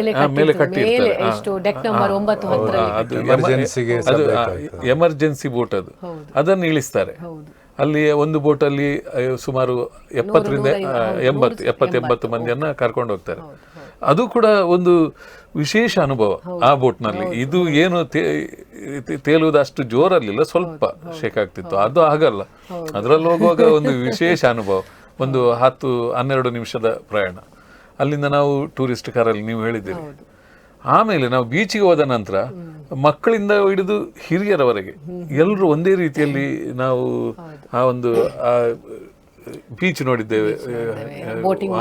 ಅಲ್ಲಿನ ಕಡಲಿನ ನೀರು, ನೀರಿನ ಮೇಲೆ ನಮ್ಮ ಪಯಣ ಅದ್ಭುತ, ಜನರಿಗೆ ಖುಷಿಯಾಗಿದೆ. ಮತ್ತೆ ಹಿಂದೆ ಒಂದು ಮಧ್ಯಾಹ್ನದ ಊಟ ನಮ್ಮ ಶಿಪ್ಪಲ್ಲಿತ್ತು. ನೋಡಿ, ನಾವು ಆರಂಭಿಸುವಾಗಲೂ ಕೆಲವರು ಈ ರೇಟ್ನ ಬಗ್ಗೆ ಮಾತಾಡ್ತಾ ಇದ್ರು. ಅದು ಅಷ್ಟು ಕಡಿಮೆ ಉಂಟು, ಇಷ್ಟು ಕಡಿಮೆ ಉಂಟು ಅಂತ ಹೇಳಿ. ನಾವು ಸೀಸನ್ ಅಲ್ಲಿ ಹೋದದ್ದು ಜೂನ್ ತಿಂಗಳು, ಏಪ್ರಿಲ್ ಮೇ ಜೂನ್ ಸೀಸನ್. ಕ್ರೂಸ್ನವರ ಇನ್ನೊಂದು ಏನು ಕೇಳಿದ್ರೆ 18% GST. ನಾವು ಇಲ್ಲಿ ಇವ್ರಿಗೆ ಬ್ಯಾಂಕ್ ಅಕೌಂಟ್ ನಮಗೆ ಹೇಳಿದ್ರು, ನಾವು ಭವಾನಿ ಶಿಪ್ಪಿಂಗ್ ನಾವು ಟ್ರಾನ್ಸ್ಫರ್ ಮಾಡಿ ಅಲ್ಲಿಂದ ಅವರು ಕಳಿಸಿದ್ರು ನಮಗೆ. ಅಲ್ಲಿ ಮೇಯ್ನ್ ಇದ್ದದ್ದು ಭವಾನಿ ಶಿಪ್ಪಿಂಗ್ ಅವರಿಗೆ, ಕ್ರೂಸ್ನವರಿಗೆ. ನಾವು ಗೊತ್ತಿದ್ದದ್ದು ದೊಡ್ಡ ಕಂಪೆನಿ, ದೊಡ್ಡ ಟರ್ನ್ ಓವರ್ ಇದ್ದ ಕಂಪೆನಿ, ಅಂತ ಕಂಪೆನಿಗೆ. ಹಾಗಾಗಿ ಈ ಕೆಲವರು ಕಡಿಮೆಯಲ್ಲಿ ಸಿಗ್ತದೆ ಅದು ಇದೆಲ್ಲ ಹೇಳಿದ್ರು, ಆದರೆ ಯಾವುದು ಇಲ್ಲ. ಅವರ ರೇಟ್, GST, ಇನ್ನೊಂದು ನಮ್ಮ ಕಾರ್ಡ್ ನಿಮಗೆ ಗೊತ್ತುಂಟು, ಕ್ಯಾಬಿನ್ ಕಾರ್ಡ್ ತೋರಿಸಿದ್ರೆ ಯಾರಿಗೆ ಯಾವುದು ಬೇಕೆಲ್ಲ ಕೊಡ್ತಾ ಇದ್ರು. ಇಂಥ ಒಂದು ಫೆಸಿಲಿಟಿ ಇದ್ದ ಕಾರಣ ನಾವು ಅಂತ ಒಂದು ಪ್ಯಾಕೇಜ್ ತಗೊಳ್ಬೇಕಿತ್ತು. ಆದರೆ ಹೋಗಿ ಬಂದ ನಂತರ ಜನರಿಗೆ ಇಷ್ಟು ಖುಷಿ. 75 ಅಲ್ಲ, ನಾವು 2 ಲಕ್ಷ ವಸೂಲಾಗಿದೆ ನಮ್ದು. ಹೋದ ನಂತರ ಅಂತ ಒಳ್ಳೆ ಮಾತುಗಳನ್ನು ಹೇಳಿದವರು ಕೂಡ ತುಂಬಾ ಇದ್ದಾರೆ. ಇನ್ನೊಂದು ಕೆಲವರು ಅಲ್ಲೇ ಹೇಳ್ತಾ ಇದ್ರು, ಇನ್ನೊಂದು ಕಡೆ 5ನೇ ದಿನ ಆಗುವಾಗ ಬೆಳಿಗ್ಗೆ ಹೇಳ್ತಾ ಇದ್ರು, ಇನ್ನೊಂದು 2 ದಿವಸ ಎಕ್ಸ್ಟೆಂಡ್ ಮಾಡ್ಲಿಕ್ಕೆ ಹೇಳಿ ಅಂತ. ಯಾಕಂತೇಳಿ ಅಲ್ಲಿಂದ ನಿಜವಾಗ್ಲೂ ಬರೋದಕ್ಕೆ ಮನಸ್ಸು ಬರಲಿಲ್ಲ. ಮೊದಲ ದಿನ ಹೇಗಿತ್ತು ಅಂತ ಹೇಳಿ, ನಾವು ಇಲ್ಲಿ ಮೊಬೈಲ್ ಸಿಗ್ತಾ ಇಲ್ವಾ, ಇಲ್ಲಿ ಹೇಗಿರುವುದು, ಕೋಲ್ಡ್ ಅದು ಇದು ಅಂತ ಸ್ವಲ್ಪ ಟೆನ್ಷನ್, ಕಿರಿಕಿರಿ ಜನರಲ್ಲಿ ಇದ್ರೂ ಕೂಡ 5ನೇ ದಿನ ಆಗುವಾಗ ನೀವು ಹೇಳಿದಾಗ ಇನ್ನೊಂದು 2 ದಿವಸ ಇರಬೇಕಿತ್ತು ಅಂತ ಅನಿಸಿದ್ದು ಹೌದು. ಆದರೆ ಈ ಪ್ರವಾಸಕ್ಕೆ ಬಾರದಂತಹ ಕೆಲವು ವ್ಯಕ್ತಿಗಳು ತುಂಬಾ ಆಸಕ್ತಿ ಇತ್ತು, ತುಂಬಾ ಜನ ಅದರಿಂದ ಟಿಕೆಟ್ ಸಿಗದೇನೋ ಅಥವಾ ಭಯದಿಂದನೋ ಏನೋ ಬರದೇ ಇದ್ದವರು ತುಂಬಾ ಜನ ನನ್ನಲ್ಲೂ ಕೂಡ ಕೇಳಿದ್ದಾರೆ. ಹಾಗೆ ತುಂಬಾ ಜನ ಕೇಳಿದೆ, ಶಿಪ್ಪಲ್ಲಿ ಅಷ್ಟು ಜನ ಇರ್ಬೋದಾ, ಶಿಪ್ಪಲ್ಲಿ ಅಷ್ಟು ಜನಕ್ಕೆ ವ್ಯವಸ್ಥೆ ಉಂಟಾ, ರೂಮ್ ಉಂಟಾ, ಹೇಗೆ, ಡೆಕ್ ನಂಬರ್ 10 ತನಕ ಇದೆ ಅಂತ ಹೇಳ್ತಾರೆ, ಅದು ಯಾವ ರೀತಿಯಲ್ಲಿ ಫ್ಲೋರ್ ಇದೆ, ಅಲ್ಲಿಗೆ ಹೋಗುದು ಹೇಗೆ, ಇದೆಲ್ಲ ಕ್ವಶನ್ಸ್ಗಳಿತ್ತು. ಸೊ ಅದನ್ನು ಕೂಡ ನಾವು ಸ್ವಲ್ಪ ವೀಕ್ಷಕರಿಗೆ ಹೇಳಿದ್ರೆ ಮುಂದಿನ ಸಲ ತುಂಬಾ ಜನ ಸಂಖ್ಯೆಯಲ್ಲಿ ಬರುವಂತಹ ವ್ಯವಸ್ಥೆಗಳಿರುತ್ತೆ. ನಾನು ಸಿಂಪಲ್ ಆಗಿ ಅವರಿಗೆ ಹೇಳಿದ್ದೇನಂತೆ, ಏನಿಲ್ಲ, ನಾವು ಹೋಗಿ ಶಿಪ್ನ ಒಳಗಡೆ ಹೋದ ಕೂಡಲೇ ಒಂದು ಮಾಲ್ನ ಒಳಗಡೆ ಹೋದಾಗೆ ಆಗ್ತದೆ ಅಂತ. ಹೇಗೆ ನಮ್ದು ಮಾಲ್ ಇದೆ ನೋಡಿ ಮಂಗಳೂರಲ್ಲಿ, ಮಾಲ್ ಯಾವ ತರ, ಅದೇ ತರ ಎಲ್ಲಾನು ವ್ಯವಸ್ಥೆ ಇದೆ. ಇದರಲ್ಲಿ ಒಂದು ಎಕ್ಸ್ಟ್ರಾ ಇದೆ ಏನಂತ ಹೇಳಿದ್ರೆ ವೇದಿಕೆ ಕೂಡ ಇದೆ. ನಮ್ಮ ಸಾಂಸ್ಕೃತಿಕ ಕಾರ್ಯಕ್ರಮ ಕೊಡ್ಬೋದು, ಅದರಲ್ಲಿ ನಮ್ಮ ಕಲೆಯನ್ನ ಪ್ರದರ್ಶನ ಮಾಡ್ಬೋದು. ವೇದಿಕೆ ಒಂದು ಬಿಟ್ರೆ ಉಳಿದದ್ದೆಲ್ಲ ಒಂದು ಮಾಲ್ನ ಒಳಗಡೆ ಹೋಗುವಾಗ ಹೇಗಿದೆ ಎಲ್ಲ ಶಾಪಿಂಗ್ ಅದು ಅಂತ ನಾನು ಹೇಳಿದೆ. ಸೊ ನೀವು ಅದನ್ನ ಜನರಿಗೆ ಹೇಳುವುದಾದ್ರೆ, ಶಿಪ್ ಅಂದ್ರೆ ಕಾರ್ಡೆಲಿಯ ಶಿಪ್ ಅಲ್ಲಿಗೆ ನಾವೇನು ಹೋಗಿದ್ದೀವ ಅದು ಯಾವ ರೀತಿಯಲ್ಲಿ ಇರುತ್ತೆ, ಹೇಗಿರುತ್ತೆ, ಅದನ್ನ ಸ್ವಲ್ಪ ಹೇಳಿದ್ರೆ ಈಗ ಜನರಿಗೆ ಸ್ವಲ್ಪ ಕುತೂಹಲ ಕಮ್ಮಿ ಆಗ್ಬೋದು. ಈಗ ನಮಗೆ ಬಾಕಿ ಬರೋವರಿಗೆ ಹೇಳಲಿಕ್ಕೆ ಬೇಕಾಗ್ಲಿ, ಇವರು ಅದನ್ನು ಟ್ರಯಲ್ ಹೋಗಿ ಬಂದಿದ್ದಾರೆ, ಹೋಗಿ ಅವನು ನೋಡಿ ಅಂತ ಹೇಳ್ಬೇಕಲ್ಲ ಪ್ರಾಕ್ಟಿಕಲ್ ಆಗಿ.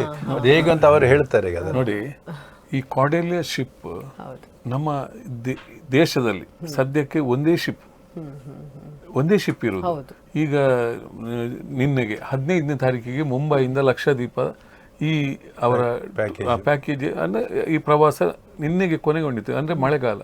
ಇನ್ನು ಅವರದ್ದು ಮೆಡ್ರಾಸ್ನಿಂದ ಚೆನ್ನೈನಿಂದ ಸ್ಟಾರ್ಟ್ ಆಗ್ತದೆ, ಚೆನ್ನೈ ಕೊಲಂಬೋ ಏನೋ ಸ್ಟಾರ್ಟ್ ಆಗ್ತದೆ, ವಿಶಾಖಪಟ್ಟಣ ಎಲ್ಲ.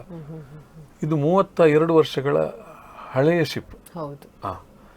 ಇಲ್ಲಿ ಇದರ ಒಳಗೆ ಹೋದ ನಂತರ 5 ಸ್ಟಾರ್, ಒಂದು 10-11 ಮಾಳಿಗೆ 5 ಸ್ಟಾರ್ ಹೋಟೆಲ್ ಹೇಗೆ ಇರ್ತದೆ ಆಗಿದೆ.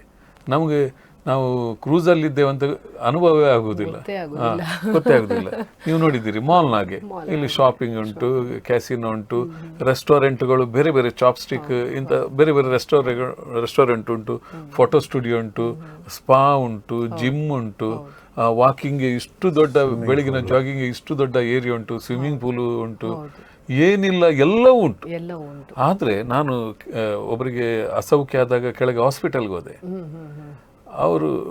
ಅಂದರೆ ಹಾಸ್ಪಿಟಲ್ ಅವರು ಬರುವಾಗಲೇ ಸ್ವಲ್ಪ ಅಸೌಖ್ಯ ಇತ್ತು. ನಾನು ಹೋಗಿದ್ದೆ, ಅಲ್ಲಿ ಒಬ್ಬರು ಡಾಕ್ಟರ್ ಇದ್ರು, ಅವರು ಲಕ್ಷದ್ವೀಪದ ಡಾಕ್ಟ್ರು, ಅವರು ಲಕ್ಷದ್ವೀಪದವರು. ಅವರಲ್ಲಿ ಆ ಹಾಸ್ಪಿಟಲ್ನ ಒಳಗೆಲ್ಲ ನೋಡುವಾಗ ಒಂದು ನಮ್ಮ ಮಂಗಳೂರಿನಲ್ಲಿ ಒಂದು ಹಾಸ್ಪಿಟಲ್ ಹೇಗಿರ್ತದೆ ಆ ರೀತಿ ಹಾಸ್ಪಿಟಲ್, ಎಲ್ಲ ಫೆಸಿಲಿಟಿ ಉಂಟು. ಅವರು ಹೇಳೋದು ಇಷ್ಟೇ, ನಾವು ಇಲ್ಲಿ ಬಂದ ಪೇಷಂಟಿಗೆ ನಾವು ಇಮಿಡಿಯೇಟ್ ಟ್ರೀಟ್ಮೆಂಟ್, ಅವರು ಇಲ್ಲಿ ಬರೋದು ಒಂದು 5 ದಿವಸದ ಅನುಭವ, ಅಂದ್ರೆ ಒಂದು ಸಂತೋಷವಾಗಿರ್ಬೇಕು ಅನ್ನೋದು. ಇಲ್ಲಿ ಬಂದ ನಂತರ ರೋಗ, ಅವರು ಯಾರಿಗೆ ಸೌಖ್ಯ ಇರಲಿಲ್ಲ ಅವರನ್ನು ಸಂಜೆ ಆಗುವಾಗ ಕರೆಕ್ಟ್ ಮಾಡಿದ್ದಾರೆ. ಅಂತ ವ್ಯವಸ್ಥೆ ಉಂಟು ಅದರಲ್ಲಿ ನೋಡಿ. ಎಮರ್ಜೆನ್ಸಿಗೆ ಅಷ್ಟು. ಮತ್ತೆ ಆಮೇಲೆ ಅವ್ರು ಯಾರಿಗೆ ಅಸೌಖ್ಯ ಆಗಿದೆ ಅವರಿಗೆ ಫುಡ್ ರೂಮ್ಗೆ ಕೊಡುವಂತಹ ಕ್ರಮ ಉಂಟು, ಅವರನ್ನು ಆಗಾಗ ವಿಚಾರಿಸುವಂತಹ ಕ್ರಮ ಉಂಟು ನೋಡಿ. ಇಷ್ಟು ಅದರ ಒಳಗಿನ ಸರ್ವಿಸ್ ಇಷ್ಟು ಸೂಪರ್. ಪ್ರತಿ ಒಬ್ಬ ನಮ್ಮ ರೂಮ್ ಸರ್ವಿಸ್ ಬಾಯ್ ಆಗಿರ್ಬೋದು, ಯಾರೇ ಆಗಲಿ, ಇಲ್ಲಿ ಕ್ಯಾಸಿನೋಗೆ ಹೋದಾಗ ಅಥವಾ ಯಾವ ಕೌಂಟರಲ್ಲಿ ಕೂಡ ನಮಗೆ ಮಾತಾಡುವುದು ಅಷ್ಟು ತಾಳ್ಮೆ ಸಮಾಧಾನದಿಂದ ಅವರು.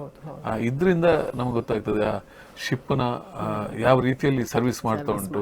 ದಿವಸ 1650 ಮಂದಿ ಪ್ಯಾಸೆಂಜರ್, ಸುಮಾರು 800ಕ್ಕೂ ಮಿಕ್ಕಿ ಅಲ್ಲಿ ಕೆಲಸ ಮಾಡುವವರು, ಅದರಲ್ಲಿ 100 ಆರ್ಟಿಸ್ಟ್, 100 ಶೆಫ್, ಹೀಗೆ ಸೆಕ್ಯೂರಿಟಿ ಮತ್ತು ತುಂಬಾ ಮಂದಿ. ನಮ್ಮ 3 ನಾವು ರೆಸ್ಟೋರೆಂಟ್ ನೋಡಿದ್ದೀರಿ, ನಮ್ಮ ಊಟದ ವ್ಯವಸ್ಥೆ, ಅಲ್ಲಿ ಎಷ್ಟು ಸ್ಟಾಫ್ ಇದ್ದಾರೆ, ಎಷ್ಟು ತಾಳ್ಮೆಯಿಂದ ಸರ್ವಿಸ್ ಮಾಡ್ತಾರೆ. ಹೌದು, ಇಂಥ ಒಂದು ಅದ್ಭುತ ಪರಿಕಲ್ಪನೆಯ ಶಿಪ್ ನಮ್ಮ ಭಾರತದಲ್ಲಿ ಇದರ ಬಗ್ಗೆ ಬಹಳಷ್ಟು ಕಡಿಮೆ ಜನರಿಗೆ ತಿಳಿದು. ವಿದೇಶಗಳಲ್ಲಿ ಹೆಚ್ಚಿನವರು ಪ್ರವಾಸ ಮಾಡುವುದು ಇದರಲ್ಲಿ, ಕ್ರೂಸ್ನಲ್ಲಿ. ನಾವೆಲ್ಲ ಫ್ಲೈಟ್ನಲ್ಲಿ ಸಿಂಗಾಪುರ್ ಹೋಗ್ತೇವೆ, ಇನ್ನೊಂದು ಕಡೆ ಹೋಗ್ತೇವೆ, ಬೇರೆ ಕಡೆ ಹೋಗ್ತೇವೆ. ಆದರೆ ವಿದೇಶಿಗರು ಹೆಚ್ಚ ಪ್ರವಾಸ ಮಾಡುವುದು ಕ್ರೂಸ್ನಲ್ಲಿ. ಇಂಥ ಒಂದು ಏನುಂಟ ವ್ಯವಸ್ಥೆ ಉಂಟ, ನಾವು ಹೆಚ್ಚಿನವರು ಇಂಥ ಕ್ರೂಸ್ನಲ್ಲಿ ಹೋಗಿ ನಾವು ಸಂತೋಷ ಪಡೆಯಬಹುದು. ಮೊನ್ನ ಕೊನೆಯದಾಗಿ ನಿಮ್ಮ ಮುಂದಿನ ಯೋಚನೆಗಳು ಈಗ ನಾವು ಒಂದರಲ್ಲಿ ಹೇಗೋ ಈ ಸಮುದ್ರಯಾನದಲ್ಲಿ ಯಶಸ್ವಿಯನ್ನ ಕಂಡಿದ್ದೀವಿ, ಖಂಡಿತವಾಗಲು ಎಲ್ಲರ ಸಹಕಾರದೊಂದಿಗೆ. ಮುಂದಿನ ನಿಮ್ಮ ಯೋಜನೆಗಳು ಏನಾದರೂ ಇದ್ರೆ ಹೇಳ್ಬೋದಾ? ನೋಡಿ, ಯಕ್ಷಧ್ರುವ ಪಟ್ಲ ಫೌಂಡೇಶನ್ ಟ್ರಸ್ಟ್ ಮತ್ತೆ ತ್ರಿರಂಗ ಸಂಗಮ. ನಾನು ಹೇಳಿದೆ, ಯಕ್ಷಧ್ರುವ ಪಟ್ಲ ಫೌಂಡೇಶನ್ ಟ್ರಸ್ಟ್ ಅದು ಬಹಳ ದೊಡ್ಡ ಸಂಸ್ಥೆ, ಅಷ್ಟು ದೊಡ್ಡದಾಗಿ ಬೆಳೆದಿದೆ. ನಮ್ಮದು ತ್ರಿರಂಗ ಸಂಗಮ, ನಾನು, ಅಶೋಕ್ ಪಕ್ಕಳ ಮತ್ತು ನವೀನ್ ಶೆಟ್ಟಿ ಬಾಳಿಕೆ, ನಮ್ಮ ಮೂವರೇ ಅದರ ನಮ್ಮ ತ್ರಿರಂಗ ಸಂಗಮ. ನಮಗೆ ಸಪೋರ್ಟ್ ಆಗಿ ನಮಗೆ ನಮ್ಮ ಮುಂಬೈಯ ಹಲವಲ್ಲ 1000 ಮಂದಿ ಇದ್ದಾರೆ ನಮಗೆ ಯಾವತ್ತು ನಮ್ಮ ಕಾರ್ಯಕ್ರಮಗಳಿಗೆ ಪ್ರೋತ್ಸಾಹ ನೀಡುವವರು, ಸಹಕಾರ ನೀಡುವವರು. ನಾವು ಪ್ರತಿ ವರ್ಷ ಟೂರ್ ಮಾಡ್ತೇವೆ ಬೇರೆ ಬೇರೆ. ನಾವು ನಮ್ಮ ಮೂವರದ್ದು ಬೇರೆ ಬೇರೆ ನಮ್ಮ ಆತ್ಮೀಯರಿದ್ದಾರೆ, ಮಿತ್ರರಿದ್ದಾರೆ. ನಾವೆಲ್ಲ ಒಟ್ಟು ಸೇರಿಸಿ ಒಂದು 50-60 ಮಂದಿಯನ್ನು, ನಾನು ದುಬೈಗೊಮ್ಮೆ ನನ್ನ 50ನೇ ಗಲ್ಫ್ನ 50ನೇ ಕಾರ್ಯಕ್ರಮಕ್ಕೆ ಸುಮಾರು 100 ಮಂದಿ ಪ್ರೇಕ್ಷಕರಾಗಿ ನಮ್ಮ ಬಂಟ ಸಂಘ ಮುಂಬೈ, ಹಾಗೆ ಬೇರೆ ಬೇರೆ ಜನರನ್ನ ಸದಸ್ಯರನ್ನು ನಾವು ಕರ್ಕೊಂಡು ಹೋಗಿದ್ದೆ. ಹೀಗೆ ನಾವು ಪ್ರತಿ ವರ್ಷ ಟೂರ್ ಮಾಡ್ತೇವೆ. ಆದರೆ ಇದೊಂದು ಶಶಿಧರ್ ಶೆಟ್ಟಿಯವರ ಪರಿಕಲ್ಪನೆ, ನಮಗೂ ಒಂದು ಪ್ರವಾಸ ಬೇಕಿತ್ತು, ಇಲ್ಲಿ ಅಂತ ಒಂದು ಅವಕಾಶ ಸಿಕ್ಕಿತ್ತು. ಹಾಗಾಗಿ ನಾವು ಒಟ್ಟಾಗಿ ಸೇರಿ ಈ ಒಂದು ಪ್ರವಾಸ ಮಾಡಿದ್ದೇವೆ. ಮುಂದೆ ಕೂಡ ಪ್ರವಾಸದ ಬಗ್ಗೆ ಹಲವಾರು ಯೋಚನೆಗಳಿದ್ದೇವೆ. ಆವಾಗ ನಾನು ಸಂತೋಷ್ ಶೆಟ್ಟಿಯವರ ಬಗ್ಗೆ ಹೇಳಿದ್ದೇನೆ. ಅವರು ಯುರೋಪ್ನಲ್ಲಿ ಒಂದು ಶಿಪ್ನಲ್ಲಿದ್ದಾರೆ, ಪ್ರಿನ್ಸೆಸ್ ಕ್ರೂಸ್. ಅವರು ನನಗೊಂದು ಇದು ಕಳಿಸಿದ್ದಾರೆ, ಏಪ್ರಿಲ್ ತಿಂಗಳಲ್ಲಿ ನಾವು ಯುರೋಪ್ನಲ್ಲೊಂದು ಟೂರ್ ಮಾಡುವ. ಅದು ನೋಡಿ, ಅದಕ್ಕೆ ಪಾಸ್ಪೋರ್ಟ್ ಇದ್ದವರು ಮಾತ್ರ ಬರಬೇಕಾಗ್ತದೆ ಮತ್ತು ಖರ್ಚು ಕೂಡ ದೊಡ್ಡದು. ಅವರದ್ದೊಂದು 40, 50, 60 ಮಂದಿದ್ದು ಉಂಟು. ಅಂಥದ್ದನ್ನು ನಾವು ತಲೆಯಲ್ಲಿಟ್ಟಿದ್ದೇವೆ. ಹಾಗೆ ಈಗೊಂದು ತುಂಬಾ ಮಂದಿ ಬರದವರು ನಿರಾಶೆಗೊಂಡವರಿದ್ದಾರೆ, ಅವರಿಗಾಗಿ ಲಕ್ಷದ್ವೀಪ ಮಾಡ್ತೇವೆ ಟೂರ್ ಒಂದು ಬೇಗದಲ್ಲಿ. ಮುಂದೆ ನಮ್ಮ ದಾನಿಗಳು ನೋಡಿ, ಡಾಕ್ಟರ್ ಸದಾಶಿವ ಶೆಟ್ಟಿ ಕನ್ಯಾನ ಕೂಳೂರು, KD ಶೆಟ್ಟಿ ಅವರು, ಹಾಗೆ ಶಶಿಧರ್ ಶೆಟ್ಟಿ ಅವರು, ಇವರ ಸಹಕಾರ ಇದ್ರೆ ನಮಗೆ ಯಾವ ಭಯವೂ ಇಲ್ಲ. ನಮಗೆ ಕೇವಲ ಇಲ್ಲಿ ಕೆಲಸ ಮಾಡಲಿಕ್ಕೆ ಮಾತ್ರ ಇರೋದು. ನಮ್ಮ ಒಂದು ಸಮುದ್ರಯಾನವೇ ಮಾಡಬೇಕು ಅನ್ನೋದಾಗಿದ್ರೆ ನಾವು ನಮ್ಮ ಲಕ್ಷದ್ವೀಪ ಅಲ್ಲ, ಮುಂದಿನ ದಿವಸಗಳಲ್ಲಿ ಶ್ರೀಲಂಕಾ, ಮಾಲ್ದೀವ್ಸ್ನಂತ ದ್ವೀಪಕ್ಕೆ ಪ್ರವಾಸ ಮಾಡುವ ಅನ್ನುವಂಥ ಯೋಚನೆ ನನ್ನ ತಲೆಯಲ್ಲಿ ಈಗಲೂ ಇದೆ. ನಮಗೆ ಸಹಕರಿಸಬೇಕು ಎಲ್ಲರೂ ಈ ರೀತಿಯಲ್ಲಿ. ಅಂಥ ಸಂದರ್ಭದಲ್ಲಿ ಇನ್ನು ಪಾಸ್ಪೋರ್ಟ್ ಬೇಕಾಗ್ತದೆ. ಮೇಯ್ನ್ ಪಾಸ್ಪೋರ್ಟ್ ಇಲ್ಲದೆ ನಾವು ಹೊರ ದೇಶಗಳಿಗೆ ಹೋಗ್ಲಿಕ್ಕಾಗೋದಿಲ್ಲ. ಹಾಗಾಗಿ ಅಂಥ ಒಂದು ನಿರೀಕ್ಷೆ ಇಟ್ಟಿದ್ದೇವೆ. ಹಾಗೆ ವಿಮಾನಯಾನದ ಶಶಿಧರ್ ಶೆಟ್ಟಿಯವರ ಇನ್ನೊಂದು ಕನಸಿನ ಯೋಜನೆ ವಿಮಾನಯಾನ, ಅದರ ಬಗ್ಗೆ ಕೂಡ ಯಕ್ಷಗಾನಯಾನ, ಅದರ ವಿಮಾನದಲ್ಲಿ ನಾವು ಮೇಯ್ನ್ ನಮ್ಮದು ಯಕ್ಷಗಾನ. ಅದನ್ನ ಶಶಿಯಣ್ಣ ಈಗಾಗಲೇ ನಾವು ಒಂದೆರಡು ಸಲ ಮಾತಾಡಿದ್ದೇವೆ. ಅವರ ಪರಿಕಲ್ಪನೆ ಹೇಗುಂಟು, ಅವರ ಯೋಚನೆ ಹೇಗುಂಟು, ಅದಕ್ಕೆ ಪೂರಕವಾಗಿ ನಾವು ಯೋಜನೆಯನ್ನು ಖಂಡಿತವಾಗಿಯೂ ಮಾಡ್ತೇವೆ. ನಾನು ಯಕ್ಷಧ್ರುವ ಪಟ್ಲ ಫೌಂಡೇಶನ್ ಟ್ರಸ್ಟ್ನ ಆರಂಭದಿಂದಲೂ ಒಬ್ಬ ಸದಸ್ಯ. ನಾನು ಮುಂಬೈ ಸಮಿತಿಯ ಕಾರ್ಯದರ್ಶಿಯಾಗಿ ಈ ಸಂಸ್ಥೆಯನ್ನು ನೋಡಿ, ಈ ಸಂಸ್ಥೆ ಆ ರೀತಿದ್ದು. ನನ್ನ ತಂದೆಯವರು ಕೂಡ ಒಬ್ಬ ಕಲಾವಿದನಾಗಿ ಯಕ್ಷಗಾನಕ್ಕೆ ಕ್ಷೇತ್ರದಲ್ಲಿ ಹಲವಾರು ವರ್ಷಗಳ ಕಾಲ ಸೇವೆ ಮಾಡಿದವರು. ಆವಾಗ ಇಂತಹ ಒಂದು ಸಂಸ್ಥೆಗಳಿರಲಿಲ್ಲ. ಆದರೆ ಈ ಸಂಸ್ಥೆಯನ್ನು ನೋಡಿ ನನ್ನ ಜೀವಮಾನವಿಡೀ ಈ ಸಂಸ್ಥೆಯಲ್ಲಿ ಕೆಲಸ ಮಾಡಬೇಕು, ಏನಾದರೂ ಆಗಬೇಕು ಅನ್ನುವ ದೃಷ್ಟಿಯಲ್ಲಿ ಈ ಸಂಸ್ಥೆಗೆ ಬಂದಿದ್ದೇನೆ. ಪಟ್ಲ ಸತೀಶ್ ಶೆಟ್ಟಿ ಅವರಂಥ ಅದ್ಭುತ ಕಲಾವಿದ, ಒಂದು ಒಳ್ಳೆ ಮನಸ್ಸಿನ ಓರ್ವ ವ್ಯಕ್ತಿ. ಅಂಥ ವ್ಯಕ್ತಿಯ ಜೊತೆ ನಾವಿದ್ದೇವೆ ಅನ್ನೋದು ಖಂಡಿತವಾಗಿಯೂ ನಮಗೆ ಹೆಮ್ಮೆ. ಅದರ ಜೊತೆಯಲ್ಲಿ ಮಹಾದಾನಿಗಳು ಬಂಜಾರ ಪ್ರಕಾಶ್ ಶೆಟ್ಟಿ ಅವರು, ಸದಾಶಿವ ಶೆಟ್ಟಿ ಅವರು, KD ಶೆಟ್ಟಿ ಅವರು, ಶಶಿಧರ್ ಶೆಟ್ಟಿ ಅವರು, KM ಶೆಟ್ಟಿ ಅವರು, KK ಶೆಟ್ಟಿ ಅವರು, ತುಂಬ ಮಂದಿ. ಅವರೆಲ್ಲ ನಮಗೆ ದೇವರಿದ್ದಾಗೆ, ನಮಗೆಲ್ಲ ಯಾವತ್ತು ಆಶೀರ್ವದಿಸುವವರು, ಸಹಕರಿಸುವವರು. ಇಂಥವರೆಲ್ಲ ಇರುವಾಗ ನಾವು ಎಂಥ ಸಂಘಟನೆಯನ್ನು ಕೂಡ ಮಾಡಲಿಕ್ಕೆ ನಮಗೆ ಭಯವೇ ಇಲ್ಲ. ಖಂಡಿತವಾಗಿಯೂ ನಾವು ಮಾಡ್ಬೋದು. ಅಷ್ಟೇ ನಾನು ಹೇಳೋದು. ಪ್ರದೀಪಣ್ಣ, ನಿಮ್ಮ ಕೊನೆಯದಾಗಿ ಈ ಒಂದು ಸಮುದ್ರಯಾನದ ನೆನಪಿನ ಬಗ್ಗೆ, ಹಾಗೆ ನೀವು ಪಟ್ಟಂತಹ ಕಷ್ಟಗಳನ್ನು ಒಂದು ಸ್ವಲ್ಪ ಹೇಳಿದ್ರಿ. ಟೋಟಲ್ ಆಗಿ ಹೇಳೋದಾದ್ರೆ ಸಮುದ್ರಯಾನ ಪ್ರದೀಪಣ್ಣನಿಗೆ ಹೇಗೆ ಅನ್ನಿಸ್ತು? ನಾನು ಸಹ ಸಮುದ್ರಯಾನಕ್ಕೆ ನನಗೆ ಸಹ ಯಾಕೆ ಹೋಗುದಂತ ಇವರ ಹತ್ರ ಹೇಳಿದ್ದೆ, ಜನ ಮಾಡಿ ಎಲ್ಲ ಕೊಡ್ತೇನೆ, ನನಗೆ ಅಷ್ಟು ಇಂಟ್ರೆಸ್ಟ್ ಇಲ್ಲ ಅಂತ. ಮತ್ತೆ ನನಗೆ ಅಲ್ಲಿ ಹೋದ್ಮೇಲೆ ಗೊತ್ತಾಯಿತು, ನಾನು ಇದನ್ನು ಮಿಸ್ ಮಾಡಿದ್ರೆ ತುಂಬ ನಾನು ಇದು ಕಳ್ಕೊಳ್ಬೇಕಾದಿತ್ತು ಇಂಥ ಒಂದು ಇದನ್ನು ಟೂರನ್ನು ಅಂತ. ಮತ್ತು ಎಲ್ರಿಗೂ ಸಹ ನನಗೆ ಸಮಾಧಾನ ಅಂದರೆ ಎಲ್ಲರ ಬಾಯಲ್ಲೂ ಇಂಥ ಒಂದು ಟೂರು ನಾವು ಈ ಹಿಂದೆ ಹೋಗಲಿಲ್ಲ, ಮುಂದೆ ಹೋಗ್ಲಿಕ್ಕೆ ಚಾನ್ಸ್ ಇಲ್ಲ ಅಂತ ಒಂದು ಬಾಯಿಂದ ಉದ್ಗಾರದ ಮಾತುಗಳು ಬಂದರೆ ನಮಗೆ ಸಹ ಈ ಕಂಡಕ್ಟ್ ಮಾಡೋರಿಗೆ ಸಹ ಖುಷಿ ಆಗ್ತದೆ. ನಾವು ಪಟ್ಟ ಶ್ರಮಗಳೆಲ್ಲ ವ್ಯರ್ಥ ಆಗಲಿಲ್ಲ ಅಂತ ನಮಗೆ ಒಂದು ಖುಷಿ. ಎಲ್ರಿಗೂ ಈಗ ಪ್ರಾಯದವರು ಬಂದಿದ್ದಾರೆ, ಅವ್ರು ಬರುವಾಗ ಸಹ ಹೇಗೆ ಹೋಗಿದ್ದಾರೆ ಹಾಗೆ ಬಂದಿದ್ದಾರೆ ಹೆಲ್ತ್ ಅಲ್ಲೆಲ್ಲ. ಮತ್ತೆ ಒಂದು ಎಲ್ಲ ಇನ್ನೂ ಸಹ ನಾನು ಹೇಳುದು ಶ್ರೋತೃಗಳಿಗೆ ಹೇಳುದು ಇಷ್ಟೇ, ನೀವು ಸೊಮ್ಮೆ ಟ್ರೈ ಮಾಡಿ ಬಂದು ನೋಡಿ ಹೇಗೆ ಆಗ್ತದೆ ಅಂತ. ಮತ್ತೆ ನಮ್ಮ ಮೋನನ್ನ ತ್ರಿರಂಗ ಸಂಸ್ಥೆಯವರು ವರ್ಷಕ್ಕೊಂದು ಮಾಡ್ತಾರೆ ಟೂರು. ಅದಕ್ಕೆ ಸಾಧ್ಯವಾದರೆ ನೀವು ಸಹ ಬನ್ನಿ, ಅವರು ಅರೇಂಜ್ಮೆಂಟ್ ಮಾಡ್ತಾರೆ. ನಮ್ಮದು ಯಾಕೆಂದರೆ ಬಂದವರಿಗೆ ಒಂದು ಒಳ್ಳೆ ರೀತಿಯಲ್ಲಿ ಖುಷಿ ಆಗಬೇಕಂತ ಒಂದು ಧ್ಯೇಯ ನಮ್ಮದು ಅಷ್ಟೇ. ಆ ಧ್ಯೇಯವನ್ನು ನಾನು ಪೂರೈಸಿದ ನಾವು ಮಾಡಿದ್ದೇವೆ ಅಂತ ನಮಗೆ ಒಂದು ಸಂತೃಪ್ತಿ ಉಂಟು. ನಮ್ಮಿಂದ ಏನಾದರೂ ಅಲ್ಪ ಸ್ವಲ್ಪ ತಪ್ಪಾಗಿದ್ದರೆ ಅದಕ್ಕೆ ನಾವು ಈ ಮೂಲಕ ಕ್ಷಮೆಯನ್ನು ಸಹ ನಾವು ಕೇಳುತ್ತೇವೆ. ತುಂಬ ಖುಷಿ ಆಯಿತು ಮೋನಣ್ಣ ಹಾಗೆ ಪ್ರದೀಪಣ್ಣ ಇಷ್ಟೊತ್ತು ನಮ್ಮ ಜೊತೆ ಇದ್ದು ಕಂಪ್ಲೀಟಾಗಿ ಸಮುದ್ರಯಾನದ ಏಳು ಬೀಳುಗಳು, ಸವಿ ನೆನಪುಗಳು, ಅದರ ಜೊತೆಗೆ ಆ ಸಮುದ್ರದ ಜೊತೆಗೆ ನಾವು ಮಾಡಿದಂತಹ ಪಯಣ ಎಲ್ಲವನ್ನ ತುಂಬ ಚೆನ್ನಾಗಿ ಬಿಚ್ಚಿಟ್ರಿ. ಕೊನೆಯದಾಗಿ ನೋಡಿ, ಇದು ಹೇಳುವುದು ಇದು ಪ್ರವಾಸ. ಇದಕ್ಕೆ ಪ್ರಚಾರ ಯಾರು ಕೊಡುವುದಿಲ್ಲ, ವಿಶೇಷವಾಗಿ ಪತ್ರಿಕೆಯವರು, ನಿಮ್ಮಂಥ ದೃಶ್ಯ ಮಾಧ್ಯಮದವರು. ನೋಡಿ, ನಮ್ಮನ್ನು ಕರೆಸಿದ್ದೀರಿ ನೀವು, ಅಭಿಮತ ವಾಹಿನಿಯವರು ಕರೆಸಿ. ಇದು ನೀವು ಹೇಳುವುದು ಇದು ಪ್ರವಾಸ ಅಲ್ಲ, ಇದೊಂದು ದಾಖಲೆ.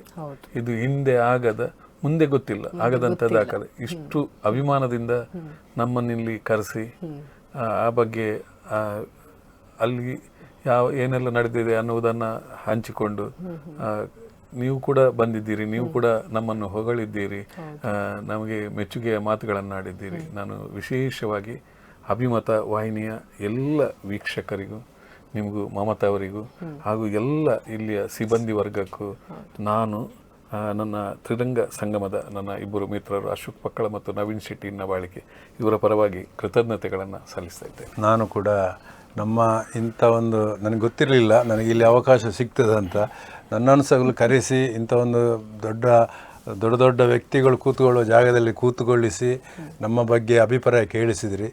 ನಾನು ತುಂಬ ನನಗೆ ಒಂದು ಯೋಗ ಇತ್ತು ಇಲ್ಲಿ ಬರುವುದು. ನಾನು ಸಹ ಆಚೀಚೆ ನೋಡುವಾಗ ಅಭಿಮತದ ಬೋರ್ಡು ನೋಡ್ತಾ ಹೋಗೋದು, ಅಭಿಮತದಲ್ಲಿ ನಮಗೆ ಯಾವಾಗಲೂ ಅವಕಾಶ ಇರಬಹುದು ಅಂತ. ಆ ಅವಕಾಶ ಇವತ್ತು ಕೂಡಿ ಬಂದಿದೆ. ಅದು ಸಹ ನೀವು ಇಂಟರ್ವ್ಯೂ ಮಾಡಿದಂದರೆ ನಮಗೆ ನೀವು ಕಮ್ಮಿ ಮಾಡಿದೆ ಇಂಟರ್ವ್ಯೂ ಮಾಡೋದು, ಇವರು ಮಾಡ್ತಾರೆ. ನಮ್ಮ ಮೇಲೆ ಒಂದು ಪ್ರೀತಿ ಇಟ್ಟು ನಮಗೆ ಒಂದು ಗೌರವ ಕೊಟ್ಟು ನೀವೇ ಬಂದು ಖುದ್ದಾಗಿ ನಮಗೆ ನಮ್ಮ ಸಂದರ್ಶನ ಮಾಡಿದಿರಿ. ನಾನು ಅಭಿಮತಕ್ಕೂ ಹಾಗೂ ನಿಮಗೂ ಇಲ್ಲಿ ಸಿಬ್ಬಂದಿ ವರ್ಗದವರಿಗೂ ನಾನು ಯಕ್ಷಧ್ರುವ ಪಟ್ಲ ಫೌಂಡೇಶನ್ ಪರವಾಗಿ ತುಂಬ ಹೃದಯದ ಕೃತಜ್ಞತೆಗಳನ್ನು ಸಲ್ಲಿಸ್ತಿದ್ದೇನೆ. ನಾನು ಕೂಡ ಅಷ್ಟೇ. ಯಕ್ಷಧ್ರುವ ಪಟ್ಲ ಫೌಂಡೇಶನ್ ಟ್ರಸ್ಟ್, ಅದು ಪಟ್ಲ ಸತೀಶ್ ಶೆಟ್ಟಿಯವರು ಸ್ಥಾಪಕ ಅಧ್ಯಕ್ಷರು. ವಿಶೇಷವಾಗಿ ನೋಡಿ, ಅಲ್ಲಿ ಕಾರ್ಯದರ್ಶಿ ಪುರುಷೋತ್ತಮ್ ಭಂಡಾರಿ ಅವರು, treasurer C A Sudesh Rai ಅವರು. ಇದರ ಹಿಂದೆ ಪ್ರತಿ ಲೆಕ್ಕಾಚಾರ ಅವರ ಇಡೀ ತುಂಬ ಮಂದಿ ಸಿ ಎ ಒಟ್ಟುಗೂಡಿ ಅಕೌಂಟ್ ಓಪನ್ ಮಾಡುವುದಾಗಲಿ, ವ್ಯವಹಾರದ ಬಗ್ಗೆ ಆಗಲಿ, ಸಿ ಎ ಸುದೇಶ್ ರೈ ಅವರು ನಮಗೆಲ್ಲ ಮಾಹಿತಿ ಅನುಭವವನ್ನು ನೀಡಿದವರು. ಹಾಗೆ ಸಂಘಟನಾ ಕಾರ್ಯದರ್ಶಿಗಳು ಇವರು, ಹಾಗೆ ಪ್ರದೀಪ್ ಆಳ್ವರು, ಕದ್ರಿ ನವನೀತ್ ಶೆಟ್ಟಿ ಅವರು. ನೋಡಿ, ನವನೀತ್ ಶೆಟ್ಟಿ ಅವರು ಕೂಡ ನಮಗೆ ತುಂಬಾ ಸಹಕಾರ ಮಾಡಿದ್ದಾರೆ. ಹಾಗೆ ನಮಗೆ ಪ್ರಚಾರಕ್ಕಾಗಿ ವಿಶೇಷ ಸಪೋರ್ಟ್ ಮಾಡಿದವರು ಜಗನ್ನಾಥ್ ಶೆಟ್ಟಿ ಅವರನ್ನ ಕೂಡ ನಾವು ನೆನಪಿಸುವುದು ದೊಡ್ಡ ಕರ್ತವ್ಯ. ಹಾಗೆ ನಮ್ಮ ರವಿಚಂದ್ರ ಶೆಟ್ಟಿ ಅವರು, ಹಾಗೆ ನಮ್ಮ ಉದಯ್ ಕುಮಾರ್ ಶೆಟ್ಟಿ ಅವರು, ನಮ್ಮ ಕುಂದಾಪುರದ ನಮ್ಮ ಪದಾಧಿಕಾರಿ, ಕೇಂದ್ರ ಇವರನ್ನೆಲ್ಲ ಖಂಡಿತವಾಗಿ ನೆನಪಿಸಬೇಕು. ನಮ್ಮ ಇಡೀ ಪ್ರವಾಸದ ಸಂದರ್ಭದಲ್ಲಿ ವಿಶೇಷವಾಗಿ ಸಹಕರಿಸಿದವರು, ಇಂಥವರನ್ನು ಕೂಡ ಮರೆಯಲಿಕ್ಕೆ ಸಾಧ್ಯ. ಹಾಗೆ ಎಲ್ಲ ನಮ್ಮ ಯಕ್ಷಧ್ರುವ ಪಟ್ಲ ಫೌಂಡೇಶನ್ನ ಮಹಿಳಾ ಘಟಕ ಆಗಲಿ, ಅಲ್ಲ ಬೇರೆ ಬೇರೆ ಘಟಕಗಳು, ದೇಶ ವಿದೇಶಗಳ ಘಟಕ, ಪುತ್ತೂರು ಘಟಕ, ಕಾರ್ಕಳ ಘಟಕ, ತುಂಬಾ ಬಂದಿದ್ದಾರೆ. ಸುರತ್ಕಲ್ ಘಟಕದವರೆಲ್ಲ ತುಂಬಾ ಬಂದಿದ್ರು. ಸುರತ್ಕಲ್, ಹೌದು, ನಾನು ಒಂದೊಂದು ಹೆಸರೇ ಹೇಳಲಿಕ್ಕೆ ಹೋಗುದಿಲ್ಲ, ತುಂಬಾ ಬಂದಿದ್ರು. ಇಷ್ಟು ಸಪೋರ್ಟ್ ಮಾಡಿದ್ದಾರೆ, ಇಷ್ಟು ನಮಗೆ ನಮ್ಮ ಈ ಪ್ರಯತ್ನಕ್ಕೆ ಅವರು ನಮಗೆ ಪೂರಕವಾಗಿ ನಮ್ಮನ್ನ ಬೆನ್ನು ತಟ್ಟಿದ್ದಾರೆ. ಅವರಿಗೆ ಎಲ್ರಿಗೂ ಈ ಸಂದರ್ಭದಲ್ಲಿ ಕೃತಜ್ಞತೆಗಳನ್ನು ಅರ್ಪಿಸ್ತೇನೆ. ತುಂಬಾ ಖುಷಿ ಆಯ್ತು ಮೋನನ್ನ, ಹಾಗೆ ಪ್ರದೀಪ್ ಅಣ್ಣ, ಸತೀಶ್ ಅಣ್ಣ ಕೂಡ ನಮ್ಮ ಜೊತೆ ಇದ್ದು ತುಂಬಾ ಹಂಚಿಕೊಂಡ್ರು. ಕಲಾವಿದರ ಒಂದು ಕಾಮಧೇನುವಾಗಿ ಯಕ್ಷರಂಗದ ಧ್ರುವತಾರೆಯಾಗಿ ಮಿಂಚ್ತಾ ಇರುವಂತಹ ಒಬ್ಬ ಸರಳ ಸಜ್ಜನಿಕೆ ವ್ಯಕ್ತಿತ್ವ. ಹಾಗೆ ನೀವು ಕೂಡ ಅಷ್ಟೇ, ಅವ್ರ ಜೊತೆ ನೀವು ಎಲ್ಲರೂ ಇದ್ದೀರಾ. ಎಲ್ಲರೂ ಕೂಡ, ಯಾರು ಕೂಡ ಇದು ನನ್ನಿಂದ ಅಂತ ನೀವು ಯಾರು ಹೇಳಲಿಲ್ಲ, ಇದು ಎಲ್ಲರಿಂದ ಸಾಧ್ಯ ಆಯಿತು ಅಂತ ಹೇಳುವಂತ. ಹೌದು, ಆದರೆ ಕೆಲಸ ಮಾಡುವವರು ಬೇಕು, ಆರ್ಥಿಕ ಬೆಂಬಲ ನೀಡುವವರು ಬೇಕು, ಹಾಗೆ ಪರಿಕಲ್ಪನೆ ಐಡಿಯಾ ಕೊಡುವವರು ಕೂಡ ಬೇಕು. ನಾನು ಈಗಾಗಲೇ ಹೇಳಿದೆ, ಕನಸು ಕಾಣಬೇಕು, ಆದರೆ ಆಕಾಶದಲ್ಲಿರುವ ನಕ್ಷತ್ರವನ್ನು ನಾನು ತರ್ತೀನಿ ಅಂತ ಕನಸು ಕಾಣೋದಕ್ಕೆ ಆಗೋದಿಲ್ಲ. ಹಾಗೆಯೇ ಸಮುದ್ರಯಾನ ಎಲ್ರಿಗೂ ಹೋಗೋದಕ್ಕೆ ಆಗ್ತದೆ ಅಂತ ಖಂಡಿತ ಸಾಧ್ಯ ಇಲ್ಲ. ಕನಸು ಕಾಣದೇನೆ ಕೆಲವರು ಅದನ್ನು ನನಸಾಗಿಸಿಕೊಂಡಿದ್ದಾರೆ ಈ ಯಾನದ ಮೂಲಕ ಅಂತ ನಾನು ಹೇಳಲಿಕ್ಕೆ ಇಷ್ಟಪಡ್ತೇನೆ. ಹಾಗಾಗಿ ನಿಮ್ಮ ಈ ಒಂದು ಬ್ಯಾಕ್ಗ್ರೌಂಡ್ ಸ್ಟೇಜಲ್ಲಿ ಮಾಡಿದಂತಹ ನಿಮ್ಮ ಹಾರ್ಡ್ ವರ್ಕಿಂದ ಇವತ್ತು ಎಲ್ಲರೂ ಕೂಡ ಹೇಗೆ ಆ ಒಂದು ಪ್ರವಾಸಕ್ಕೆ ಹೋಗಿದ್ದಾರೋ ಹಾಗೇನೆ ಮರಳಿ ಅವರ ತವರು ನಾಡಿಗೆ, ಅಂದರೆ ಅವರ ತಾಯ್ನಾಡಿಗೆ, ಅವರ ಮನೆಯನ್ನು ಪ್ರವೇಶ ಮಾಡಿದ್ದಾರೆ. ತುಂಬ ಸವಿ ನೆನಪುಗಳನ್ನು ಹೊತ್ಕೊಂಡು ಮೂಟೆ ಕಟ್ಕೊಂಡು ಬಂದಿದ್ದಾರೆ. ಅದು ಯಾವತ್ತೂ ನೆನಪಿನಿಂದ ಹೋಗಲಾಗದಂತಹ, ಮನಸ್ಸಿನಿಂದ ದೂರವಾಗದಂತಹ ನೆನಪುಗಳೇ ನಮಗೆ ಅಲ್ಲಿ ಸಿಕ್ಕಿರುವಂಥದ್ದು. ಸಾಂಸ್ಕೃತಿಕ ಕಲರವದ ಜೊತೆಗೆ ಒಂದು, ನಾನು ಆಗಲೇ ಹೇಳಿದೆ, ಬೇರೆ ಬೇರೆ ತಾಯಿಯ ಮಕ್ಕಳು ಒಂದಾಗಿ ಸೇರುವುದು, ಜಾತಿ ಧರ್ಮ ಮತ ಭೇದವನ್ನು ಮರೆತು ವಿಭಿನ್ನವಾದಂಥ ಆಹಾರ ಉಪಚಾರಗಳು, ನೃತ್ಯಗಳು, ಯಕ್ಷಗಾನ, ಶ್ರೀದೇವಿ ಮಹಾತ್ಮೆ, ಆ ಒಂದು ಶರದಿಯ ಮಧ್ಯದಲ್ಲಿ ತೇಲಾಡುವ ಹಡಗಿನಲ್ಲಿ ಶ್ರೀದೇವಿ ಮಹಾತ್ಮೆಯನ್ನು ನೋಡಿ ನಾವು ಕಣ್ತುಂಬಿಕೊಂಡೆವು. ಕಲಾವಿದರ ಜೊತೆಗೆ ಪ್ರೇಕ್ಷಕರು ನಮ್ಮ ಜೊತೆ ಬಂದಿರುವಂಥದ್ದು. ಶ್ರೀದೇವಿ ಮಹಾತ್ಮೆ ನೋಡಿ ಸಮುದ್ರದ ಮಧ್ಯದಲ್ಲಿ ಸಮುದ್ರ ಮಥನವನ್ನು ನೋಡಿದ್ವಿ, ಅಲ್ಲಿಂದ ಲಕ್ಷದ್ವೀಪಕ್ಕೆ ಪ್ರಯಾಣವನ್ನು ಬೆಳೆಸಿದ್ವಿ. ಇದು ನಾನು ಕೂಡ ಒಂದು ಅನುಭವಿಸಿದ ಆ ಒಂದು ಮನಸ್ಸಲ್ಲಿ ಇನ್ನೂ ಕೂಡ ಒಂದು ಅಚ್ಚಳಿಯದಲ್ಲಿ ಇರುವಂತಹ ನೆನಪು, ಸಮುದ್ರಯಾನದ ನೆನಪು ಅಂತ ಹೇಳಲಿಕ್ಕೆ ಇಷ್ಟಪಡ್ತೇನೆ.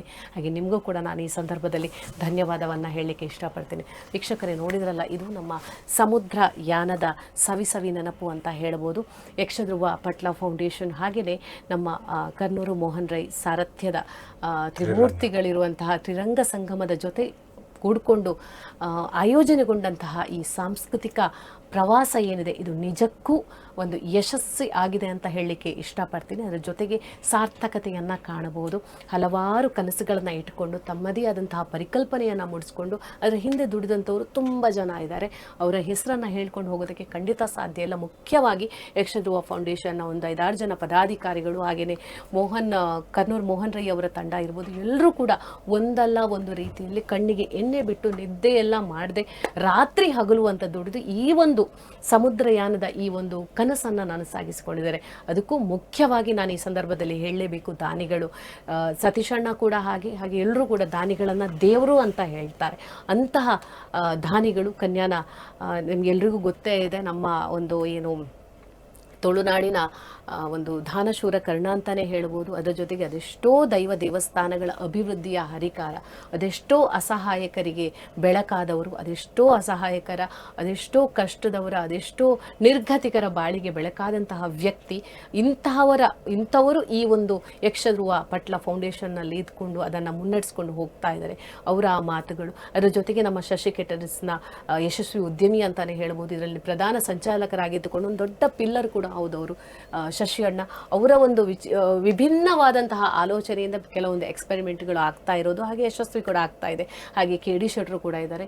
ಸಮುದ್ರಯಾನಕ್ಕೆ ತುಂಬ ಸಪೋರ್ಟ್ ಮಾಡಿದ್ದಾರೆ. ಅದರ ಜೊತೆಗೆ ಯಕ್ಷಧ್ರುವದ ಜೊತೆಗೆ ಕೂಡ ಇದ್ದುಕೊಂಡು ಹಲವಾರು ಜನ, ಬಂಜಾರ ಪ್ರಕಾಶ್ ಶೆಟ್ಟಿ, KK ಅಣ್ಣ, MK ಶೆಟ್ರು ಎಲ್ಲರೂ ಕೂಡ ಸೇರಿಕೊಂಡು ಎಲ್ಲ ದಾನಿಗಳು ಇದ್ದುಕೊಂಡು ಈ ಒಂದು ಸಮುದ್ರಯಾನವನ್ನು ಯಶಸ್ವಿಯಾಗಿ ಉಳಿಸಿದ್ದಾರೆ. ಯಕ್ಷಧ್ರುವ ಪಟ್ಲ ಫೌಂಡೇಶನ್ ಹಾಗೂ ತ್ರಿರಂಗ ಸಂಗಮದ ಆ ಒಂದು ದಾಖಲೆಯ ಪುಟಗಳಲ್ಲಿ ಅಚ್ಚಳಿಯದಂತೆ ಉಳಿಯುವ ರೀತಿಯಲ್ಲಿ ಮಾಡಿದಂತಹ ಕೀರ್ತಿ ಈ ಸಮುದ್ರಯಾನಕ್ಕೆ ಇದೆ ಅಂತ ಹೇಳ್ತಾ ಇವತ್ತಿಗೂ ತುಂಬಾ ಜನ ಹೇಳ್ತಾ ಇದ್ದಾರೆ, ನಾವು ಅಡಿಗೆ ಕೋಣೆ ಹೋಗ್ಲಿ, ಬೆಡ್ರೂಮ್ಗೆ ಹೋಗ್ಲಿ, ಇನ್ನೂ ತೇಲಾಡಿದಂತಹ ಅನುಭವ ನಮ್ಗೆ ಆಗ್ತಾ ಇದೆ. ಅಂತಹ ನೆನಪಿನ ಬುತ್ತಿಗಳನ್ನು ನಾವು ಅಲ್ಲಿಂದ ಕಟ್ಕೊಂಡು ಬಂದಿದ್ದೀವಿ ಅಂತ.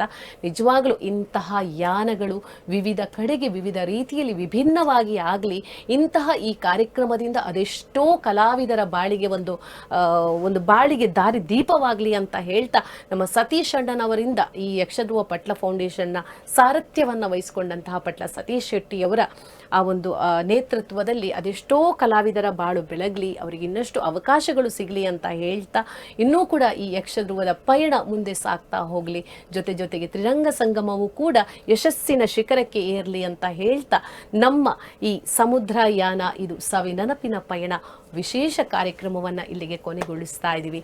ಧನ್ಯವಾದಗಳು. Thank you.